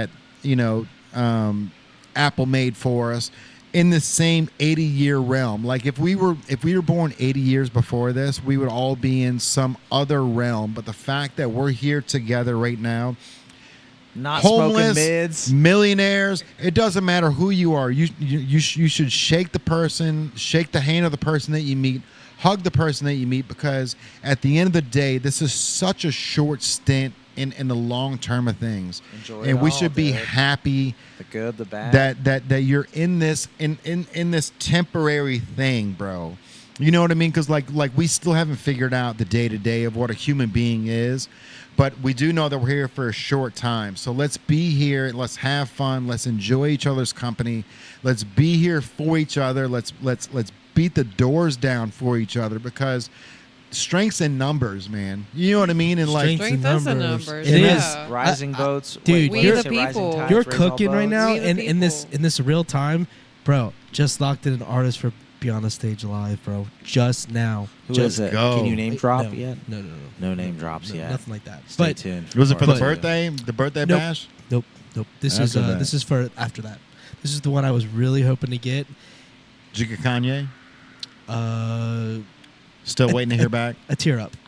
Hey, all right. But yeah, so really It's excited. me, everybody. Shout out to the I wasn't homie. He supposed to knows who say he it. is if he sees this, but super excited for what's to come in the month of 8. But yeah, August yes. So we're excited. We're first excited. 10. All right, man. Yeah. I think so. It's 11 o'clock. Yeah, Man, sorry damn, guys. we I went definitely on. rambled a lot. So No, No, for you've sure. done. I've learned so much, and now it's all on the internet for everyone to see. Internet. You've educated. Ask questions, dude. You've educated potentially almost 7-8 billion people that's potentially could see this. You never know. Let me know. Numbers Internet. empowered. Let me know if you have Yeah. any questions. Internet. If you don't have any, if you have questions that I can't answer, I guarantee that I'm not the type of person that will be like, I won't give you a bullshit answer, but I will know somebody and I'll find the answer. Absolutely. And Yeah, if I same can't, thing, same thing. we'll talk about why I can't even find the answer. All right. I love telling So, people that too. It's like, keep doing if I what don't, you're doing. Go ahead. No, go ahead. Just keep doing what you're doing. Just keep doing what you're doing. Yeah. So, all right. So if anybody wants to learn how to grow medical marijuana in their house in Ohio, it's legal to do in Ohio right now. 6 so plants per person, 12 per household. 6 plants per person, 12 per household. Yep. And if you're not, and listen, if you don't live in Ohio, that doesn't mean you don't have a voice or you don't have a place, right? Like I said, Kentucky, they have a whole chapter of NORML, NORML.org, I believe. They have a whole Kentucky chapter.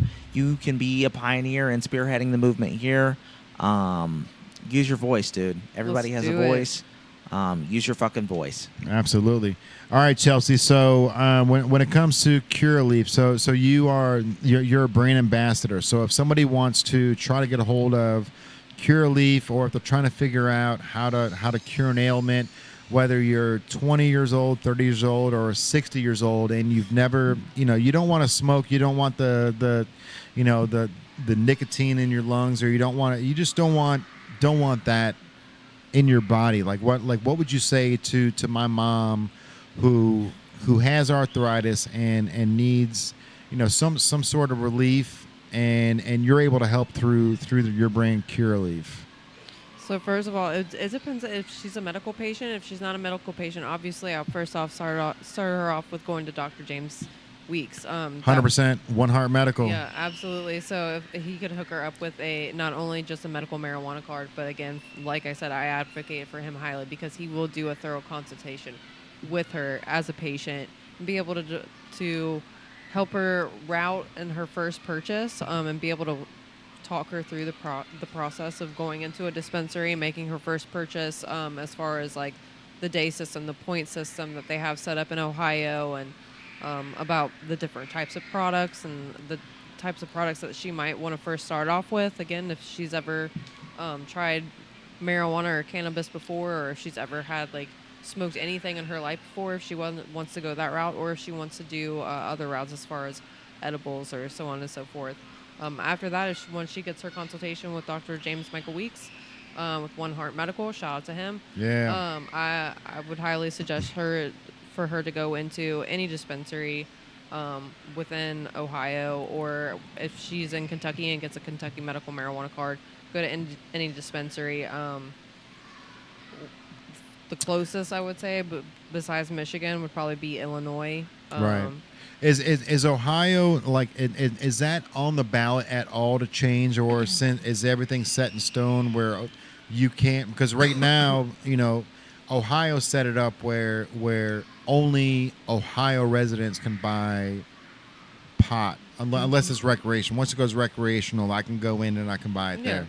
But for somebody that's from Kentucky or from Indiana, you can't buy the pot there yet until September 7th or somewhere around that date, right? Right. That is correct. Unfortunately. So when it comes to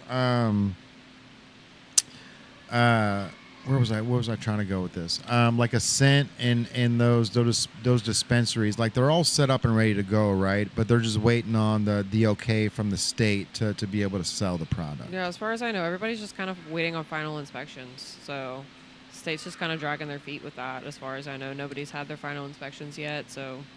And of course, it's got to be one of those things where it's you got to make sure all the T's are crossed and the I's are dotted and stuff. Yeah, very tedious.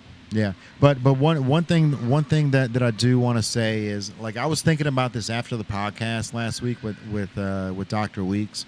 I've known James since before the whole medical marijuana thing. I knew him back when he was just a nurse at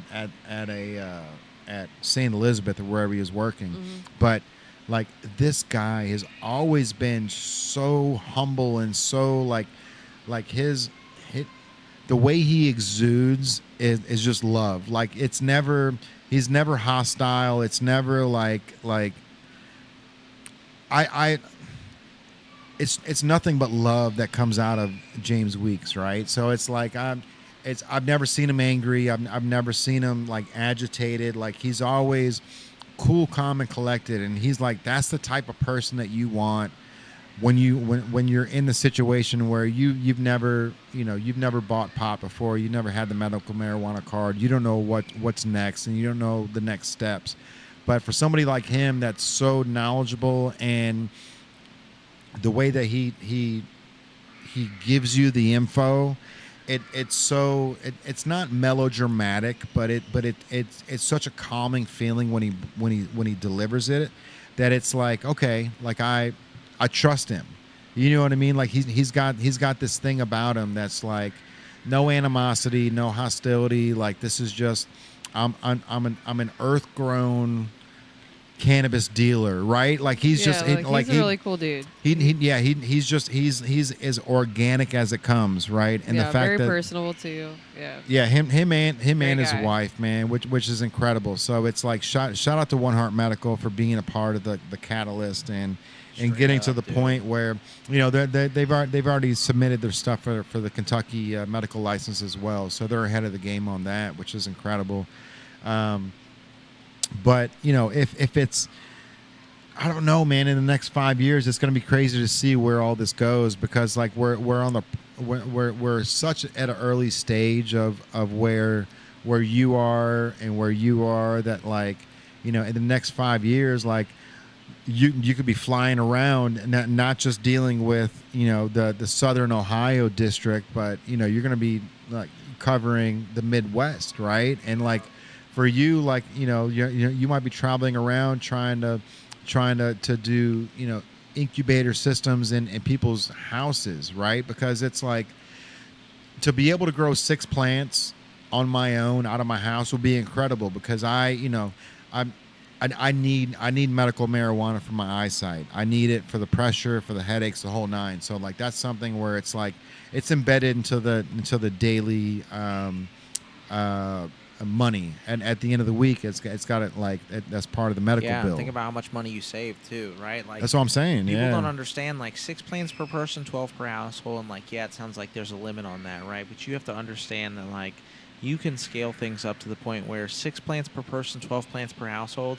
If you start a plant indoors in like October or November, and you keep it in a vegetative state throughout basically the whole season till around Mother's Day or right after Mother's Day, and then you put it in a 100-gallon pot outdoors, you can pull 10 pounds, multiple pounds plus per plant, right? So like you really can supply yourself for multiple years off of one really solid harvest if you do things correctly and you research correctly. So all right, we're gonna have to talk, bro. We're definitely gonna talk as soon as. I was just about to say the same thing. We're gonna have to talk about some things after this. Of course. We'll get you guys all hooked up for sure. Yeah, man. All right, so Chelsea, if anybody wants to get a hold of you, how would they do it? Instagram, Facebook, TikTok, what's the go-to to get a hold of you? Instagram, Facebook. That's what I'm big on right now. I'm also, I think we're both also on LinkedIn. Yeah. So yeah, LinkedIn, Instagram, Facebook. What's the IG? IG Chelsea Nicolette.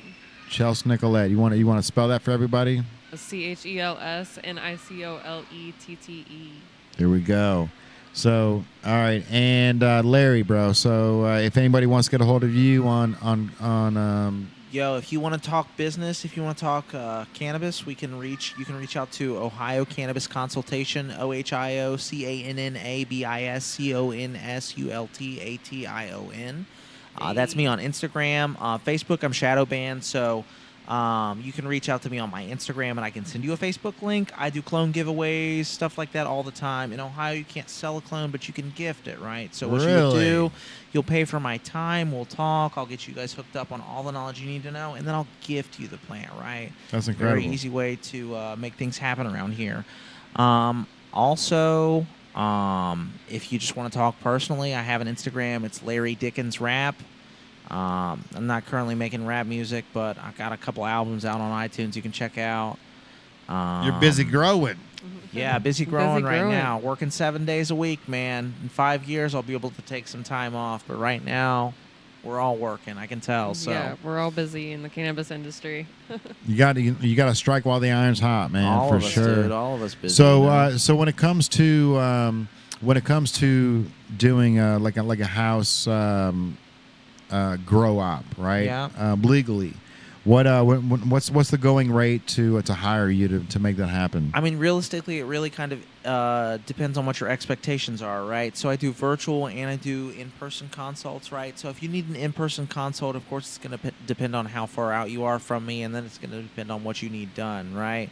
I'm a one-stop shop. I can do everything. If you've got bugs to deal with, we can take care of those in a non-invasive, organic way, too, right? I'm not just going to spray some shit on your plants that you're going to smoke and it's going to give you a headache later. Like, I'm going to get you taken care of to the point where you're still going to have quality medicine through flower.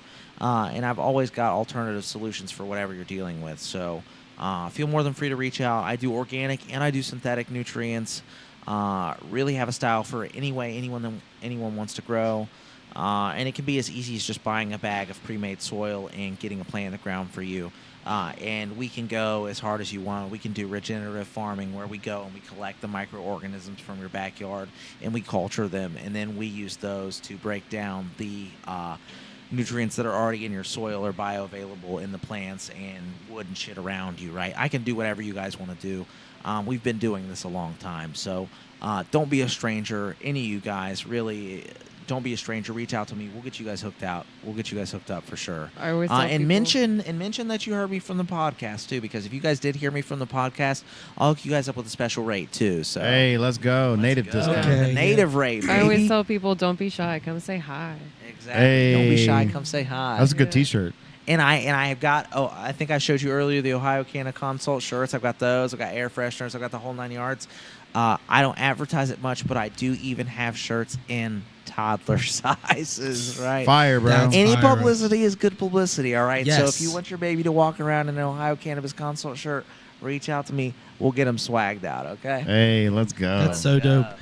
And the way you said those numbers earlier and your letters and all the words, man, You knew so it.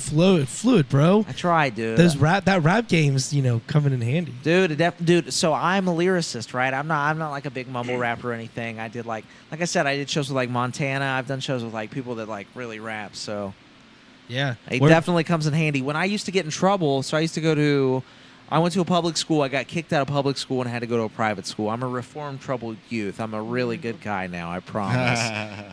But back in the day when I was a troubled youth and I get in trouble, they used to make me fucking like copy the pages of the dictionary, and I feel like that's why I'm so well versed and so well spoken. So You know every what? dark cloud has a silver lining. I definitely noticed it right away. That was Good. Good. that's funny that you say that, bro, because like 1999, 2000, 2001, probably 2005, like I would look up a word in the dictionary every single day that I didn't know, and I would use it in my day-to-day You should, vocabulary. bro. And that's the how top of the food chain. People is. have it and that's easy and, now. and that's how I learned the word juxtaposition, There it Yo, is. which you is my should- favorite word in the English People dictionary. fucking We can't. at the a gas podcast pumps doesn't now. have that. you It's seen not that? a pot. It's. Did you even do it?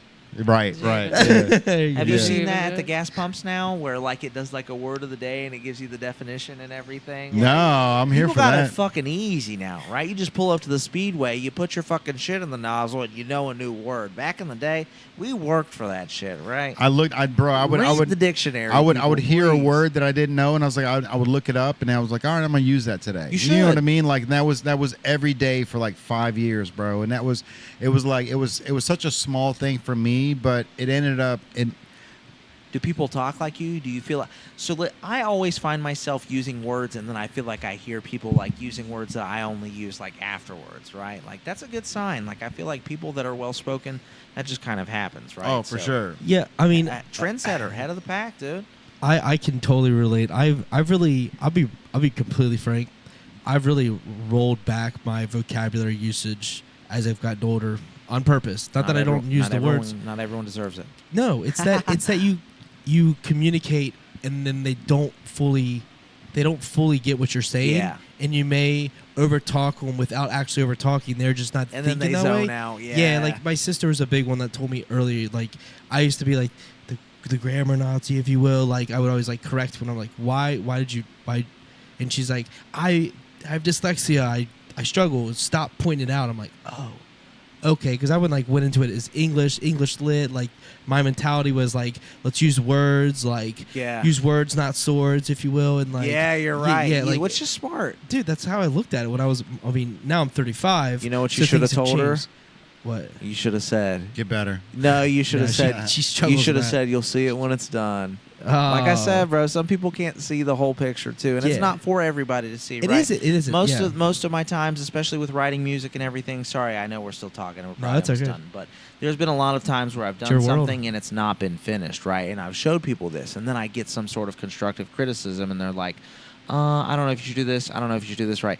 And then it's kind of off-putting for me, and then I feel like I'm in a weird headspace where I can't continue creating what I'm creating, right? So honestly, for people that can't see it when you explain it to them, let them see it when it's done, bro. I don't want to confuse anybody by saying something that they may not be, because education comes on different levels. There's not. I mean, I went to college. I got a bachelor's. I did it, but I went into communications when really I was trying to go towards art to help artists. Yeah. But like, at the end of the day, like I still learned what I learned. I know what I know, and I can't teach that on someone in a heartbeat. So I would rather communicate at a level where we can all everyone gets it. We don't at a have base to like level. because like we deal with a lot of like youth here and like college and post college. So like you have to. It's about verse along the whole spectrum, not just be like, all right, well, like I'm going to use like what's diction in your voice and explaining these different things. And people are like, I don't even understand what that like. I don't get. Slow down. Well, it's definitely when you're younger and you're not thinking that. Yeah. And when you get older, you're like, you know what? Like I'm not Kanye West, literally. I think Kanye West is a perfect creative. He's like such a creative genius, right?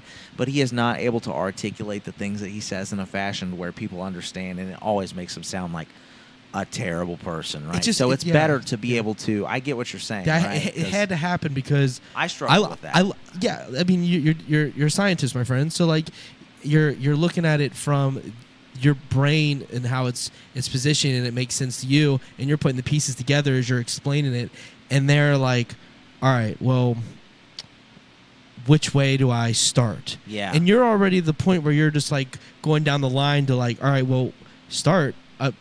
We're picking up where we left off last. Yeah. They're not picking up where they left off last. There's no left off last. Does that frustrate you? I'm just curious to ask. No. Just like, okay. No, not even close. I don't even. It doesn't bother me. Good. I just pivot in how I communicate with humans and with other interactions, and I go towards emotions and getting with.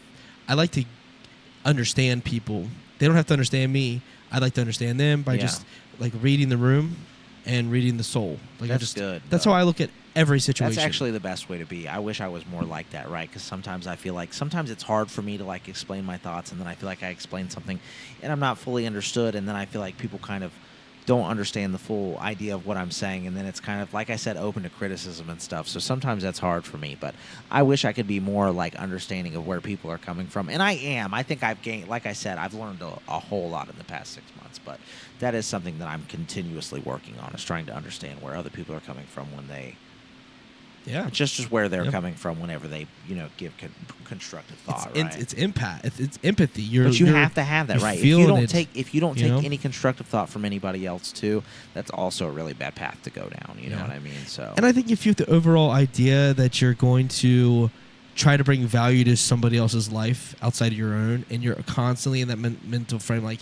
I try to bring value. Not only does it raise the level of which you're performing, you're bringing something to someone that didn't have it before, and you might unlock a door that they didn't even know existed, and all of a sudden now you help unlock someone with something new, and now you're like, oh, all right, well maybe I can unlock something for myself. So like you elevate your own life by elevating others, rising tides raise all ships, right? People so don't think like that, we talk about that a lot on the podcast. It's an ongoing thing for us. Well, you can tell who feels like that, and you can tell people that don't. And I can definitely tell that you guys for sure feel like that. Yes. Oh yeah. It's built into our culture. It's like there's a reason there's a chair next to the register so people Yeah. can come and sit and You chill. guys treated me so well because I'm not a scooter kid. Hey, we fuck with scooter kids I too, bro. said I ride 8.5. You're Quincy. like, all right, this guy's cool. All right, immediately. Yeah.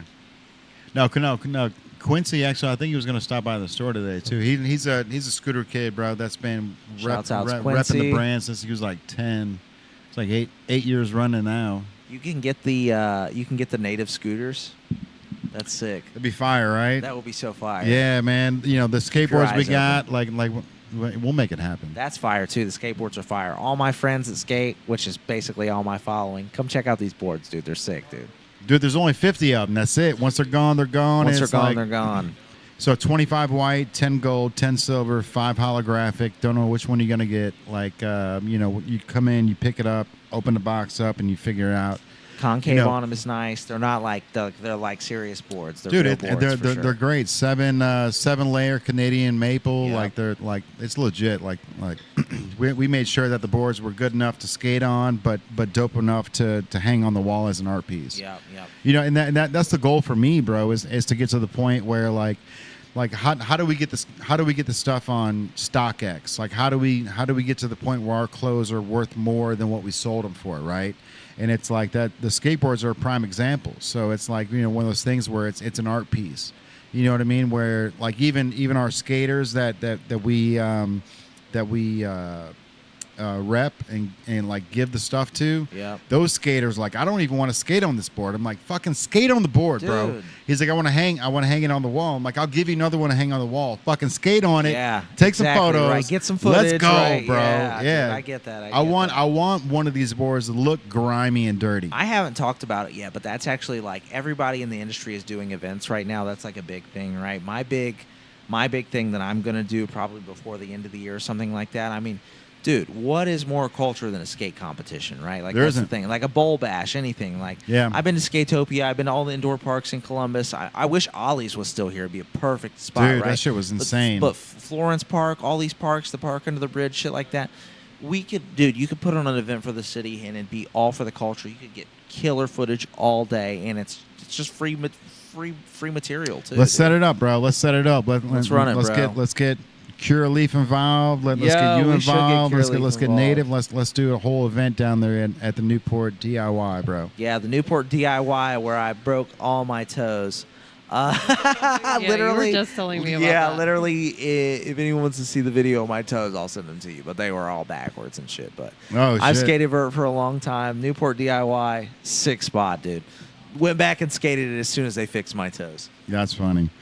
All right, man. I think so. So we Wrapping it up. Yeah, we Yeah, got we're wrapping it everything up, baby. good to go. So if anybody wants to check out Curaleaf or Ohio Cannabis Consultation, we'll put the links below. But My Instagram is @KerwinFrost. Hey, look at him. Let's go. You know what's funny too, man. I didn't even put two and two together, bro. Like, cause you do look like Kerwin Frost with that hair, right? Yeah, so yeah. I didn't realize that you were connecting the dots. We used earlier to in crack. the We used to game. crack jokes on him all the time at the old dispensary I worked at, bro. It was just so weird to us. We were like, "This is a simulation, man." Like, Right, but it's fire though, bro. For somebody like him to get that contract with McDonald's, bro. Yep. It's like I'm here for it, bro. Native If any- next, bro. I'm here, dude. It's I'm gonna be try- the Nuggets with the oversized hats, dude. It's gonna be sick, bro. How dope would that be? I'm here for it, Yeah, man. Me too, bro. All right, everyone. This is gonna wrap up another episode of the PowWow with your boy Jay Banks. Ow. Hey, Yo, thank let's you guys go. so much for listening. Let's go. Yeah, man. So